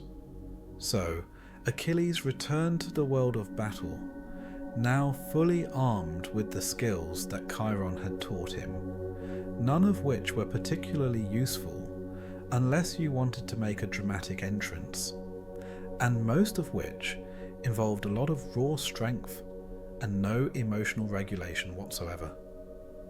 And thus, Achilles marched back onto the stage of history, ready to fulfill his destiny, only to realise that, in Greek mythology, even the best laid plans tend to go sideways. In the case of Achilles, sideways meant an entire war filled with glory, but also a much shorter life than anyone really anticipated. After much deliberation and several hours spent staring at the ocean, Achilles, the demigod with a serious commitment to dramatics, decided that he would in fact go to war. It wasn't that he liked fighting. No one could possibly think that, given how quickly he defaulted to sulking when things didn't go his way. It was just that living a long, peaceful life sounded about as appealing to him as spending eternity in a room full of pious priests talking about how good it was to be good. Achilles was all about glory, fame, and, let's be honest, an absurd amount of attention. A long life where he might be able to take up knitting and have grandkids wasn't going to get him any Instagram followers in 1,000 years, let alone remembered forever by bards. Thus, with a deep sigh and an emotional speech that would have made his mother Thetis proud, Achilles sailed off to Troy. There he was, a demigod among mortals, fully aware that this would be a once-in-a-lifetime opportunity to add some real drama to his resume. War, after all, was the perfect setting for him to showcase his abilities to whine loudly, sulk dramatically, and sulk while being slightly less dramatic. Because hey, war was nothing if not the stage for all his personal emotional turmoil. But unlike your typical warrior who might rush headlong into battle, Achilles had a very specific agenda. He needed an audience for his greatness. Achilles didn't just want to fight in the war. He wanted the world to know that he, personally, was important. He didn't want to be a cog in a machine. He didn't want to just be another face in the Trojan carnage. No, he wanted everyone to know he was special. And if he had to murder some people along the way for that to happen, well, that was just the price of fame. So, in the grand tradition of heroism, Achilles needed an emotional support human. Enter Patroclus, a fellow Greek who, whether he liked it or not, was more or less dragged into Achilles' vortex of emotional dependency. They were close, so close in fact, that the nature of their relationship has been the subject of many debates by people who clearly had too much free time. Whether it was love, friendship, or some complex hybrid of the two that we don't have a word for in the English language is a mystery no one has fully resolved. But Patroclus was Achilles' rock, his anchor, his everything, except when Achilles was being selfish.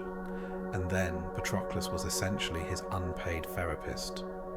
In any case, Patroclus' role in this war was not exactly set in stone. Unlike Achilles, Patroclus wasn't a demigod with a knack for being utterly insufferable. He was, however, incredibly loyal to his friend. So loyal that he would later make the fatal mistake of thinking he could wear Achilles' armour. This would ultimately lead to his untimely death.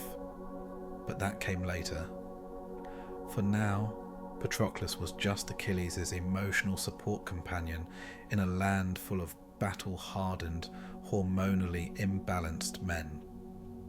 A more supportive friend you couldn't ask for. The war, predictably, dragged on.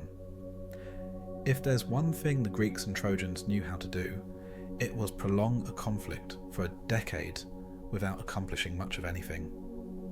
Achilles, rather than using this time to engage in combat, decided that sulking in his tent would be a better use of his energies.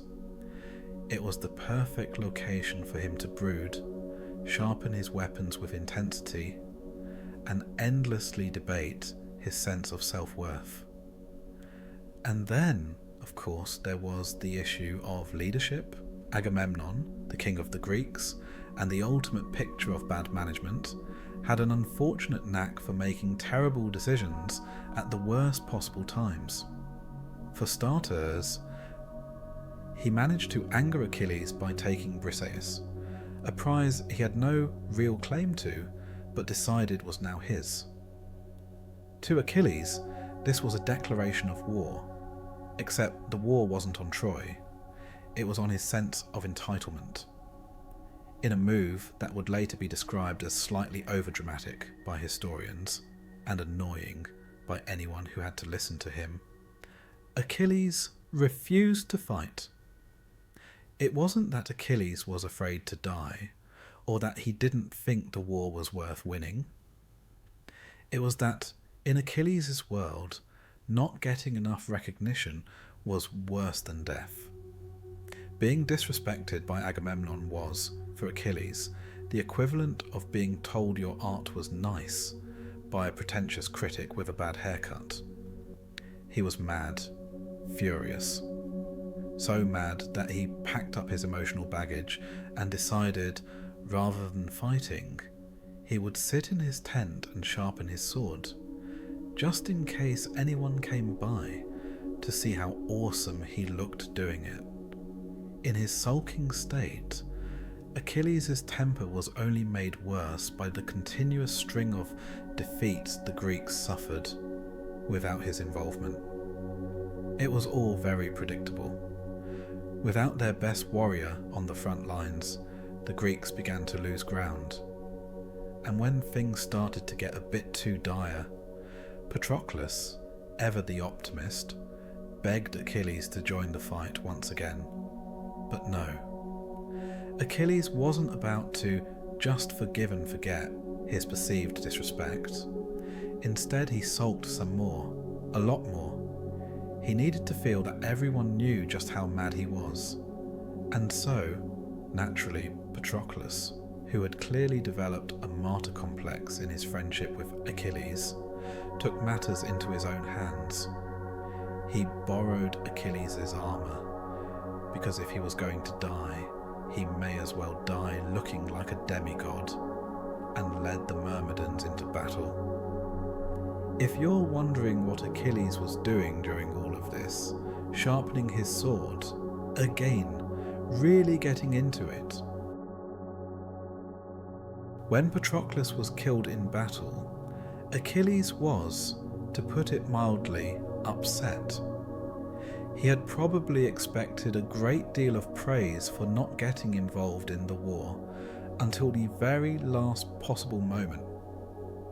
But now, with Patroclus dead, he felt a great deal of, everything.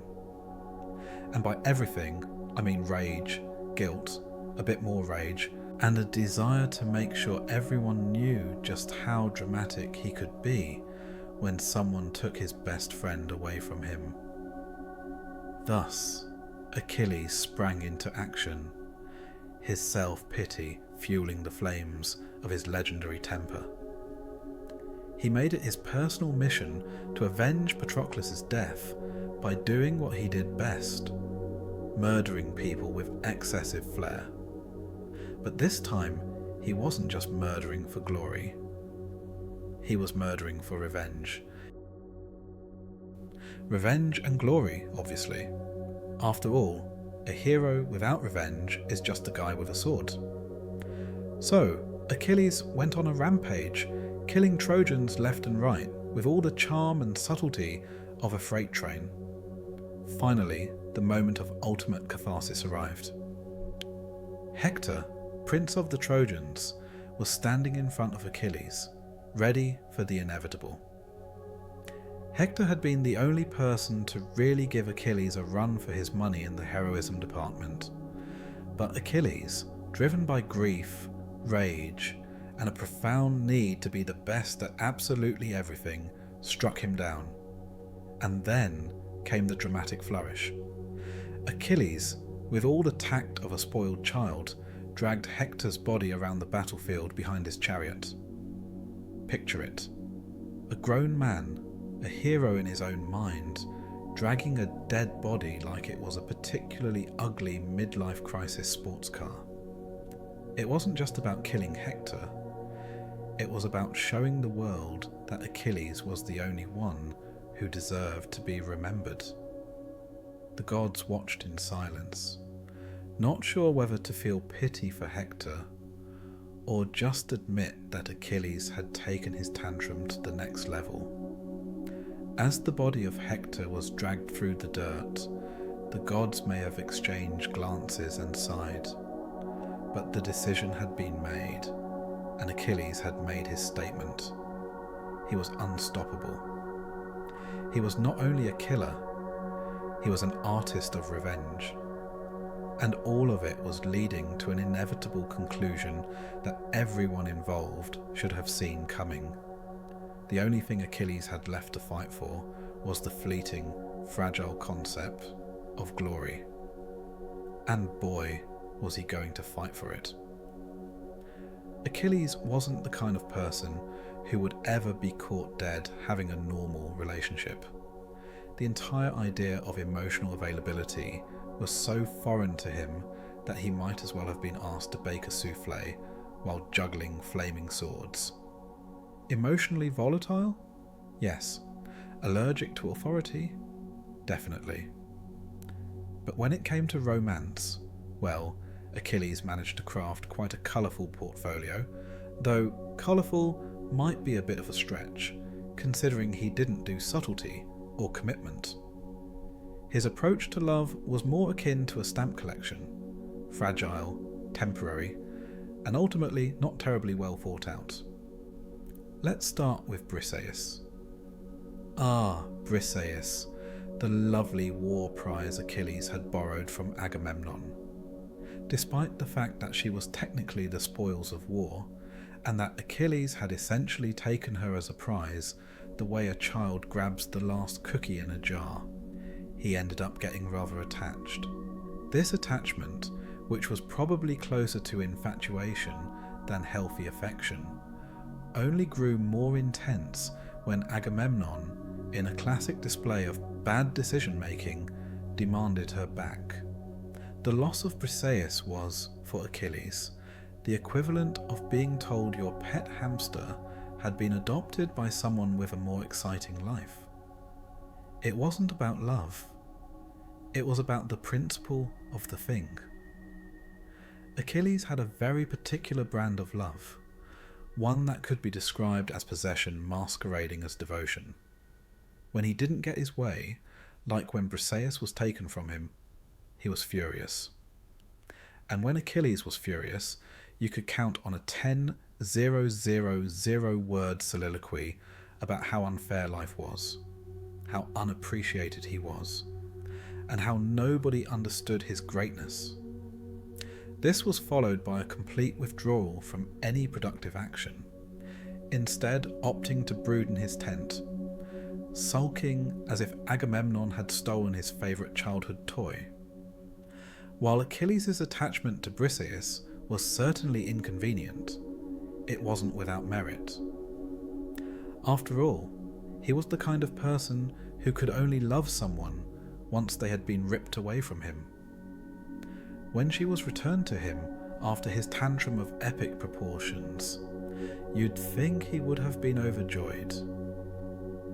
Instead, Achilles clung to her with all the delicacy of a man who had just realised he had once again missed his opportunity to be emotionally available.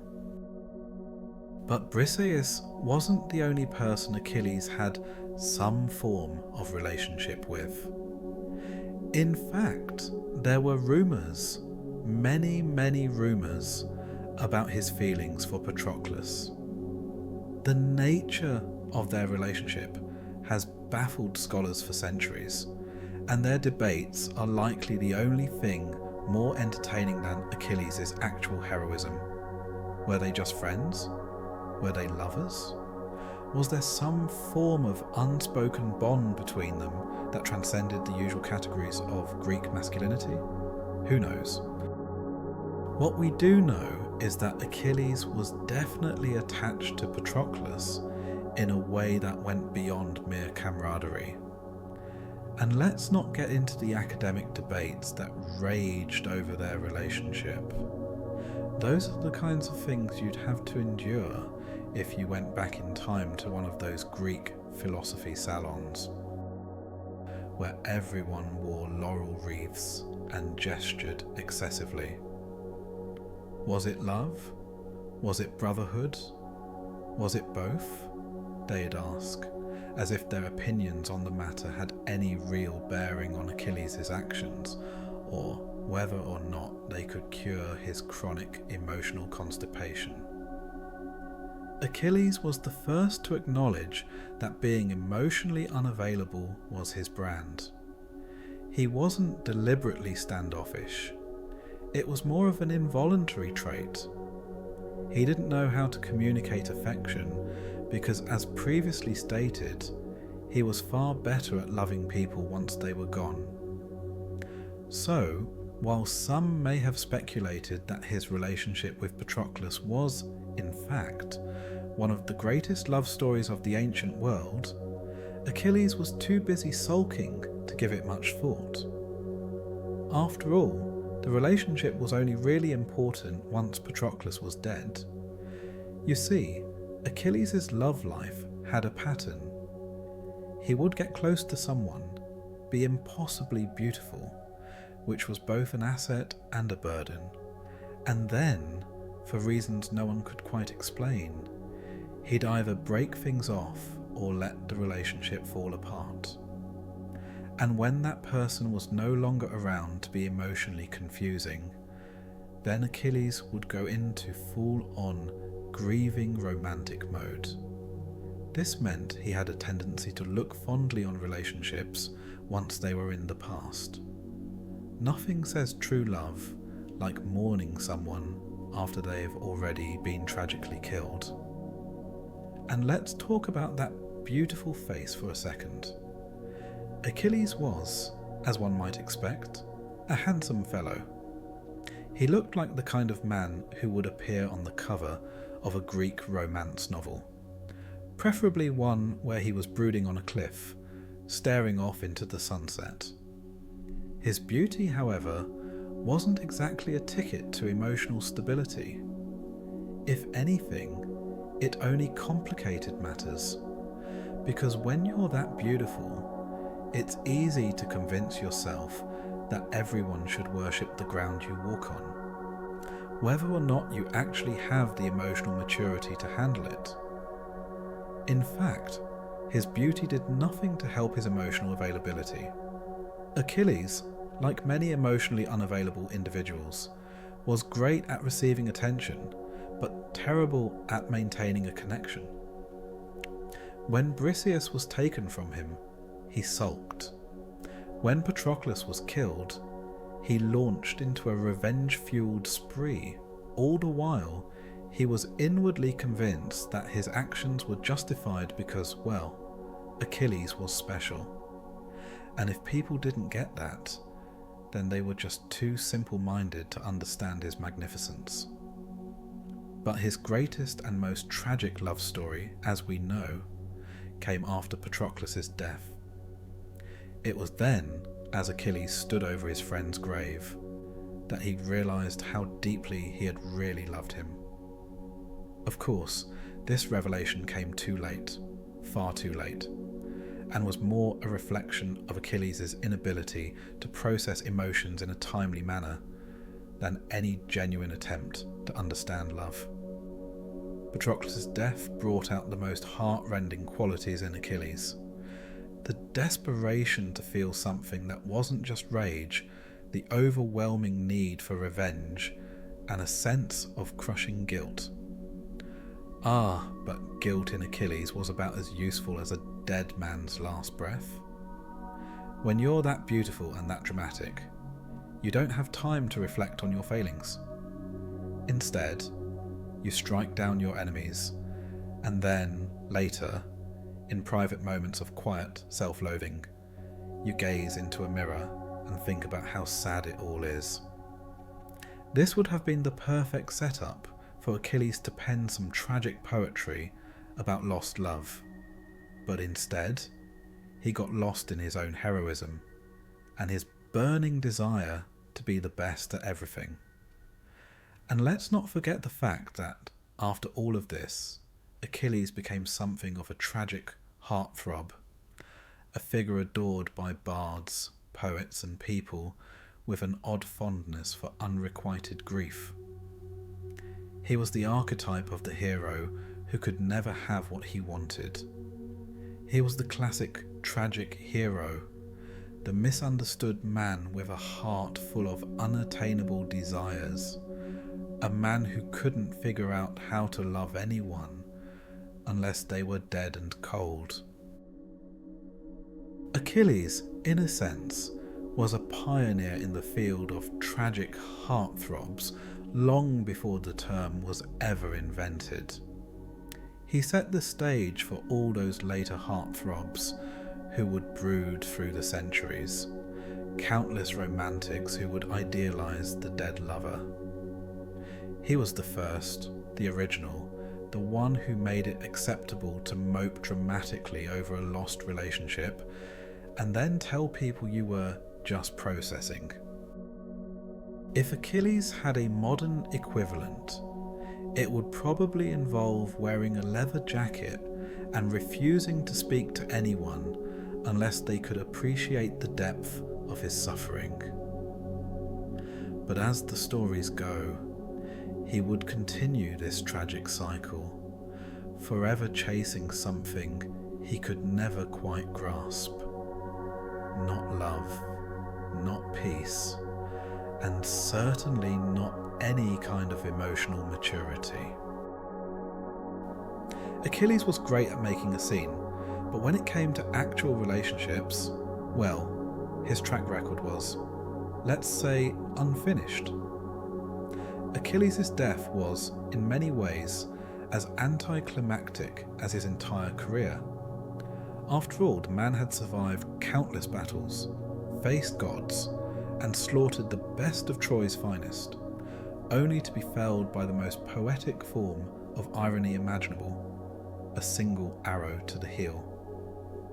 That's right, the mighty Achilles, who had everything going for him, strength, beauty, the whole hero package, was ultimately taken out by Paris, a prince who possessed exactly none of those qualities. To top it off, Paris wasn't even a warrior. He was a pampered, narcissistic man-child with no upper body strength, which is a bit like being defeated by someone who could barely lift a sandwich, let alone a sword. Let's pause here for a moment to really appreciate the tragedy of it all. Achilles' heel The one part of him that wasn't made invincible by his mother's divine powers was his Achilles' heel, quite literally. The rest of him as solid and bulletproof as a Greek statue, but that one weak spot was left conveniently unprotected. And so, Paris, with his all-around incompetence and unfortunate family ties, managed to do what no one else could: shoot a perfectly placed arrow straight into the tendon, the Achilles' heel. Poetic? Yes. Satisfying? Well, let's just say it would have made a great plot twist in a tragic comedy. The real tragedy, though, wasn't the arrow itself, or even the fact that Achilles died in such an embarrassingly small and specific way. No, the real tragedy was how immediately this incident became a cautionary tale. Achilles' death was the kind of thing that future generations would talk about in hushed tones, just as we talk about the perils of bad investments or the risk of wearing white after Labor Day. If only Achilles had covered his heel, the sages would say. If only he had protected that one tiny, very important part of his body, maybe he would have lived forever. And so, the hero who had survived countless battles, faced gods, and lived a life that would have made even the most hardened warriors jealous, died because he had a soft spot for, well, literally his soft spot. In death, Achilles achieved a sort of immortality, but not the kind he'd probably been hoping for. No, his immortality wasn't so much about his heroic deeds. Those, unfortunately, were quickly overshadowed by the whole heel debacle. Instead, he became a metaphor, a lesson in poor planning, and, perhaps most fitting of all, a prime example of the high price of a one-dimensional legacy. People didn't remember his countless victories. They didn't sing songs about the many times he'd fought in battle or the legions of men he had slain. No, what they remembered was the part of him that had failed. The one tiny flaw in an otherwise impeccable physique. And so, in a bitter twist of fate, Achilles became the ultimate embodiment of the lesson of overconfidence. He was a reminder that no matter how untouchable you think you are, there's always a tiny spot where you might get caught. In his case, it was the heel. In other cases, it's the way you treat your subordinates, or how you forget to diversify your stock portfolio. Posthumously, Achilles was given the treatment that any self-respecting hero deserves: statues, poems, and an abundance of awkward fan fiction. Yes, fan fiction. Picture this: a hero so great, so all-encompassing, that he became a muse for countless generations of teenagers who couldn't quite figure out how to express their emotions without the aid of fictionalized renditions of famous dead people. Achilles became a symbol of longing, of unrequited love, and of the terrible realization that he would never get the opportunity to make things right with anyone who had ever crossed him. In addition to the fan fiction, there were also the poems, the odes, the eternal praises sung to him in all corners of the Greek world. But let's be honest, most of them were written by men who never actually fought alongside Achilles.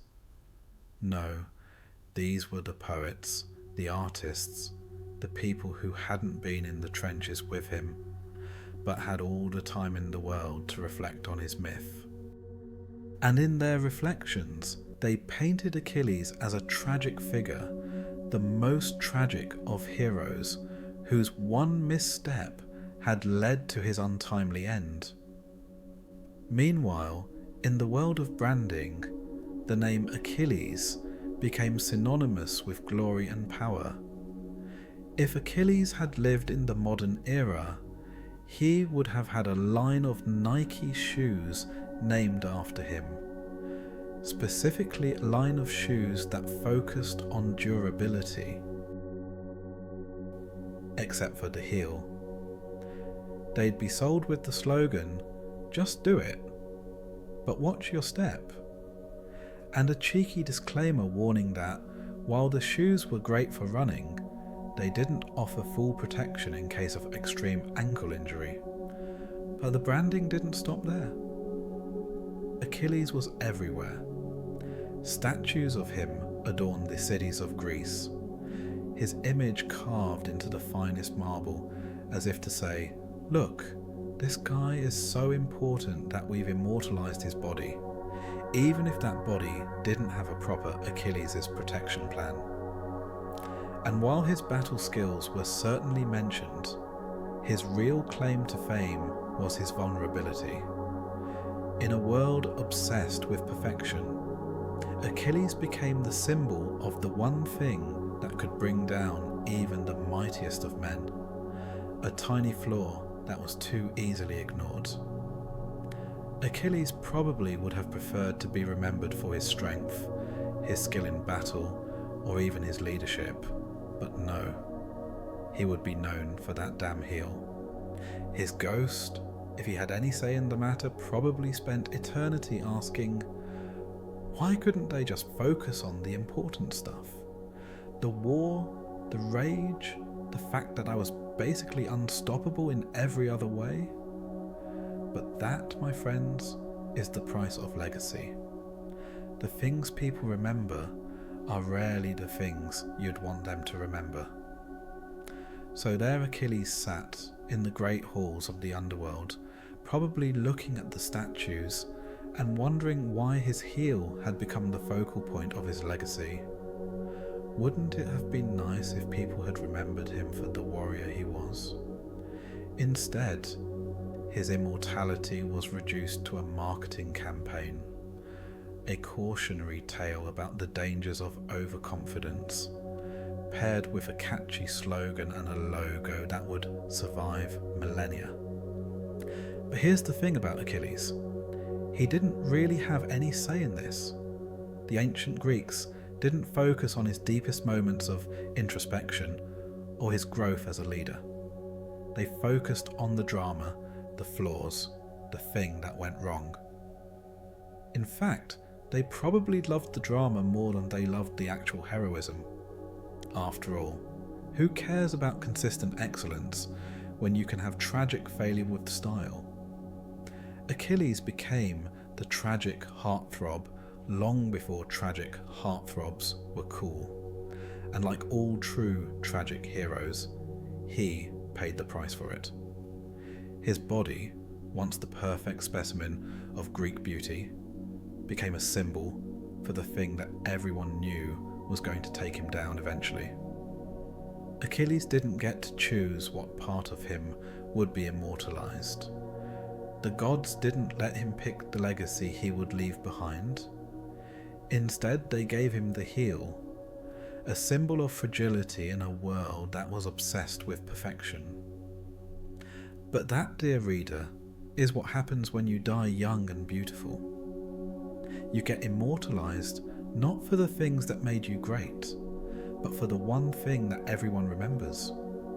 And so, Achilles, the greatest warrior of his time, became the patron saint of bad planning, the mascot for "you had one job." Which is probably a little unfair, but that's the thing about legacy. It's not about what you think you deserve to be remembered for. It's about what people choose to remember, and in Achilles' case, that was one tiny weak spot.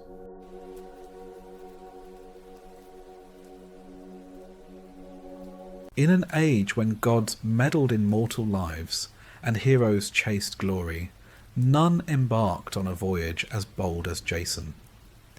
His tale of stolen birthright, prophecy, and peril gathered Greece's greatest champions into a single doomed company.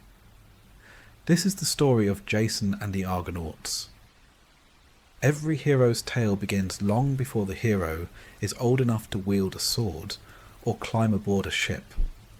In Jason's case, The story began with a throne stolen, a family displaced, and a prophecy that clung to his name like an unshakable shadow.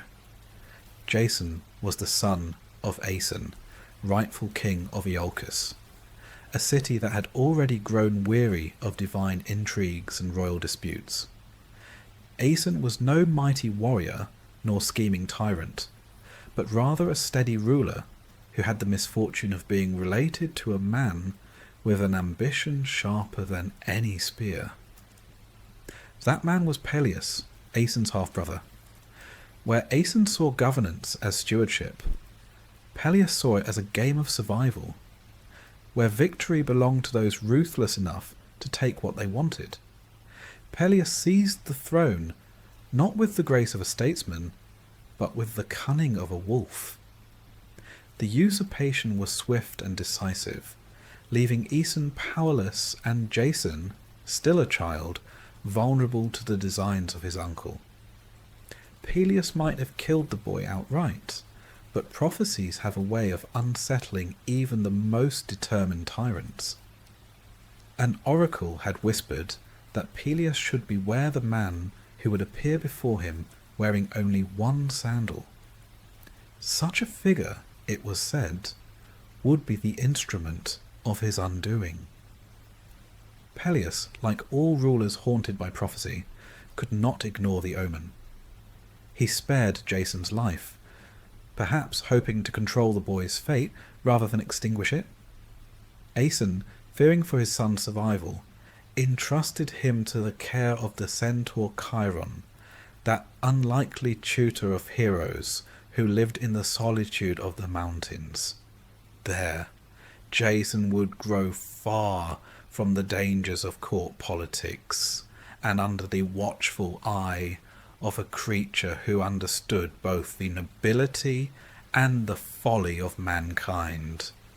Chiron's lessons were not confined to the arts of hunting and warfare, though Jason learned both with skill.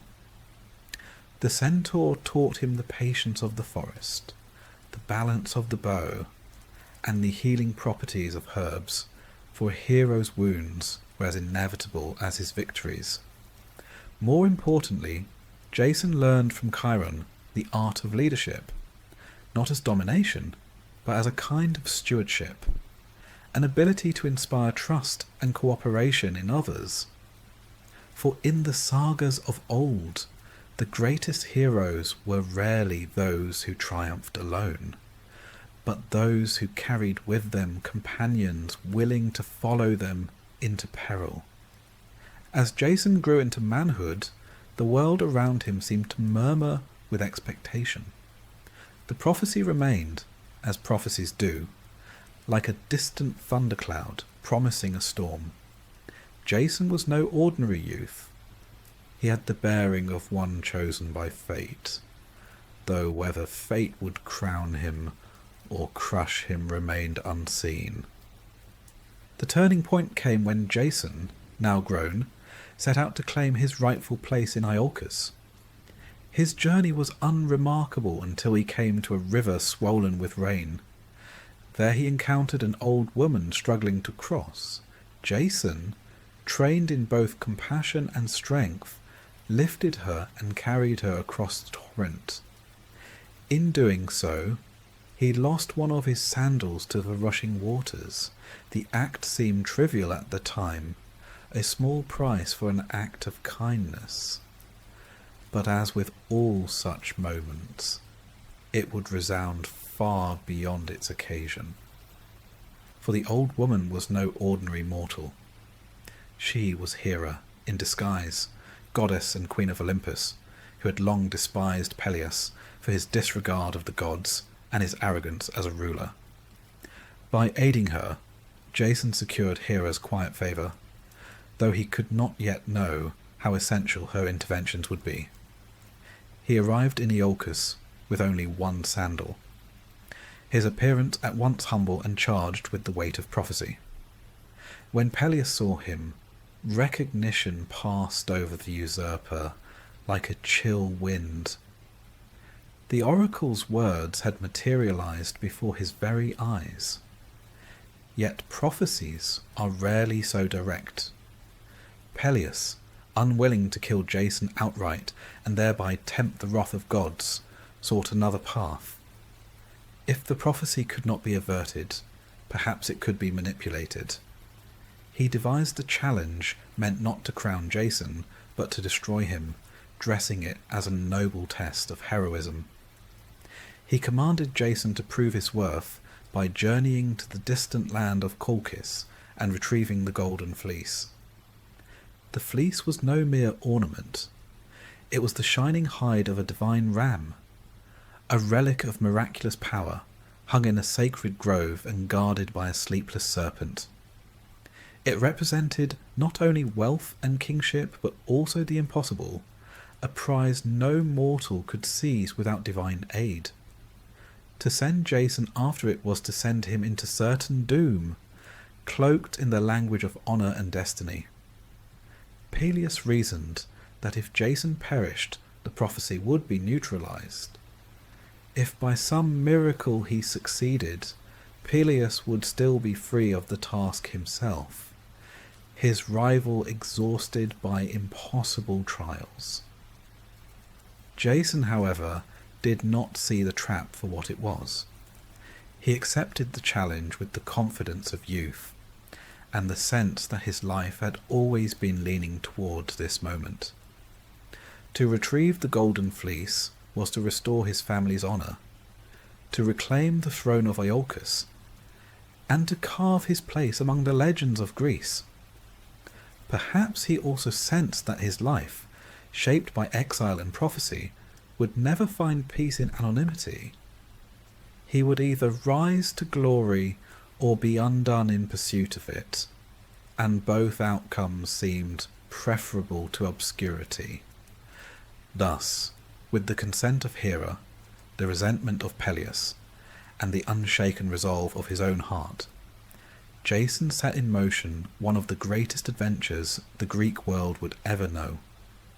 The task before him was monumental, a journey not only across seas and lands, but through the very fabric of myth itself.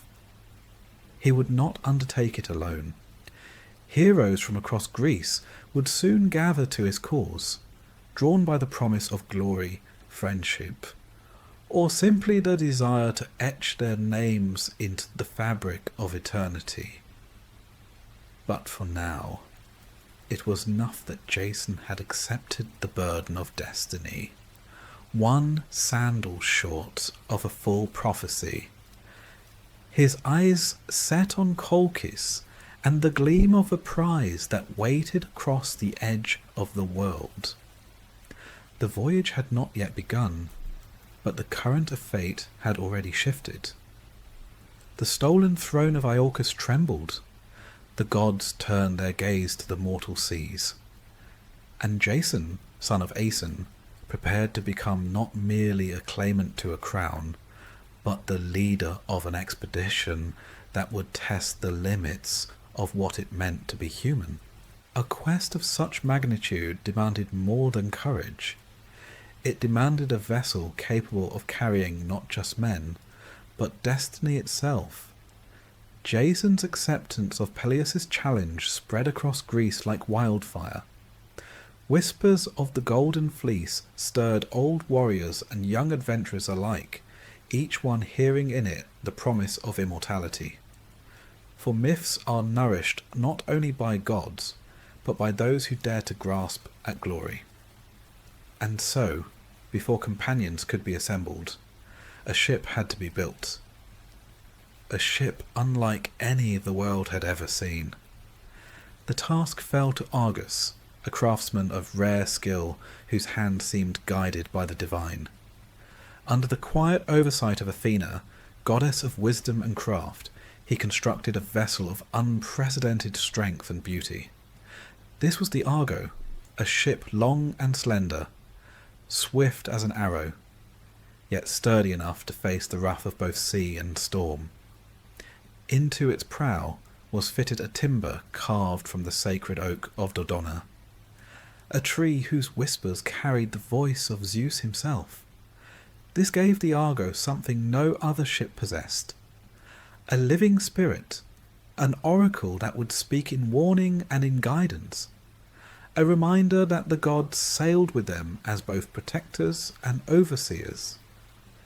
The Argo was not just wood and sail, it was an idea made manifest, a symbol of collective ambition. It embodied the audacity of mortals who dared to sail beyond known waters, and its very construction was a challenge to the gods, for it declared that men were ready to test the edges of their world. Once completed, its gleaming hull rested at the harbour, awaiting the footsteps of heroes. And heroes came. They came from mountains and islands, from palaces and wilderness, drawn as if some invisible thread pulled them toward Jason's cause. Each bore a name that would echo through legend, though in that moment they were not yet legends but men and women of flesh, boasting skills, ambitions and flaws. First among them came Heracles, the son of Zeus himself, whose labours were already the stuff of rumour and awe. His presence lent the expedition both gravitas and danger, for where Heracles went, trouble followed like a loyal hound. He joined not out of loyalty to Jason, but because the sea promised a respite from his endless labours, or perhaps simply because adventure was his natural state. His strength alone was enough to anchor the expedition in the realm of possibility.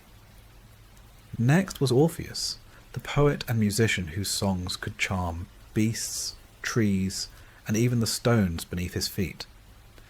Where Heracles carried brute force, Orpheus carried the subtle power of harmony, the ability to soothe chaos with melody. He came not for kingship or fleece, but because journeys themselves were worthy of song, and he knew that this voyage would be sung long after the oars had stilled. From the wilds came Atalanta, swift-footed huntress, raised in the forests, and as comfortable with bow and spear as any man. Though some traditions claim she did not sail with the Argonauts, in this telling she stood proudly among them, her presence a reminder that skill and courage were not bound by gender. She came for the challenge, for the chance to pit her speed and strength against the perils of the unknown, and because adventure was her only true inheritance. Castor and Pollux, the Dioscuri, sons of Leda, came as well, one famed for horsemanship, the other for boxing, bound together by brotherhood as much as by blood. Their bond was unbreakable, and where one went, the other followed.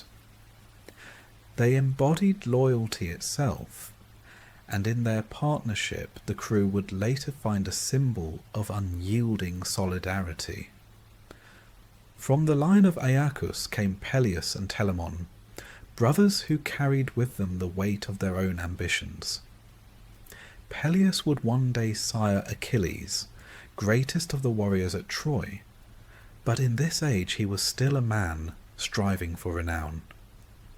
Telamon, strong and determined, came with equal hunger for glory, his eyes set on carving his own name into the fabric of Greece's heroic age. Others joined in droves, each a figure worthy of their own tale. Idas and Lynceus, brothers as well, one renowned for his unmatched strength, the other for his piercing sight that could see through earth and stone. Euphemus, blessed with the gift of walking upon water. Calais and Zetes, winged sons of Boreas, who carried the swiftness of the north wind in their blood. Typhus, chosen as the ship's helmsman, skilled in reading stars and waves. Meleager, already famed for his role in the Caledonian boar hunt, and many others whose names, though sometimes dimmed by time, added their weight to the oars of the Argo. Each hero came with his or her own reason, to escape obscurity, to prove valour, to seek favour from gods, or simply to grasp at whatever chance destiny offered.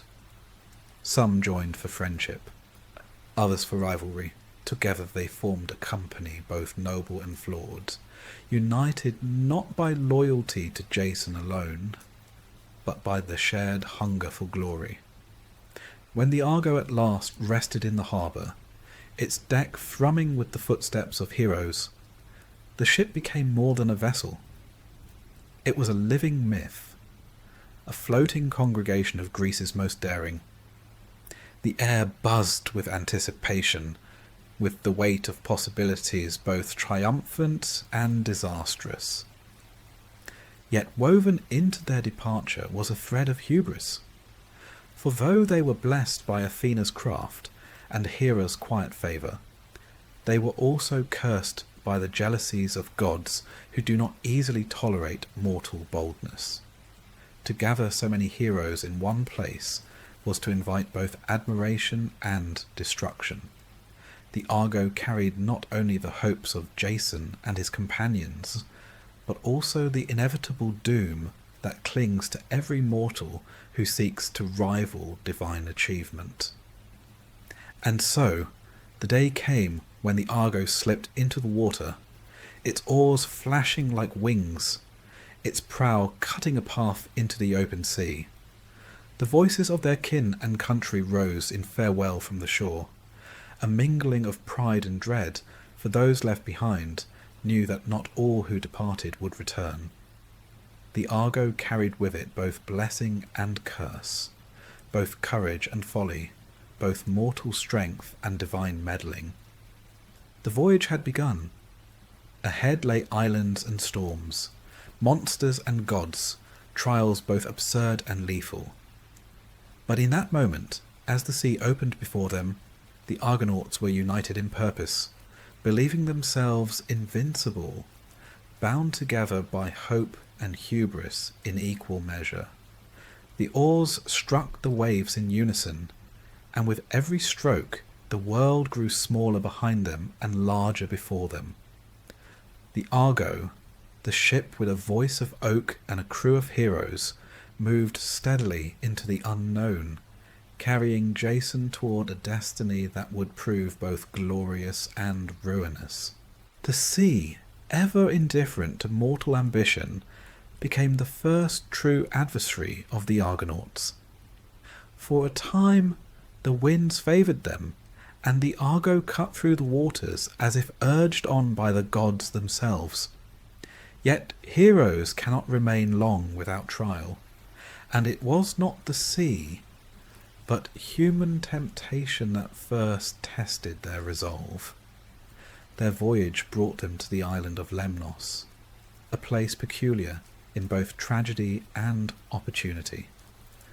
Its people were women alone, for the men of Lemnos had all been slain in a fit of vengeance. Neglect and betrayal had driven the women to massacre their husbands, leaving a kingdom without men, haunted by silence and regret. When the Argonauts arrived, they were greeted not as intruders, but as saviours. For the women, weary of solitude, saw in the crew a chance to renew their lives and their lineage.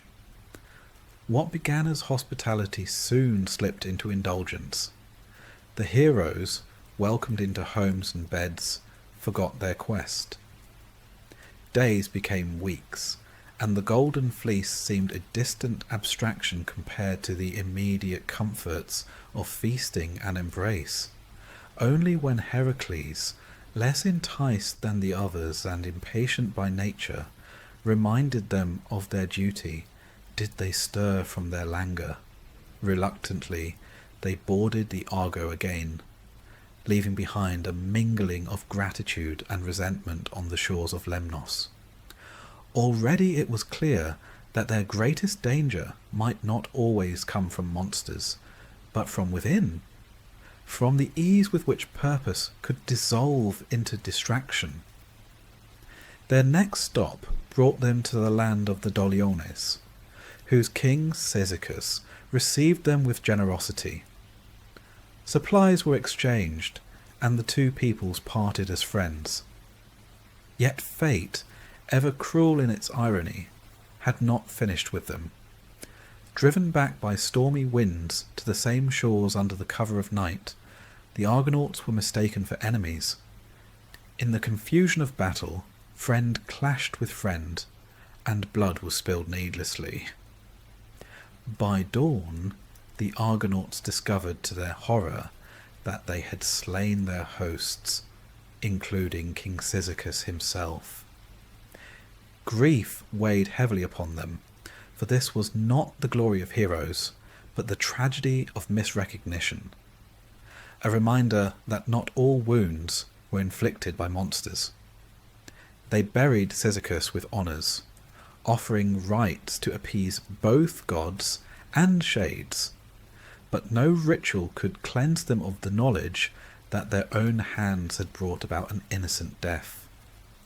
In this sorrow, Jason began to understand the darker side of leadership.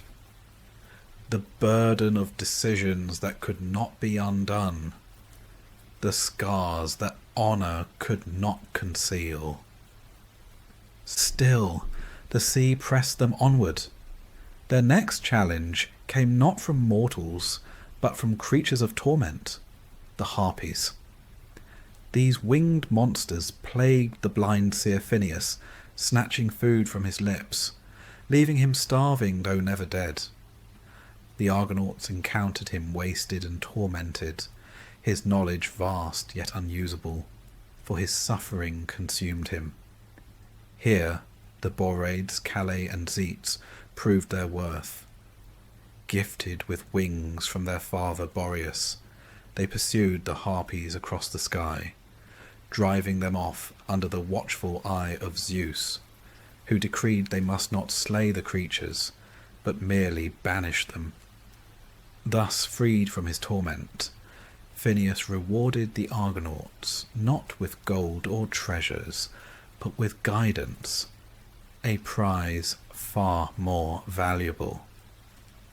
For ahead lay the Symplegades, the clashing rocks, a terror that had shattered many ships.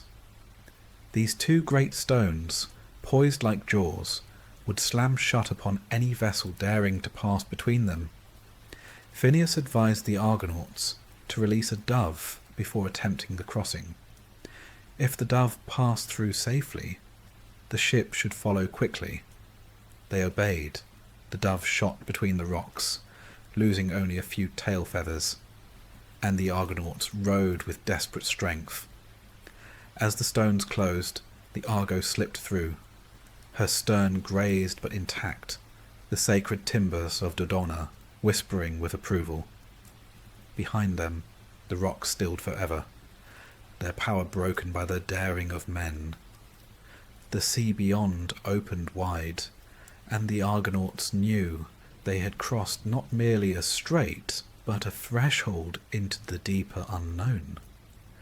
These trials revealed the dual nature of their voyage. Each challenge tested their unity, and each victory revealed the fragility of that unity. On Lemnos, they nearly lost themselves to comfort. With the Doliones, they succumbed to tragic confusion.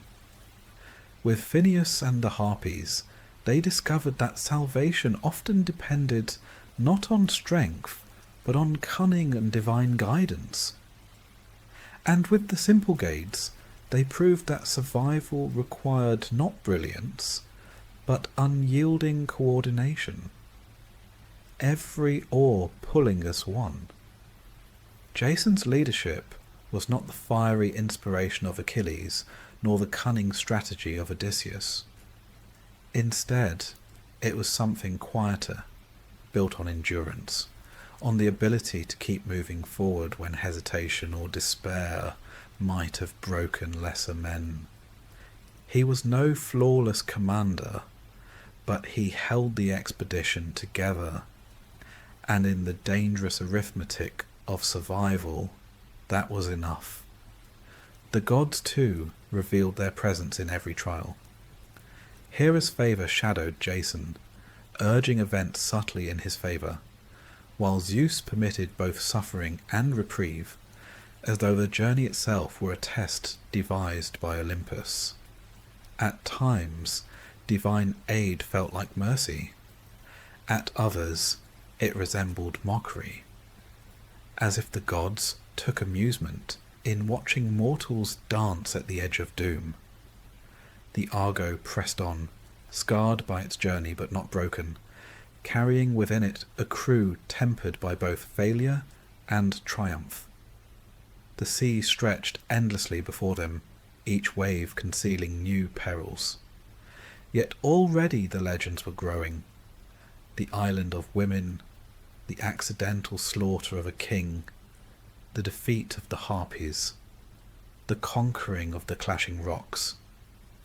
Each event became a thread in the tapestry of their fame, weaving together a story that was equal parts heroism and hubris, triumph and tragedy. Still, this was only the beginning.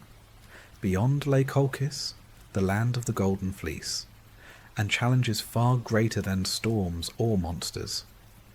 For in Colchis waited not only impossible tasks, but the intervention of hearts and gods alike. The Argonauts had proven they could survive, but survival alone would not win the fleece.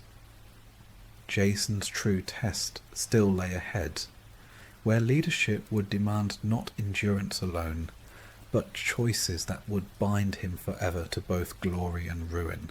The Argonauts, weathered by storms, grief and triumph, at last reached the shores of Colchis, a land at the far edge of the known world.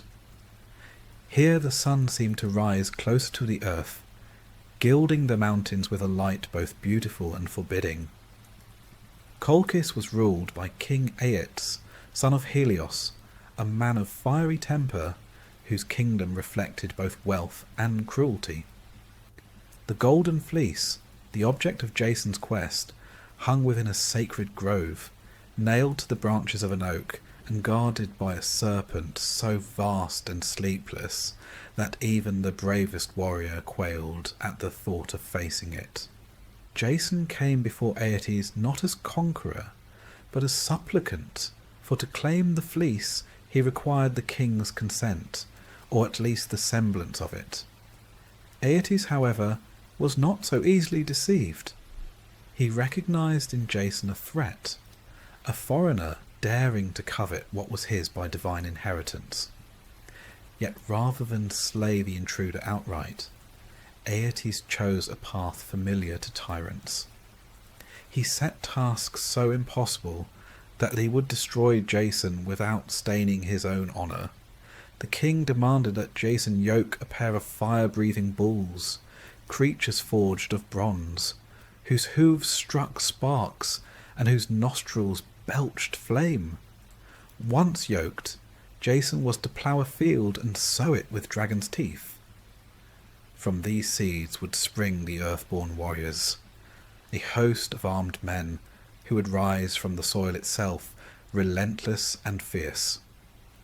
Only after completing these labours, Aeetes declared, would Jason be deemed worthy of approaching the grove where the fleece hung. It was a challenge designed to kill, a performance stage for the gods' amusement. Jason, though bold, was not deceived by the king's intentions. He understood that no mortal strength alone could yoke beasts of fire or defeat an army birthed from the earth. And here fate intervened in the form of Medea, daughter of Aeetes, a woman whose power rivaled that of any hero, though her weapons were of magic, not steel. Medea was a priestess of Hector, skilled in enchantments and herbs, her knowledge as vast as her will was conflicted. Bound by blood to her father, yet compelled by forces beyond her control, she found herself torn. For Hera and Athena, unwilling to see Jason fail, had enlisted Aphrodite in their schemes. And Aphrodite, with her inexhaustible arsenal, loosed the arrow of Eros, striking Medea's heart. Against her reason, against her loyalty, she felt herself drawn to Jason with a passion that burned hotter than the bulls her father commanded. What followed was less the triumph of Jason's heroism than the quiet, desperate courage of Medea's betrayal. She provided Jason with a salve made from enchanted herbs, a charm that would shield him from flame and steel for a single day. She counselled him on how to face the Earthborn warriors, not with brute force, but with guile. Armed with her wisdom, Jason stepped into the arena Aeates had prepared for his destruction.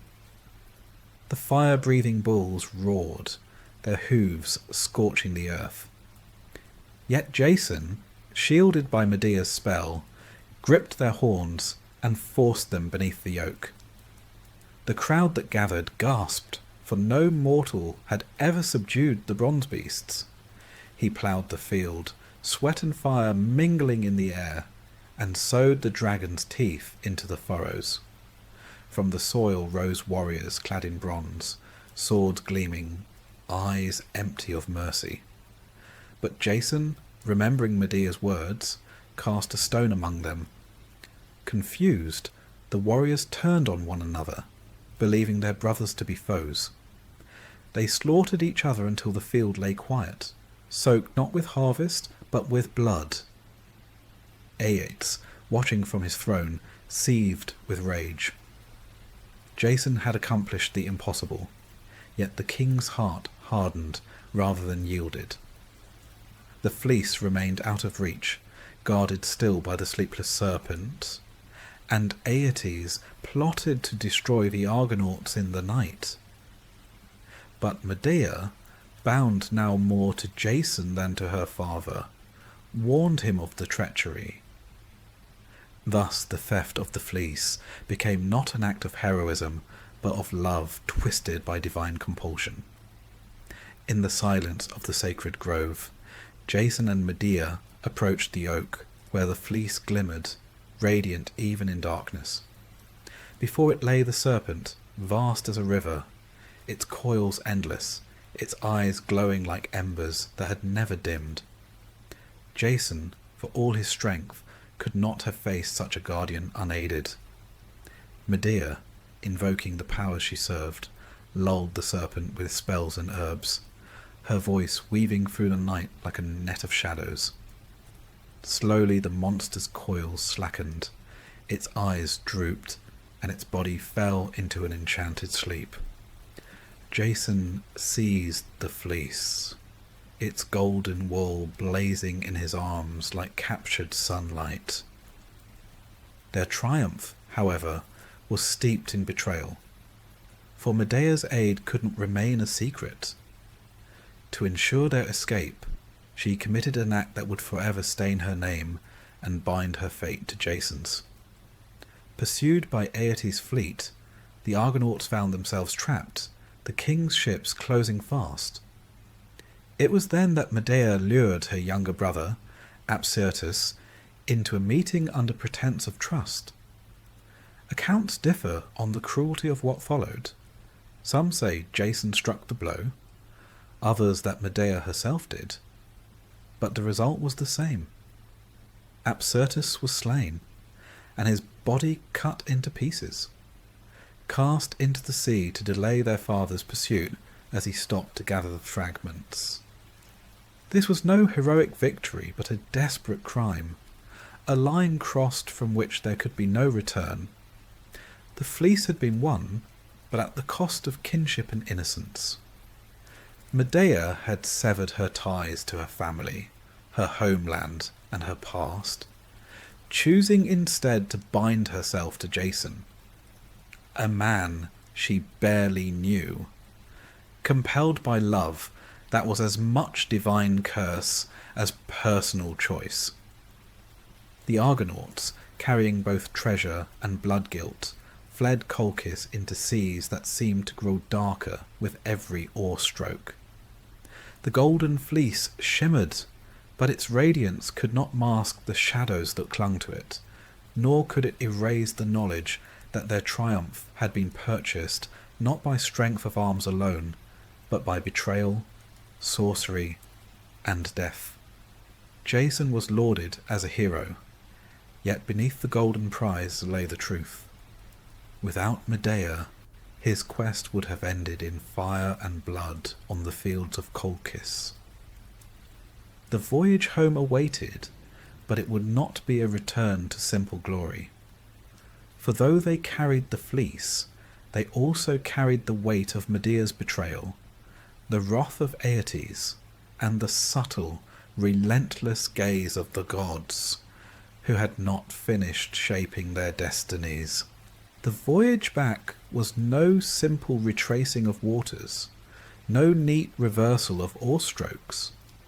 The gods, ever fond of turning mortal journeys into labyrinths, demanded more wandering, more suffering, as if the golden fleece were not already stained with enough blood to fill a small sea. The Argonauts, tired but bound by momentum, set their prow toward home, carrying with them not only the shining ram's hide, but also Medea, the sorceress, the scandal, and the future ruin of Jason. They stopped first in the domain of Circe, the aunt of Medea, priestess of uncanny powers. For Medea, having betrayed her father and murdered her brother in their escape, carried the stench of miasma, spiritual pollution, so thick that even the gods held their noses.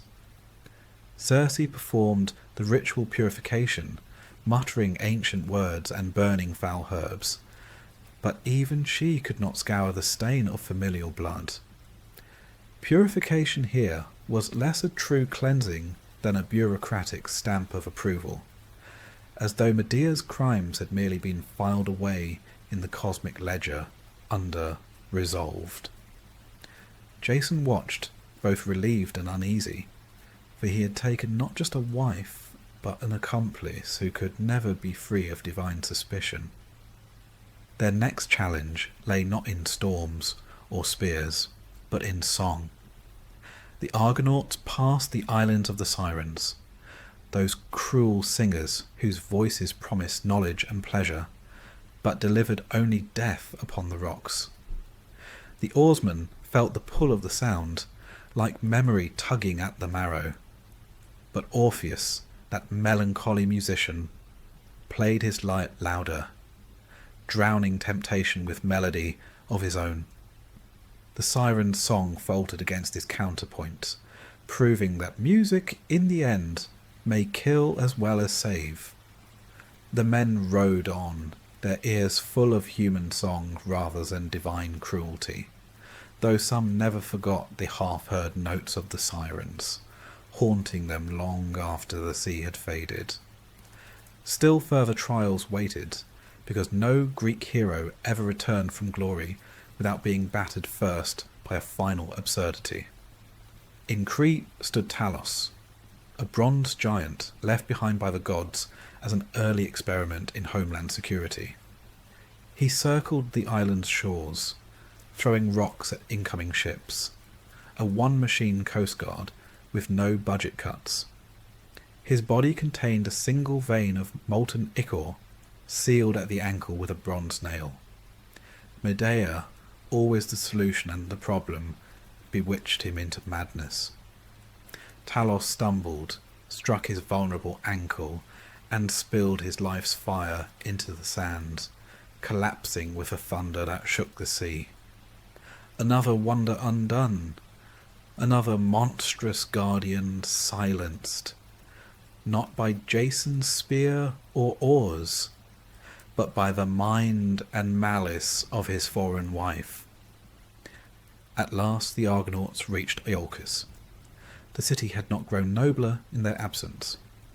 Peleus, grey and still firmly enthroned, received the fleece not as a token of surrender, but as a curiosity, a prize to gawk at.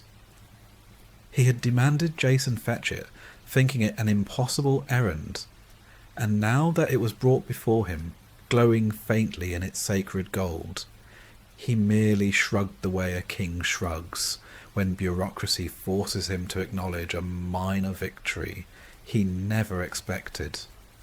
No throne was yielded. No crown was placed on Jason's head. Heroism, it seemed, could win applause but not power. Medea, however, was not content with shrugs. A princess of Colchis, abandoned by her family, she had burned every bridge behind her. Exile was her only inheritance, and vengeance her only dowry. She devised a deception worthy of Olympus. Convincing Peleus' daughters that their father could be rejuvenated by boiling, she demonstrated upon a ram, transforming it from old to young with a hidden trick of sorcery. Trusting her words, they cut their father to pieces and cast him into the cauldron. No renewal came, only the stench of cooked king. Peleus' reign ended not with battle or rebellion, but with a household horror orchestrated by a foreign bride.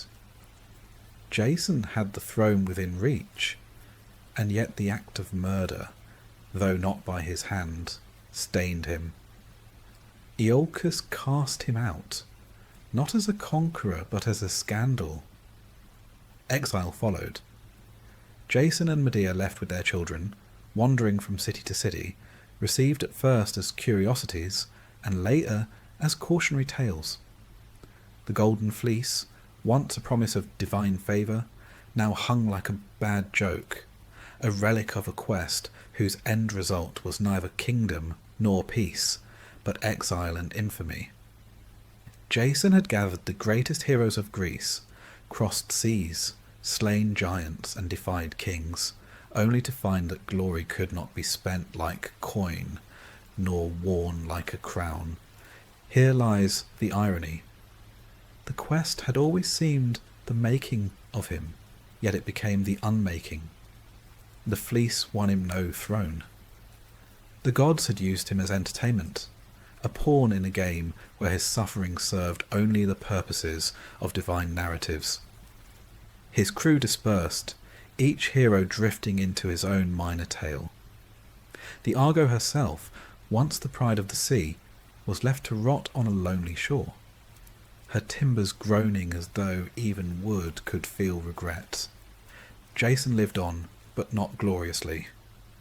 Medea's story would continue, darkening into infanticide and exile upon exile, but Jason's became a slow decline, the kind reserved for men whose best days lie not ahead but decades behind. Once he had been the leader of heroes, the prince with a destiny, the man who dared confront kings and monsters.